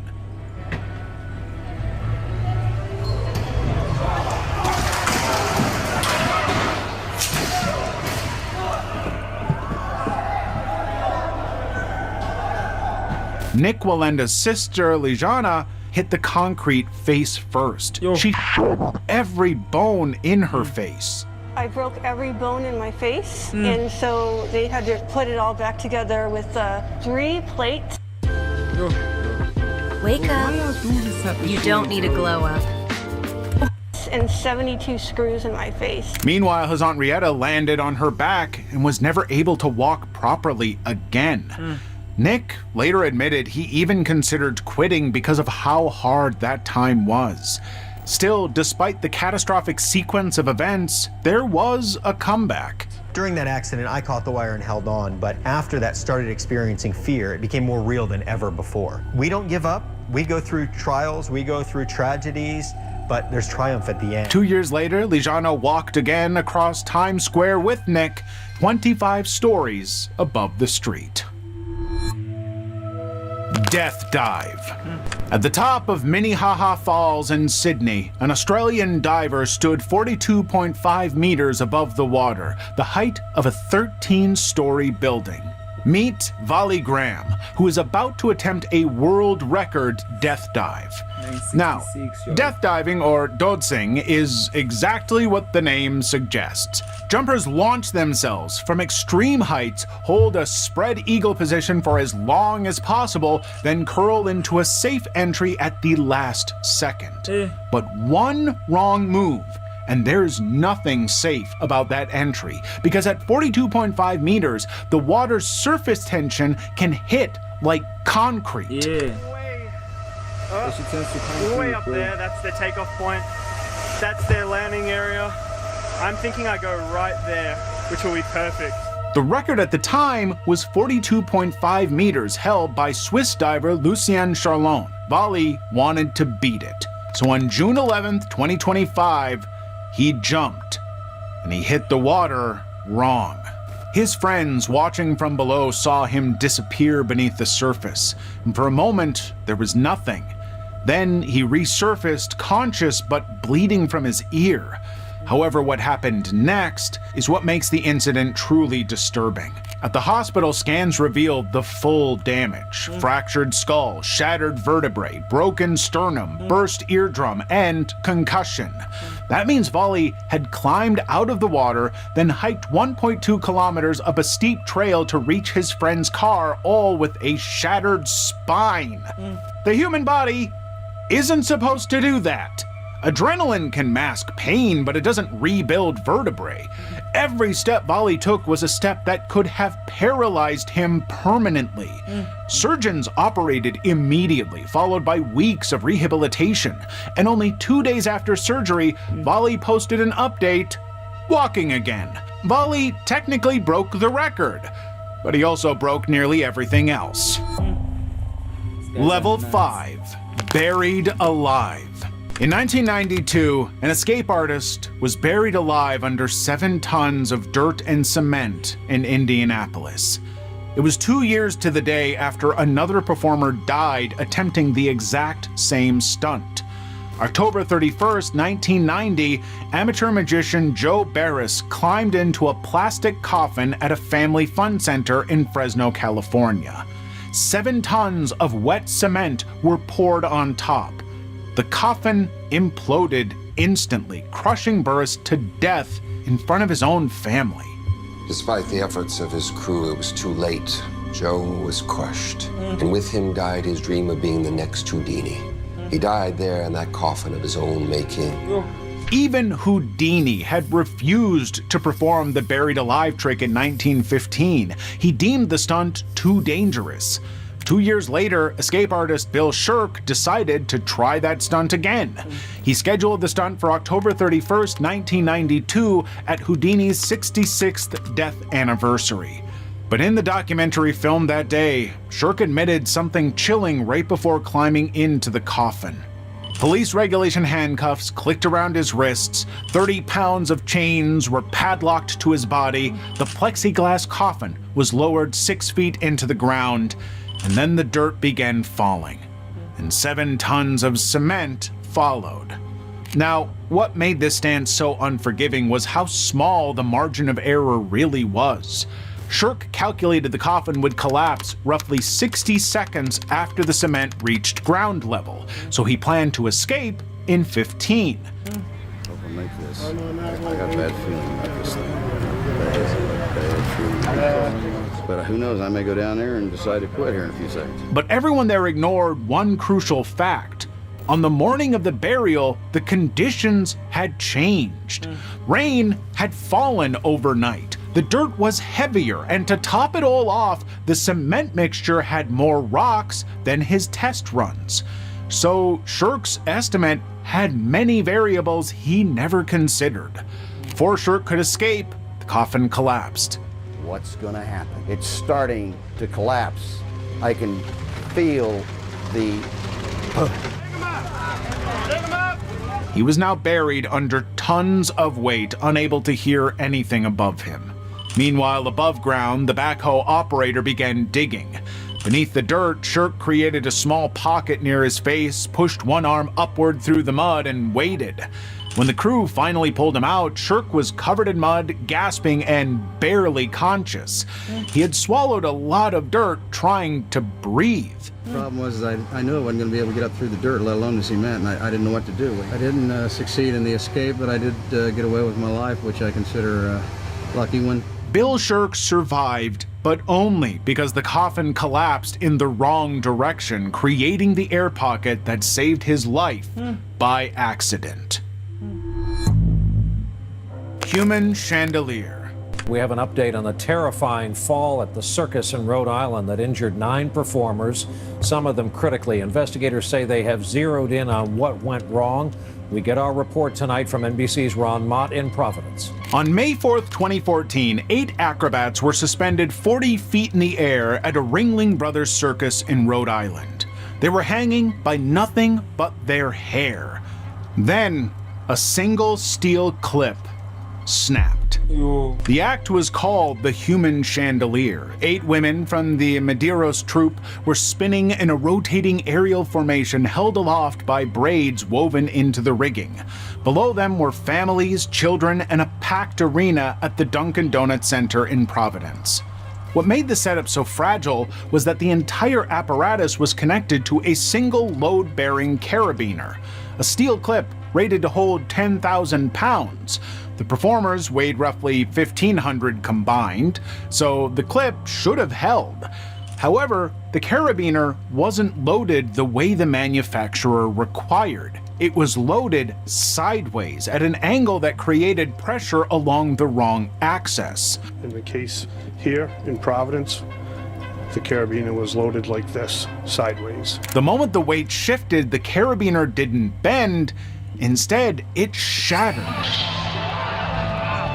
8 bodies dropped nearly 40 feet. They collided mid-air with a 9th performer positioned below and hit the arena floor in a pile. Emergency responders rushed in immediately. The performers were found crumpled on top of each other, some motionless, others writhing in pain.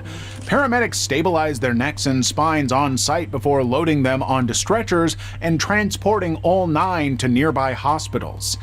As one can imagine, the injuries were catastrophic. Broken necks, spinal fractures, shattered limbs, and one performer with ribs that had pierced her liver. Multiple fractures, multiple surgeries in their limbs, in their legs, in their arms, in their necks. Very, very serious injuries. Troop leader Victoria Medeiros and performer Diana Costa were listed in critical condition, with Medeiros initially unable to feel her legs. It took months of rehabilitation before either woman could walk again, and even then, the recovery was far from complete. OSHA's investigation confirmed that the carabiner failed because the rigging had been set up incorrectly, resulting in the circus's parent company being fined $7,000. In 2020, the acrobats reached a $52.5 million settlement, give me a second, guys. My phone switched price off. on the night that ended their careers. The Russian Swing. For 22 years, the Russian Swing Act at the TNE Spectacular Circus had been performed without a single incident.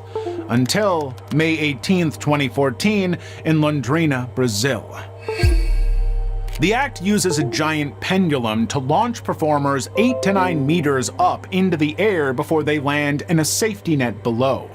28-year-old Wilson Gomez Barreto had been one of its performers. He had done the routine hundreds of times. However, that night, something went wrong with the trajectory.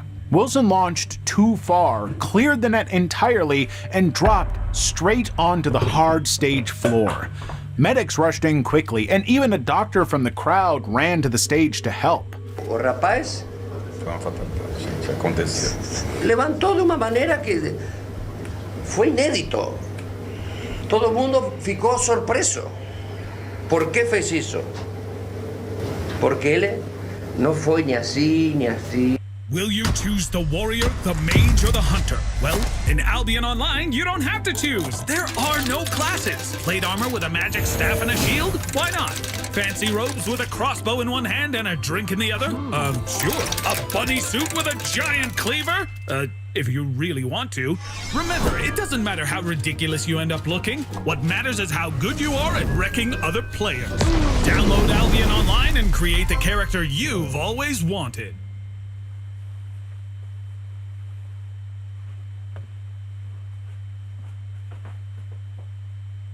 Ni así, ni así, ni así. Ele foi assim.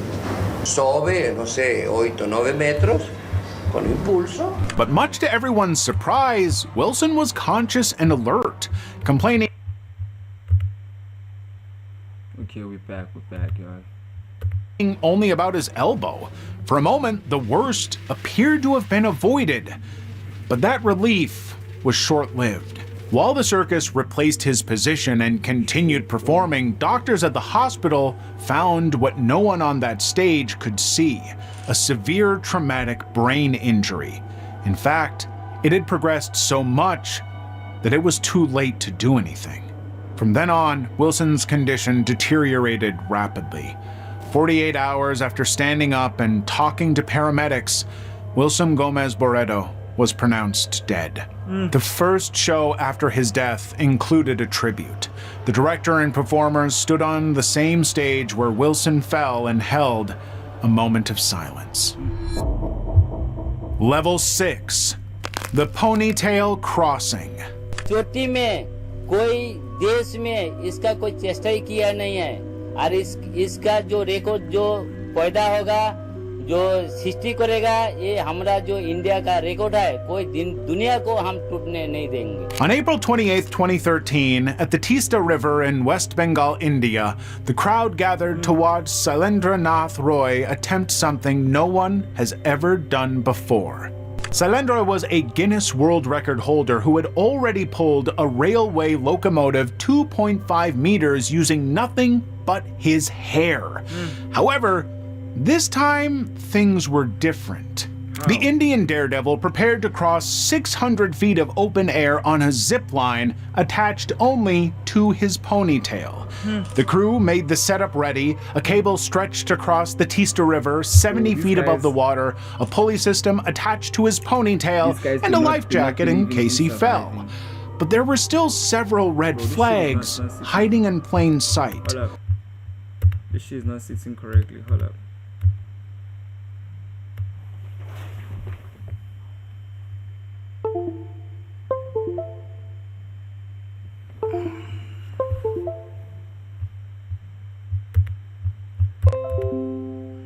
Like no backup safety line, Roy using no harness, and no emergency rescue team in case something went wrong.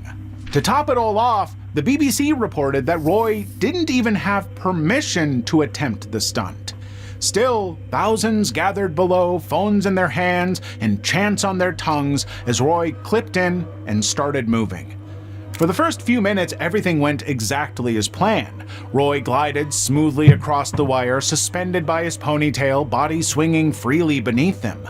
And just when it seemed like the record was about to break, Roy stopped moving.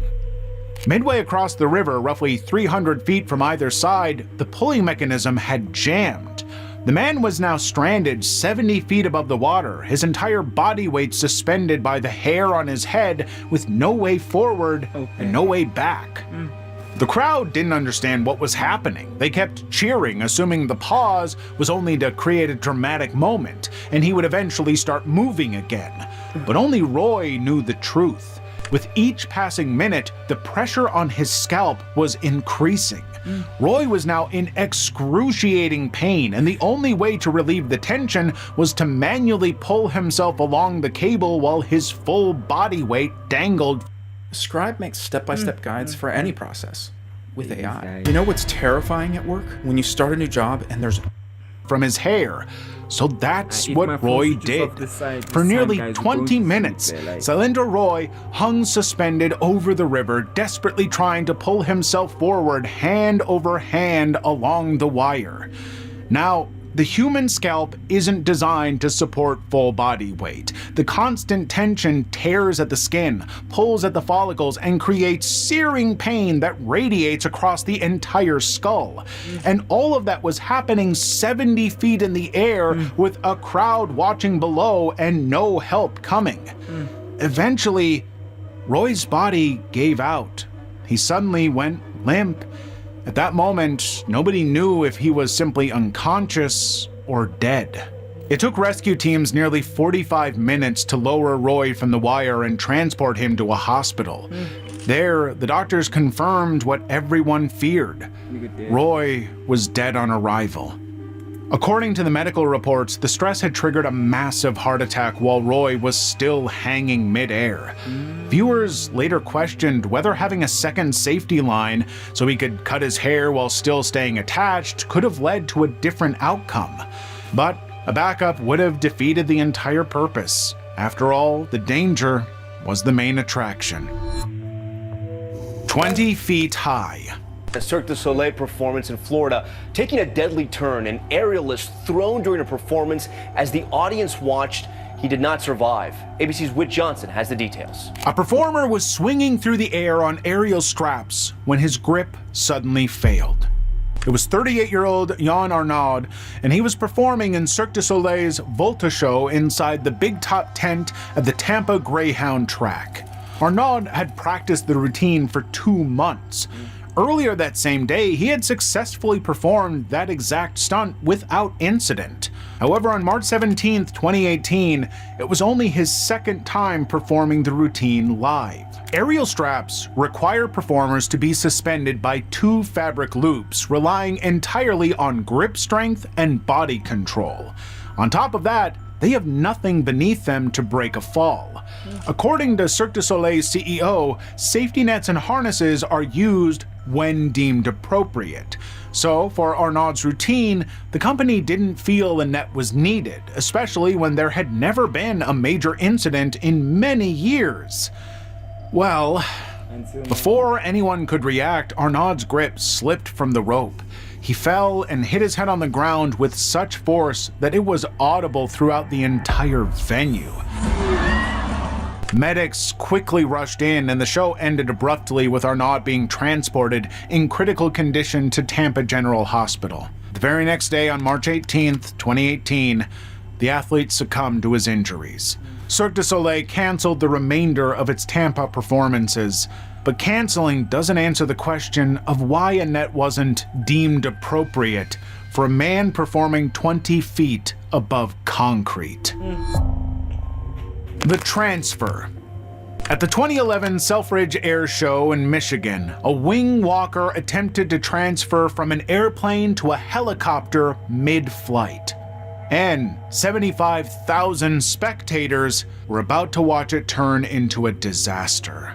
Todd Green was the son of legendary Hall of Fame stuntman Eddie the Grip Green, and he had spent over 25 years mastering the craft. His signature move was deceptively simple in concept. Stand on the wing of a biplane, wait for a helicopter to descend into position, then grab onto its skid and transfer mid-air. Just a day before, Green had performed the stunt flawlessly. Those of us that have a real passion for it and put all that we have into it, and Todd was one of those people. So when he returned the next day on August 21st for a repeat performance, nobody expected anything to go wrong. However, the stunt was still ruthless. Both aircraft had to align within inches while moving through open air. Green had to release his grip on the biplane at the exact moment the helicopter skid was within reach. Too early, and there's nothing to grab. Too late, and the window closes. During the performance, Green made several attempts to line up the transfer.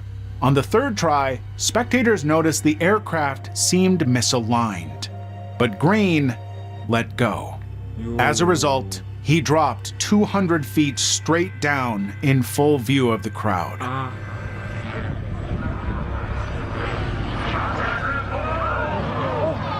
The fall was so fast that many spectators didn't immediately register what had happened. Todd Green died instantly from multiple blunt force injuries. It was a stunt without a safety net gone horribly wrong. The plane was so low you could see his shirt actually shaking, and you could see it was just too windy. Selfridge Air Show officials later announced that wing-walking transfer stunts would be permanently banned from all future events. But for the thousands who watched that afternoon, the memory is sure to leave a mark. Level 7. Backward. A Colombian acrobat successfully pedals a bicycle across a tightrope 13 feet above the stage. But things went wrong when he attempts to cross backwards. The acrobat was Sixto Octavio Chavarro, a 44-year-old veteran performer who had spent years mastering extreme high-wire acts across Russian circuits. Why don't these people use legs, boy?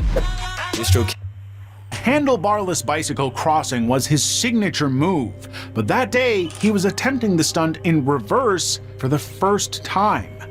Now, when you're reversing across a wire on a handlebarless bicycle, it delays every balance correction by a fraction of a second. And for Chavarro, that fraction was enough. Beneath him was no safety net and no harness, so Chavarro fell head first on the concrete hard floor.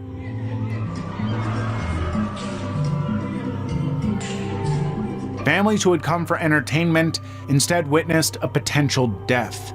But what happened next may have sealed Chavarro's fate. Staff members lifted his limp body without a stretcher or spinal precautions, handling him the way someone might carry a drunk friend at a bar. For a head-first fall, that kind of movement can turn survivable trauma into certain death. Chavarro was rushed to a hospital, but pronounced dead shortly after. To top it all, his family in Colombia learned about the death through a nephew working at the circus. Él tenía experiencia, ya llevaba en Rusia, llevaba como 2 años que estaban allá. Que nos ayude la Cancillería para repatriar el cadáver de él, para darle cristiana sepultura, porque la mamá está allá, los hermanos, y pues ellos son de muy bajos recursos. They couldn't afford to bring Chavarro's body home and were left begging the government to help just to bury him. The Glass Cage. At the 2017 Mad Cool Festival in Madrid, a performer was dancing in a glass cage suspended 100 feet above ground. But while the crowd was cheering, his safety line suddenly failed. The performer was 42-year-old Pedro Aunion Monroy, an aerial dance pioneer known across Europe for his meticulous attention to safety. But that night in Madrid, something clearly went wrong. Pedro was performing a 30-minute aerial act scheduled between Alt J and Green Day. The routine required him to switch from a short safety line to a longer bungee cord mid-performance, a transition he had done before. However, the connection wasn't secure. When Pedro jumped, the cord didn't catch and he plummeted 100 feet, striking the ground near the main stage.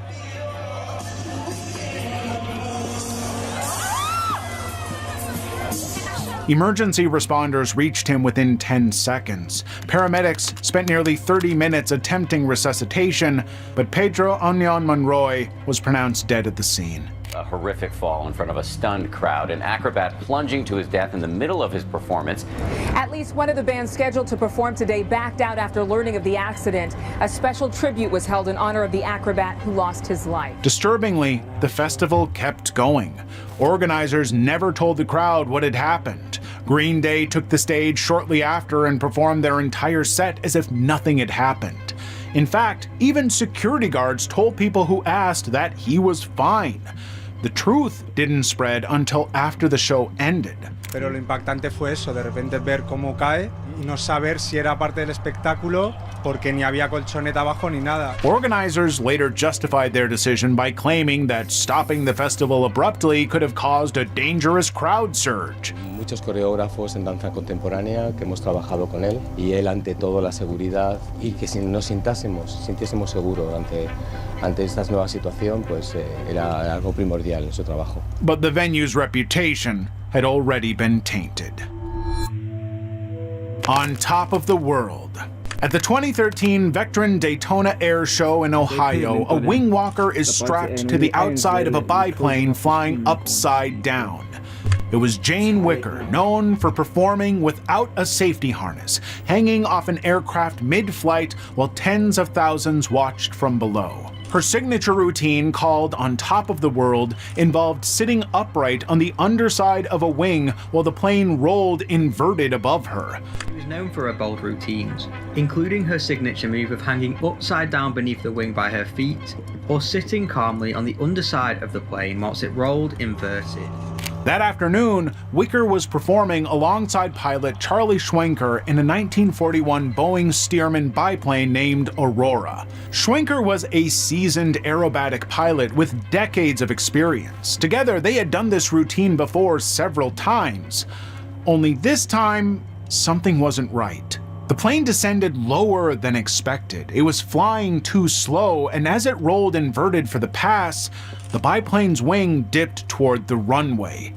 Keep an eye on Charlie. Watch this. Jane Wicker sitting on top of the world.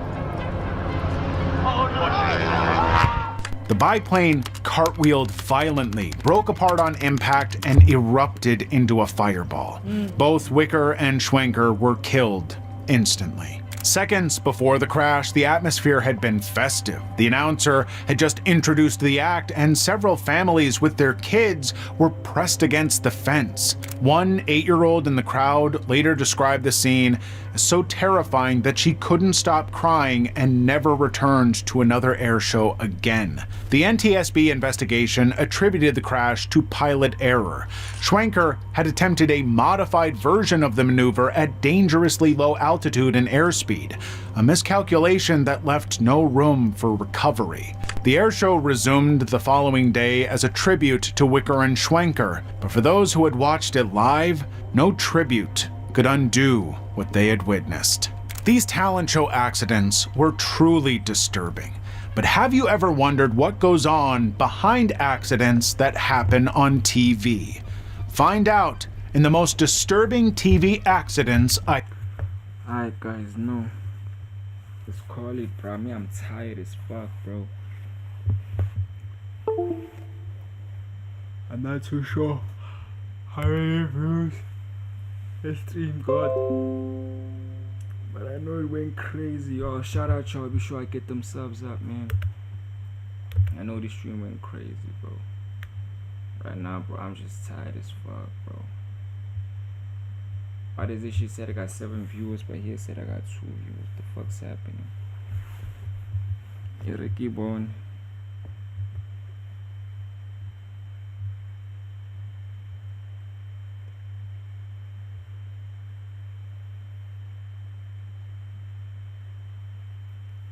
And I'm only missing like 25, bro. I'm only missing like 25 more views, dog, to hit the goal. Can we go an extra 25 more minutes, guys? Like, I really don't want to give up, like, when I'm about to get there, bro. Like, I really don't want to give up. Like, I really want to sleep after I've reached this goal, guys. Come on, let's reach this goal. Come on. We're only left with like 27. 73. We missed like 27 more views, guys, and we got it in the bag. Come on, y'all. Let's do it. Let's do it. Let's do it. Let's do it, y'all. Okay, let's watch this Gen Z video, and that's about steroids. Let's watch this video.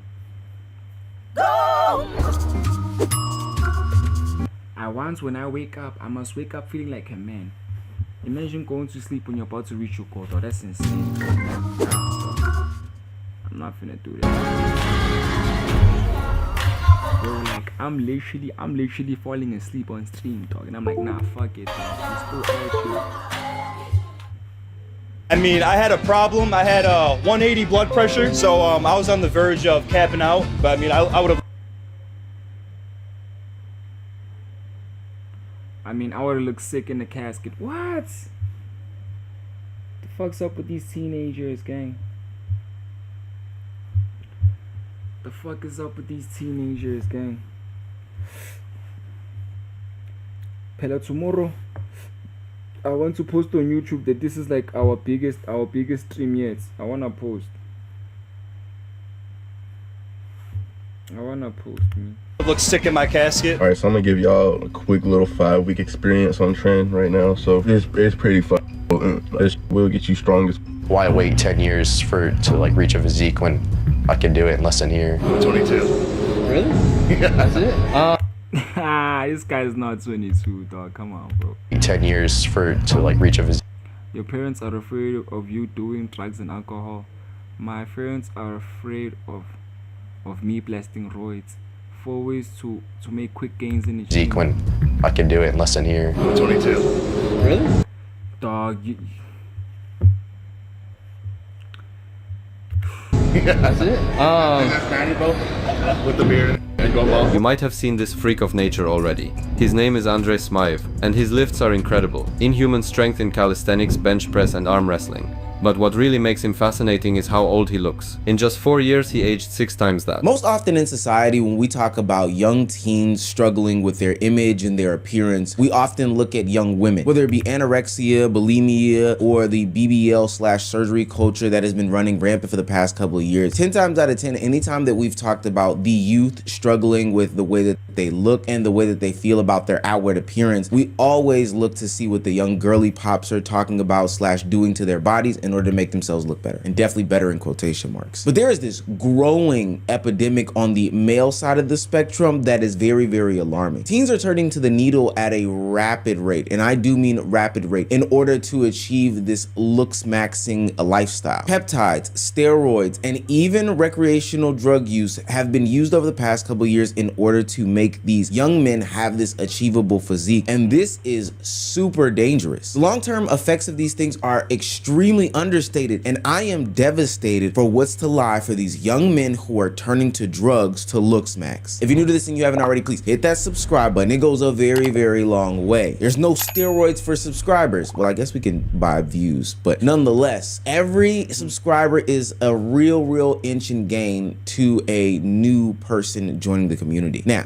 back to the video. Now this one is very sentimental to me. I, like other young men, have gone through transformations and journeys when it comes to muscle mass, gaining weight, losing weight, all these other things like that. Graduating high school, I was about 175 pounds. I played football, I had muscle, I could squat 450 pounds, I could bench 280. I mean, I was a physical specimen relative to size, you know, all those things like that. But then as I joined school and started in the workforce, I started to lose muscle mass and size rapidly. I ended up looking like a lollipop on top of a stick. And then one day I went down my own weightlifting awakening. I started going to the gym 2 times a day. I started lifting weights, eating more, all these different things. And I too found myself doing these extreme measures in order to gain weight. There's this muscle mass gainer called Double XL Mass Gainer or something like that. I don't know, it comes in a blue bag. It has a big yellow XXL on there. I was probably making 2 of those shakes, consuming close to 5,000 calories a day because I was also eating 4 meals, and I was jacked. And I felt those ramifications. It was not healthy for me to seek looks maxing in that way to achieve that physique. Sure, did I look great? Absolutely. But I didn't feel well. Now I say all that to say that every young man goes through this journey and this path at some point, whether they're looks maxing for themselves or to attract the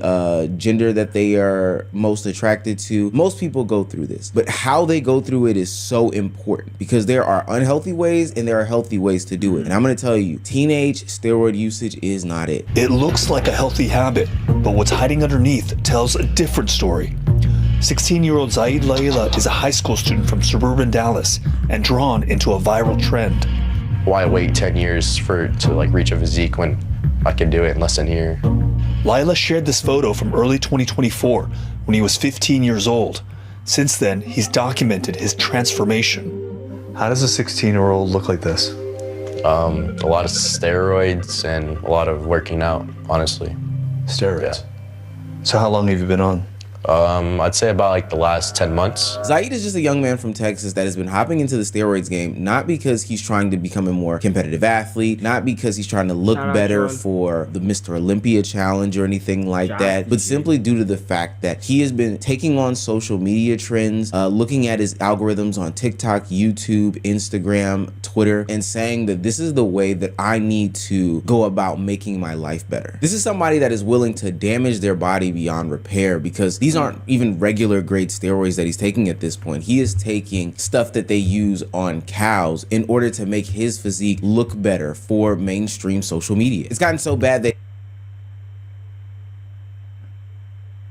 he has now even become an influencer in the space surrounding social media. The reason why I keep even referencing social media is because the doctor interviewed in this CBS segment and Zaid himself referenced that there's been an uptick in social media steroid usage and it being promoted as like this catch-all thing. And Zaid would even mention that, hey, without social media, I wouldn't even be doing this. Many young people now who aren't actually participating in any types of sports who are using these drugs only for the purposes of looking better. So this has migrated from the realm of athletics into aesthetics? Yep, I think it's relatively less recognized that actually with more social media, there have been really extreme pressures for boys to build muscle. Your social media feed at this point? Obviously, gym influencers, the top ones right now. Do you think you would have gotten on steroids without social media? No. Definitely seeing like people do it is like what makes you want to do it. And this is why I hate the looks maxing and red pill community, and I'll get to them in 2 seconds. But what's being glossed over with these kids is the long-lasting impacts of long-term drug usage, specifically steroids. Some of these folks look old as hell. What do you think, bro? 22. More like 22 years since his last divorce, or 22 years in prison. When people think about the downsides of steroids, they mainly focus on heart problems or gyno. But not many worry about what happens to every steroid user: premature aging. The body may look strong and muscular, but the face becomes round, swollen and wrinkly. But how does it happen? There are few reasons for that. Steroids change how the body manages water. Water retention means the body keeps extra fluid under the skin. When this fluid collects in the cheeks, around the jaw and under the eyes, the face begins to look swollen. Why does that make someone look older? Because swelling hides the sharp lines that make a face look young, like a clear jawline and defined cheekbones. Steroids also affect where fat is stored. Fat redistribution means fat moves from one part of the body to another. Instead of sitting in the hips or legs, some fat may collect in the... What if you could make a song using only your voice? I don't care. Let's start with the drums. the face and neck. These guys think that they are looks maxing by using steroids, but really they are age max. And if they think that this is the worst of it all, then I would say that they are sadly mistaken, because steroids and other drug usage in order to look aesthetically better is probably the worst thing that you could possibly be doing. The biggest one was acne, of course. I mean, Greg Doucette made a whole video on it, you know, calling me out. Is his body telling him in Braille to perhaps stop, to maybe think a little? And I'm losing hair. So yeah, I got hairline check. Are you willing? Are you willing? Hell no. I don't want to show the hair. There definitely is bald. Let me see. Let me see. We will blur it. We'll blur it. Let's see. Nah, no. Yeah. Back hair. I look like a fucking gorilla. That shit is like, it's pretty bad. Oh, I was basically like a female on her period. My estrogen was like 150. Yeah, that was bad. I had mood swings like this. I'd be sitting there, I'd start crying out of nowhere. I also had milk come out of my... Were you fully informed of all the side effects that steroids could do to your teenage body? Yes, and I still said f it. After one of my cycles, my cholesterol came back like worse than a dead person. Like cholesterol that you could never humanly achieve unless you were abusing drugs. And it was like 20 times the risk of having like whatever. My veins clogged up on me. So that was scary. This once was thought to be some sort of smaller phenomenon. If you go to the right gym in the right small town, you'll probably see some guys that carry a gym bag with them from bench to bench, from weight to weight, doing every single rep, secretly injecting themselves in the bathroom to get themselves juiced up for the next set of 20 curls with dumbbells the size of my torso. But just like anything else that was small and niche, once social media got involved, things ballooned out of control, no pun intended. I don't think that I need to go into this, but social media is extremely pervasive. It's extremely addicting, and it can influence the way that people's brain chemistry and mind works, what they look towards, what they're attracted to. So it makes sense that young men are looking at these influencers on social media that are building muscle mass, growing big and strong and stuff like that, and idolizing them, because those people are also most likely close to women, cars, money, etc., etc. And I don't think there would be any problem with that, except for the fact that these people are now outwardly open with their drug usage. At one point in time, steroids used to be this shameful secret, this hush hush, no,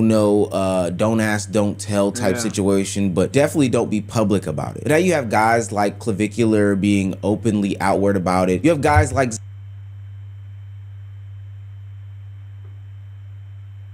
Zaid, the first young man that we talked about in this video, claiming to be an influencer, literally posing with needles. And then you have guys like ASU frat leader who are either not denying it or making it so obvious that people have to say something about this roid usage. So right now I'm on a very low dose of test. I'm on around like 220 milligrams. Okay.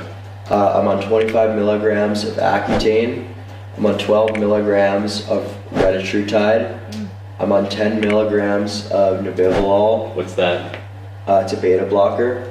Okay. On 2.5 milligrams of minoxidil, a lucky dip of dutasteride, melanotan 2. I take melatonin too.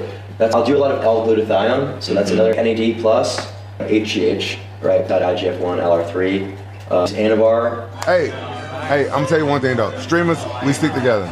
Alright, yeah, that's why I fuck with you, because you're a streamer. Yeah. But I don't like that you do steroids. I'm not allegedly. I'm gonna tell you something. You're gonna think about what I said in like 5 years. You'll be like, I would listen to Rampage. I'm gonna tell you this: stop doing steroids. Look at your stretch marks. I see it. I know everything, nigga. You know what? I used to fight in Japan. I used to fight steroid freaks just like you. Yeah. It's ways you can do it naturally, but you're too young to be taking this shit. It's gonna fuck you up in the long run. Now, although Rampage, bro, like, this guy Jackson gave ASU frat leader, crazy ass name, a warning sign about steroid usage, it seemed to roll right off his back. But he really needs to heed this warning. Like I said, body imaging issues are not a new thing when it comes to the internet. It's something that has existed for a long time, and the solutions for these things, these quick fixes, have always been out there. But now we are stepping into a day and age where there are celebrities, influencers, people with microphones who now have a place and space to talk about the negative impacts of these things. People who in the past have done these surgeries, have gotten these steroid injections, BBLs, or whatever the case may be, are now coming to the forefront and talking about those regrettable actions and decisions that they made in their youth, because it is now impacting them as they are adults. I remember when I was like 20-something years old and I first started taking steroids. I've tried everything: Tren, Masteron, Clenbuterol, Winstrol, and then I get in my 30s and screwed up my hormone levels and was never able to get back. So what would you say to a 20-year-old watching right now that's thinking about getting on gear? Don't even think about it. I got some injections, which is illegal. Don't do that. That's why I really don't like talking about it, because I influence a lot of younger girls, and I don't want them to feel like, oh, well, Jada got it, I need to get it, because I know a lot of people who got these same injections and they had to get theirs removed, or they're rejecting, or they're having your advice is complications. not to do that. So my advice is not to do it, because everybody is different. So that's why when people ask about like surgeries and stuff, I really never say like, I never tell them I didn't get anything done, but I don't like to advocate for ass shot or butt shots. It's not okay. That's one of the downsides about the internet in this conversation, and ultimately it probably leads to a catch-22. We need people to talk about the negative impacts of steroid usage, BBLs, body dysmorphia, these surgeries to make yourself look better and look smacks. But on the same token, the only way that we get those people is if we have those people that have done these sorts of drugs and stuff like this before. With that being said, that's exactly why I hate the red pill community and some of the influencing community. Seeing them run around and talk about looking better, you know, through gym, diet, exercise,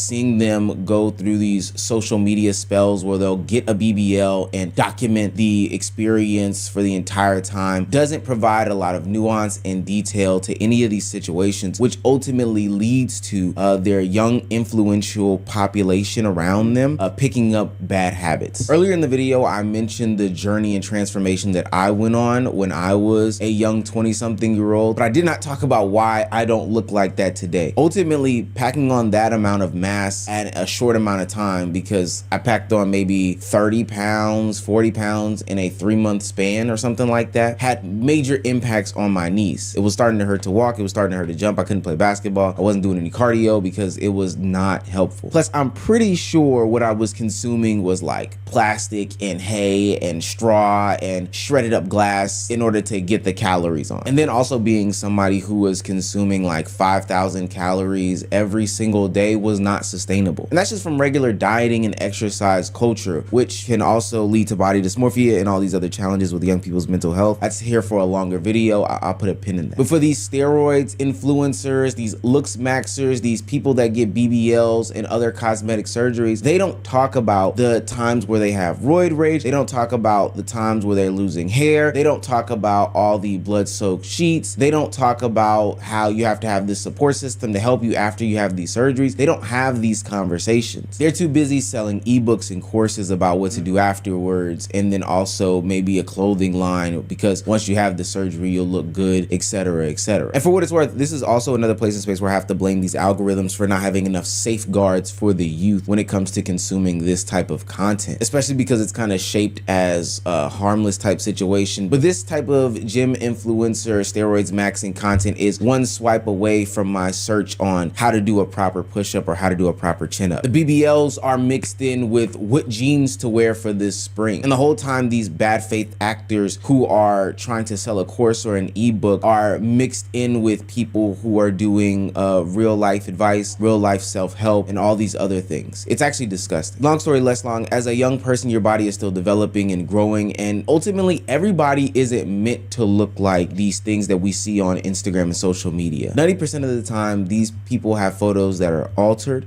These people are genetically gifted or they are surgically gifted. I think that people need to understand those risks and what they take on before they go down this path, because once you go down it, it is extremely hard to turn back, if not impossible. I don't switch between tools anymore. Everything I need to create with AI. Yo. Hey bro, I know you like to perform for the sunset, but when you gonna give it to the people?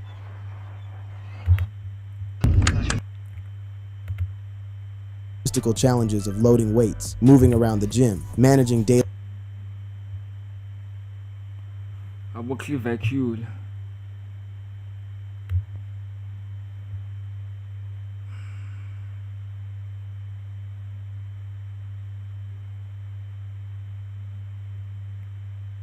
NBA Youngboy just got horrible news.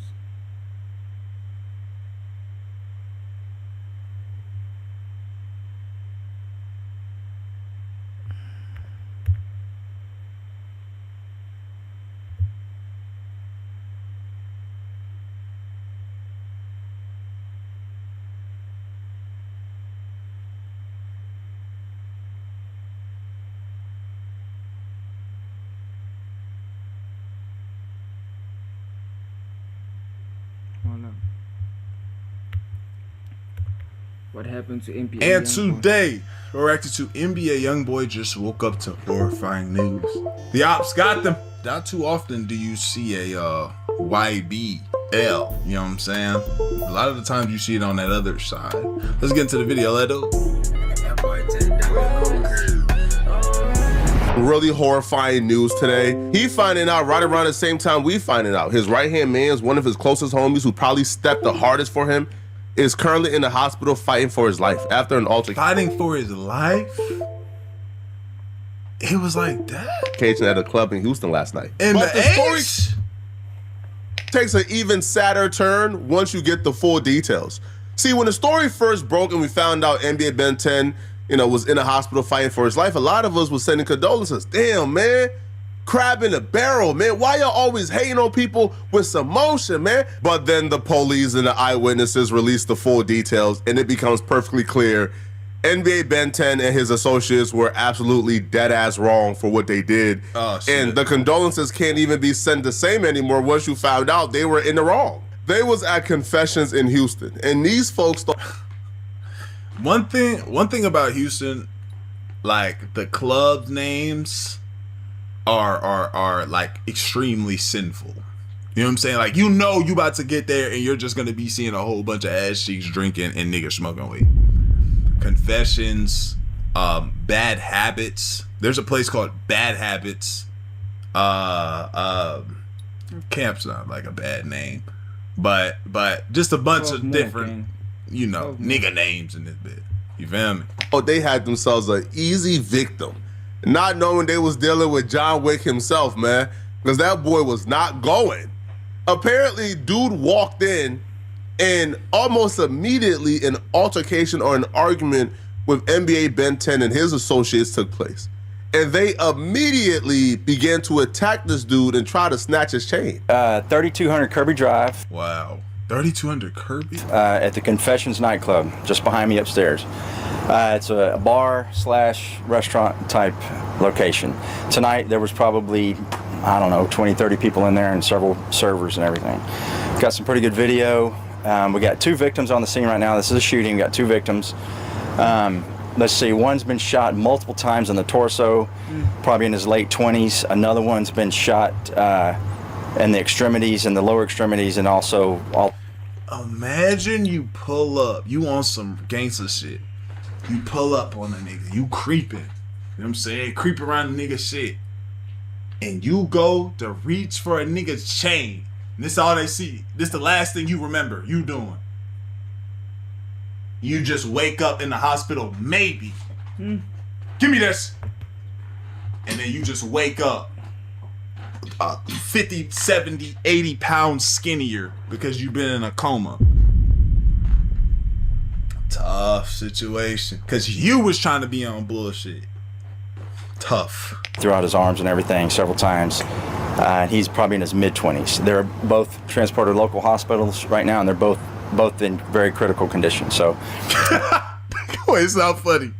Nigga said, crazy, right? Let me take you back 2 weeks ago. Oh my God. That's not funny. But it's true though. Holy shit, it's true though. My name's Lieutenant R. Wilkins, Willkens. So what we know right now is our suspect, who we don't know who he is right now. We're working on that. Investigators do a great job. I'm sure they'll figure out who he is. Was at this location and had a confrontation with a couple guys. That altercation originally, it appears from what they were doing, was trying to take his chains. Now, we don't know if they knew him or what that was, but it appears possibly that nigga got quick draw on Hall of Fame though. For real. Nigga go for your chain and you can easily hit him with the ding ding ding ding. Knew this guy. I don't even like how they're calling him a suspect. Now, there's some good signs because a little later in his press conference, they actually called him the victim. But yeah, don't call me no suspect, bro. Them boys try to snatch my chain. Them boys try to put hands on me. As far as he said chains got to be a down south shit in DC. Niggas don't be wearing chains like that.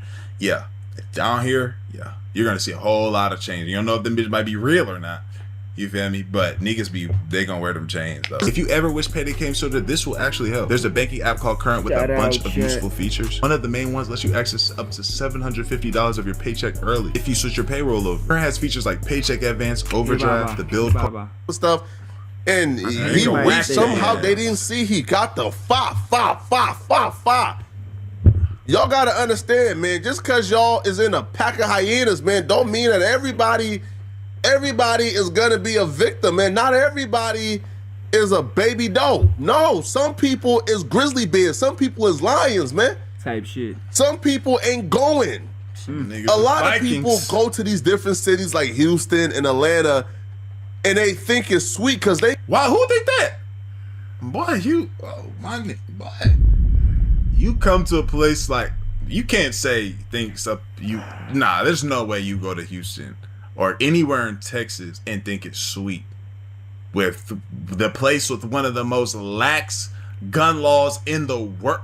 That's the last nigga. You just don't know nothing if you come out here and think this shit is just some sweet shit. Boy, y'all ass can get knocked off and you ain't gotta call nobody. You just pull up and then let's say the witnesses was like, oh yeah, he came to rob, and then they won't even come looking for y'all. Oh damn, that's what happened, and it's over with. Seen it happen. They come from certain environments they believe is tougher, right? It's like a New York dude. A New York guy will come to North Dakota or go to, like to Minnesota or Minneapolis. You could be in that's the thing about Texas. Like, you could be in Texas you could be in the suburbs, you could be in the hood, you could be in the in-between. Every nigga got that shit and they were willing to swing that eye. Every nigga is ready to let that bitch go. I don't know. You gotta be really careful with the suburban niggas. They gonna be ready to, because they don't want, they've just been itching to let that hoe go. Somewhere and think they the biggest, baddest, toughest person in the city because they from New York. Same thing with Baton Rouge, right? They go to these different cities. They think they the biggest, baddest, toughest people on the planet, man. Until they meet somebody who's just as tough. And they were in the process of trying to rip his chains off. That went on for facts. 30 seconds to a minute where these two guys were tussling with him, actually got him to the ground, and appears probably got his chains from him. Right after that, another fella jumps in and several other people jump in as well, along with these other guys, and they start having a fist fight. And they just, they're beating this guy pretty bad. Got him on the ground and beating him pretty good. Sometime during that part of the fight, our victim, who was originally looked like he was being majorly assaulted by several people and getting his chains ripped off, he presents a pistol. We don't know where he got it from, but he got it. Must have had it in his pants the whole time, but he got it out and started shooting randomly. That's crazy, or maybe at confessions they don't got nobody at the door, but typically at a lot of these places you're getting pat down. Maybe he knew how to finesse it, but and I'm talking about in Houston, they digging in your genitalia trying to find that strap.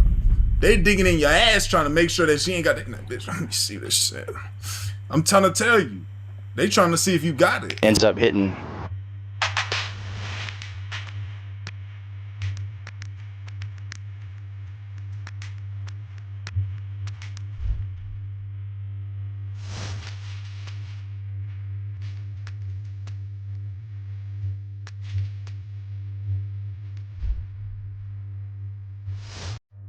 Two people. Those are our two victims. Not certain if these are the same ones that were trying to rip off his necklaces or not.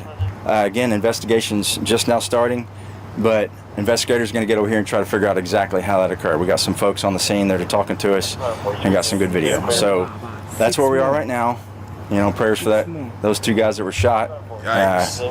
Again, we don't know all the details yet, exactly why all this occurred. But like I said, our investigators will get to the bottom of it. That's awesome about Any questions? Did the robbery victim, did he remain on the scene, or was he taken to the hospital? No. That's again, we're waiting for, looking at local hospitals, see if anybody else shows up, just in case another person might have been shot. Again, I would ask if anybody knows what occurred here, please come forward and talk to. This nigga said if anybody knows what happened, come forward and tell them. Or call HPD Major Assaults. As far as I'm concerned, it's an open and shut case, bro. Now, the dude probably effed up by running away, but I feel like if he comes and turned himself in the morning of, you see how they said if anybody knows anything, but this sounds like some self-defense shit. They're not gonna be looking for that man. If that nigga don't want to come forward, he good. They are not for that's self-defense. They not. I'm telling you. That actually answers the questions. He'll probably go home the same day, man. Right? Because you can't blame him for like getting out of Dodge for running away. Because if you fire a gun, you don't know who's about to fire back at you. You don't know if they got other people who's in the cut waiting to get you. What you gonna do? Shoot to like, you know, like protect yourself and defend yourself, and then stay there while all the chaos is going on, while people is still trying to get you, and stay there and wait for the police? Man, cut it out, man. Not at all. Now, there's been rumors going on, people not knowing if NBA Ben 10 is alive or dead, but we'll address those rumors a little later in this video and break down all the information we know about his status. For now, and the individual, again, that was being robbed or assaulted, and I guess you would consider it a robbery as physically as they were being with this guy, once he finally presented the weapon and started shooting, he fled on foot, and we don't know where he went from that time. We don't know if he got in a car. Don't know where he went. So, like I said, stay up. Don't go to sleep. A lot of stuff is going on right now. A lot of moving parts. I'm trying to figure out who that was. I was in fear of my life. Straight up. Oh no, that makes sense. So they tried to take your chain. Yeah, we've heard that from the other 50 people that were in there. That looked like some people were trying to snatch a chain. That was your chain. Okay, yes, sir. Well, good for you, man. So the robbery victim is also the gunman. Yes. You say he's pretty badly beaten? Well, it appears that he was being beat up severely. Shit. But he was able to get to his weapon and start firing. That's the other thing too. These guys, they'll mess around and think that just because they've had X amount of successful robberies, that they can just keep getting away with that shit. Boy, at some point, somebody's not going about that. That's like taking a nigga chain. That's like, bro, imagine you work hard for this X, Y, and Z. Yeah, it's probably insured, but still, somebody reaching for your shit. Maybe it's not. You just spent 20 bands, 15 bands, how much ever, and a nigga ready to come snatch your shit in front of people at that. Come on, man. What Cap said? I feel sorry for your soul if you reach for my necklace. Yeah. At everyone. Ended up striking 2 people. Ain't that much getting away in the world. If there's something I also hate, bro. Like I hate people, dog, who want to come up off of other people's hard work, bro. Like I'm gonna buy the chain, you gonna snatch the chain. I'm gonna buy the chain, you finna snatch the chain. Nah, though, you finna catch the sled. You finna catch the bullet. Checks for weapons or metal detectors or anything? I don't know that. Yep. Y'all would have to ask the store or the club owners that stuff. Any previous don't know. Shootings here? I don't. Not that I know of, but again, I mean, I'm not sure about that. I haven't worked one here. Did the patrons of the restaurant remain on the scene, or they all fled too? Some did. Some folks stuck around. Some folks fled. We had a handful of folks who were trying to. But again, the most people that are being most cooperative right now are the actual owners of the club and the people that work there. A Dallas blog initially reported that NBA Ben 10 was shot dead at the Houston restaurant, but it was a nightclub. But then shortly afterwards, they then came back and says, well, NBA Ben 10 mama said that he's alert, right? So the mama put 10 is alert. Please stop it with the made up stories. Now, another associate, OG3, he posted a FaceTime call with him and Ben 10's mama, but No Jumper is actually reporting that the call was with OG3 and Ben 10 on the mama's phone because the mama was in the hospital. And, you know, he reposted it with a screenshot that says Forever 10, forever. Now, my thing is this. The Forever 10 to me sounds like he passed away, right? Because, for example, if I don't know, right? If I spoke to a friend that's in the hospital, if I'm doing the, like, forever blank, like, that would mean, like. You don't know what these niggas, bro. You don't know what these niggas and they slang, my nigga. You don't like, my friend is gone, but his legacy lives forever, right? But people are saying he's alive. How you standing with niggas who's stealing?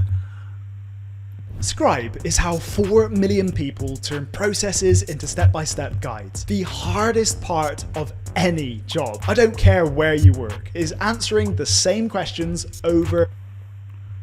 I think them niggas, I mean, this is the thing, like, if we've been close partners forever, you my brother, we do criminal activity with each other, and he'll get hit up. Like, nigga, we do criminal, like we do this shit. Like, this is what we do, and I expect that out of you. Like, you my man still. You're not gonna be my man no more just because you was stealing. If you my friend and you fucked around and was doing some dumb shit and you got your ass shot, I'm not just turning my back on you. I'm like, damn, you stupid ass nigga. Damn, why you have to do it like that? Why you get got? You feel me? That's still my guy though. And this, yeah, I'm streaming tomorrow. Is false. Now, what I would say, man, is I hope Ben 10 makes some serious changes to his life if he gets up from out this situation. If God gives him, come on, man.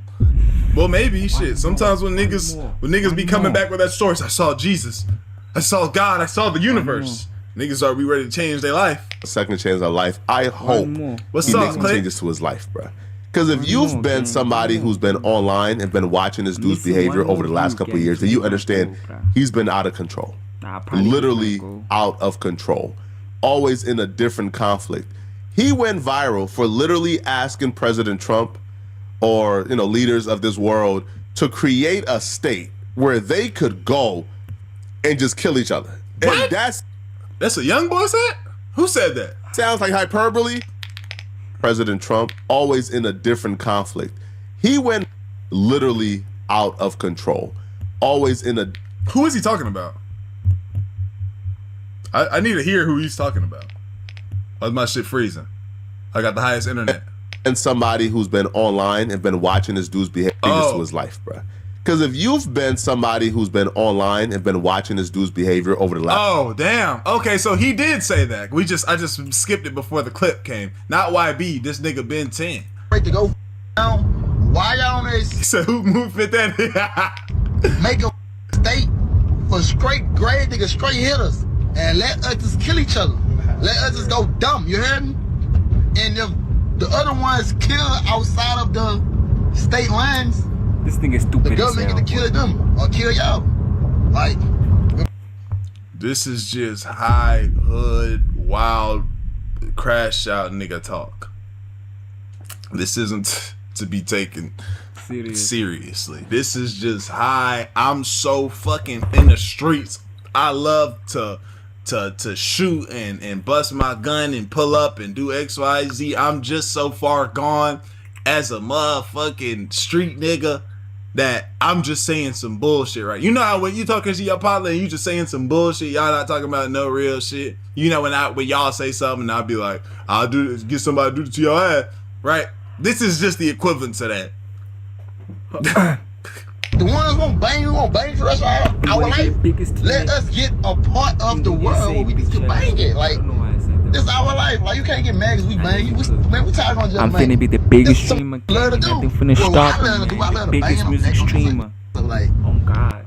Yeah. On God, nigga. Yeah. I don't see nobody pushing this music streaming There's shit, levels dog. to I this see them street pushing shit. this content shit, but ain't nobody pushing this music. I'm not part of it. Come on, bro. I could never get behind it. This street shit, oh yeah, you got it. A nigga that wants some shit like that has thought about this before, why don't we just make a state where a nigga like that, we can bang it. Yeah, y'all got it. Ain't just too much police involved right now, man. Like, if niggas stain something today, then it's a important person from that side, it's about a nigga who did it going to the feds. If ain't no late night shit. You feel me? And that's facts, man. I'm not against the idea per se, right? Because if y'all do want to commit violence, y'all should probably have a little place where y'all commit violence against yourselves and don't hurt any civilians. Nah, this nigga thinking that shit actually profound. How old is this nigga? Probably like 26. But if this is your legacy, if this is like your most viral clip, if this is what you're known for, that says a lot about the life that you lived, to be honest. Right? That says a lot about what type of life you live. That this is the most viral clip that we know you for. Now, Ben 10 has, I can't even list, right, using two hands, the amount of conflicts he's been in online. Like, y'all remember when that nigga definitely got some hats in GTA. And NLE Chopper got pulled up on by some NBA YoungBoy goons. That was Ben 10. Ben 10 was the one who had the But I gun, did, Cash. who confronted NLE Chopper. Now, NLE Chopper claimed that Ben 10 had a gun and they had guns too, and they was about to bang it out right then and there. This nigga doing this police ass shit. Where you at, nigga? Bruh. Houston. Bruh. Houston is wild, boy. Houston. I just know where this is. That's the thing. Is I know as soon as he flipped the camera, I knew where this was at. Shout out chat. Be sure I get themselves up in front of this channel. Houston is wild, bro. Houston. This nigga doing this police ass shit. Where you at, nigga?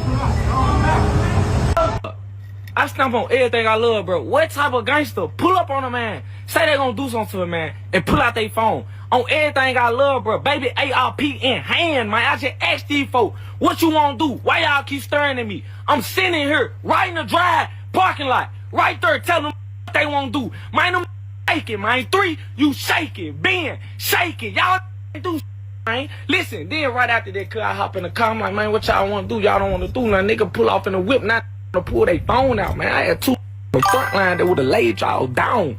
Come on, man. If you gonna post something, post that, bro. Listen, bro, go pull the surveillance camera footage up. I was just standing there, wide in the middle, butt booty naked, flat foot in the parking lot. You ain't do to me, bro. Y'all drove, I drove. Bro. I don't know why this nigga is so fucking loud. Like, this guy is so loud, bro. Like, he is so loud. I was hanging out the window with that, yeah, screaming, do something. What happened then? You pulled out a phone, bro. I'm not finna catch. Man, listen, I'm on straight self-defense, man. I'm not on offense, man. What happened, Mike? What happened? I can't save Houston from these niggas. Nothing. What they do? Nothing. They filmed. They filmed. What they do? Hey. What the? Hey, time out. Did I not have ARP in my hand? Was I not flat foot, butt booty naked? Did I not walk to the car, go grab my then ask them what the? Was I not flat foot, butt booty naked? This is when I haven't heard this one. This is Memphis shit. I haven't heard that one yet. Please jumping for joy in the break room. On my life. On everything, didn't it? On everything on my kids. On my kids too. Man, listen. All 3 of my kids can drop right now if I did not just ask them. The gun is scared to touch. They didn't, bro, come on. And y'all always thinking I'm the one that's the hoe, man. Come on. We also seen when Mimo 600 was trolling about being in Baton Rouge. Who popped up? Who was driving around the city looking for Mimo 600 to put in work? Ben 10. When you live a life this chaotic, you're usually gonna have a chaotic ending. Yeah, bro. You can't live like this every day. Like, why niggas? But this thing, I think these niggas just be okay with that. I think they know that because they see it so often. Like they seen it in so many, seen it in bad so many times for people. I would imagine that they are aware, like this shit don't end good at the end of the day. They gotta be that like knowledgeable. Like I live like this for much longer. This shit at some point I'm gonna catch one. I'm gonna catch a hot one. And a nigga did. Now, hopefully God gives this man a second chance and he changes his life. But y'all let me know in the comment section. Shit! They said something. I saw something about the J.R. Prince thing. I thought it was gonna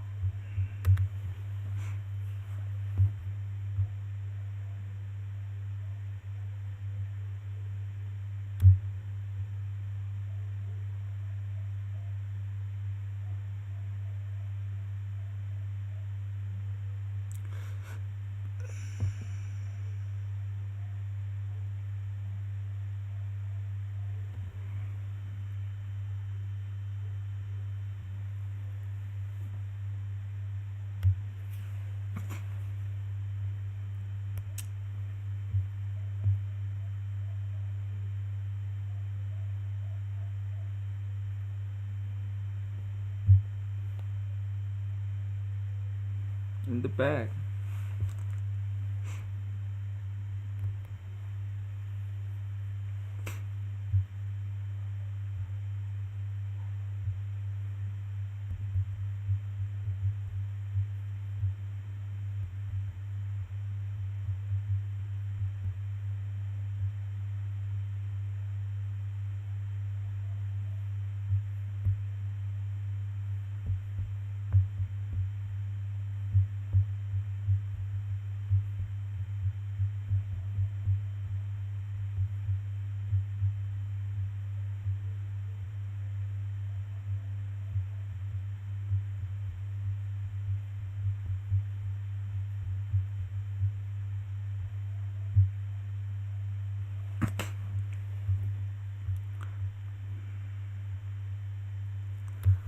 I reacted before Birdo.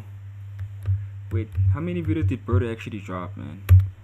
Me guys, I'm competing with like the top streamers in like the US. Like the streamers in SA are cool, but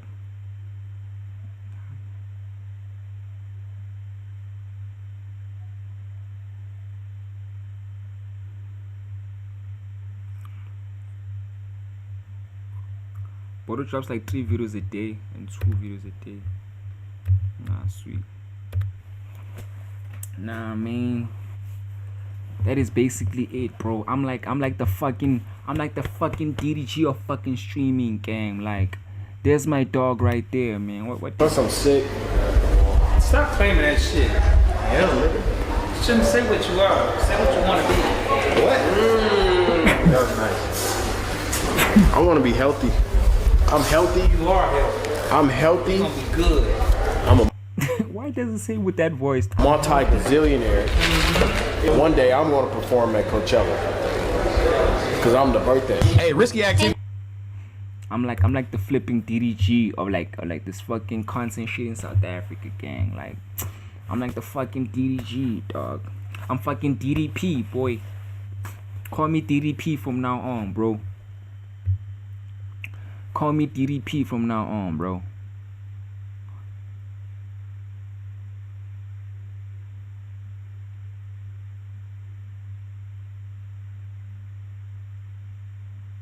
Tectone, who's this now?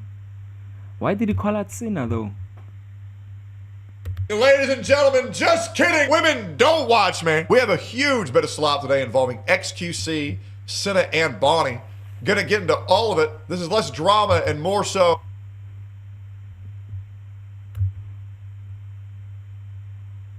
Who's this guy? Oh, 1 million. Jesus. But DDG does not have like that Nike sign next to his name.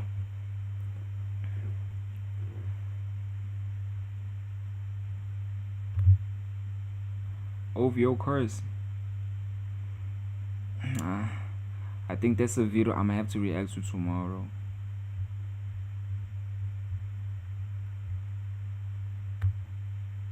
Forbes is a real interesting character in the music space. He came up basically off his sound not matching his image. He was this singing ass dude wearing this shiesty, portraying an image that seemed like the opposite of how his music really sounded. He was one of them artists that It's time to unleash the inner you. Really sounded. He was one of them artists that had a real fast come up. I mean, one day we didn't know him, and the next day he was everywhere getting cosigns from the entire. I mean, bro, it was a little bit crazy the fact that he had a shiesty and he came out there singing some on some R&B shit. Our industry, Drake, Kanye West, he was getting industry plant allegations thrown on him on top of everything else. Yeah, bro, I was going in a dark place, and Man, it was I'm the biggest. I was baby. at a creatively, you know, everybody was saying, "Oh my God, he's gonna be the next this person." Right. He just dropped this song. His project is just this. He got a song with this person. Since his career's going like this, he's gonna be like this. Oh, his career's going too good. He's an AI. Oh, his career's going. You're industry plant. He gotta be an industry plant. Yeah. Something's wrong. He got it, bro. People don't even know that whole time I was independent. That whole time. Facts. Because I was nervous. Cause I'm like, all right, I don't even want to sign now. Cause I'm this. I'm like, damn. Like bro. And where I fucked a bit is I was looking at the internet a lot, and that fucked me up. Those aren't even real people. Like nobody on the internet that. will actually say that to your face. So you Bro. can't even give them your energy. I'm gonna tell you this. But early in his career, he made a real interesting decision. A decision to sign a little deal with Drake, with OVO. And y'all know what happens when people tend to sign deals with OVO. Their careers kind of go bad. Forbes, he popped up out of nowhere. He had the industry really confused because his music wasn't bad. I ain't gonna lie. If you want my opinion on his music, I liked it. I liked the album he dropped when he first came out. They had a lot of replay value back in 2024. I'm not gonna lie. But he was playing into that gimmick. He was a big part of the gimmick era. A lot of people recently, especially, they come out and their image is a gimmick. You feel me? We got Dave Blunt. His gimmick was he fat and he raps about whatever he want to rap about. He'll just say some of those outlandish stuff on the song just to get attention. Too slimy. Then he make ear pollution, but people somehow listen to it. That's his gimmick. People been thriving off gimmicks over these past few years, and Forbes kind of went along with that. His gimmick was not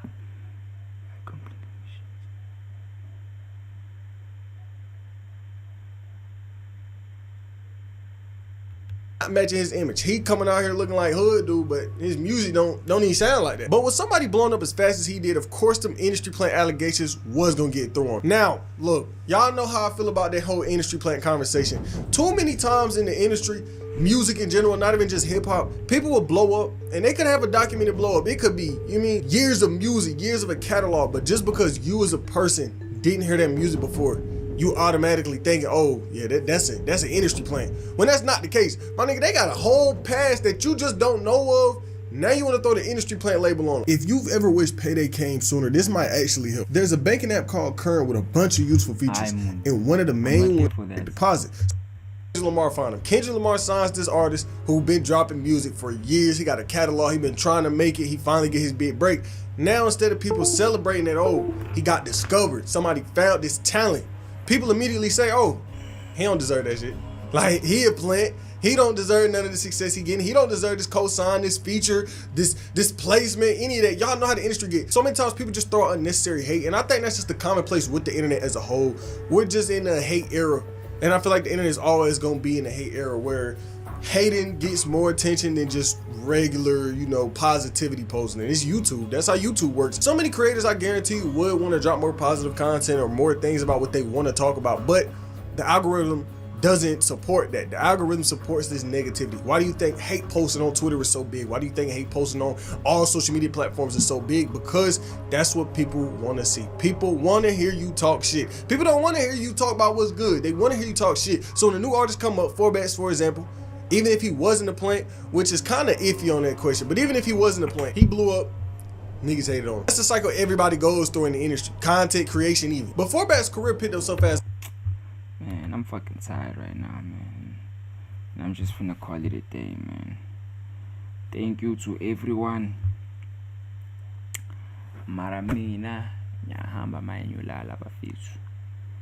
I'm gonna go sleep right now, guys. Thank you, guys. This has been our biggest stream yet.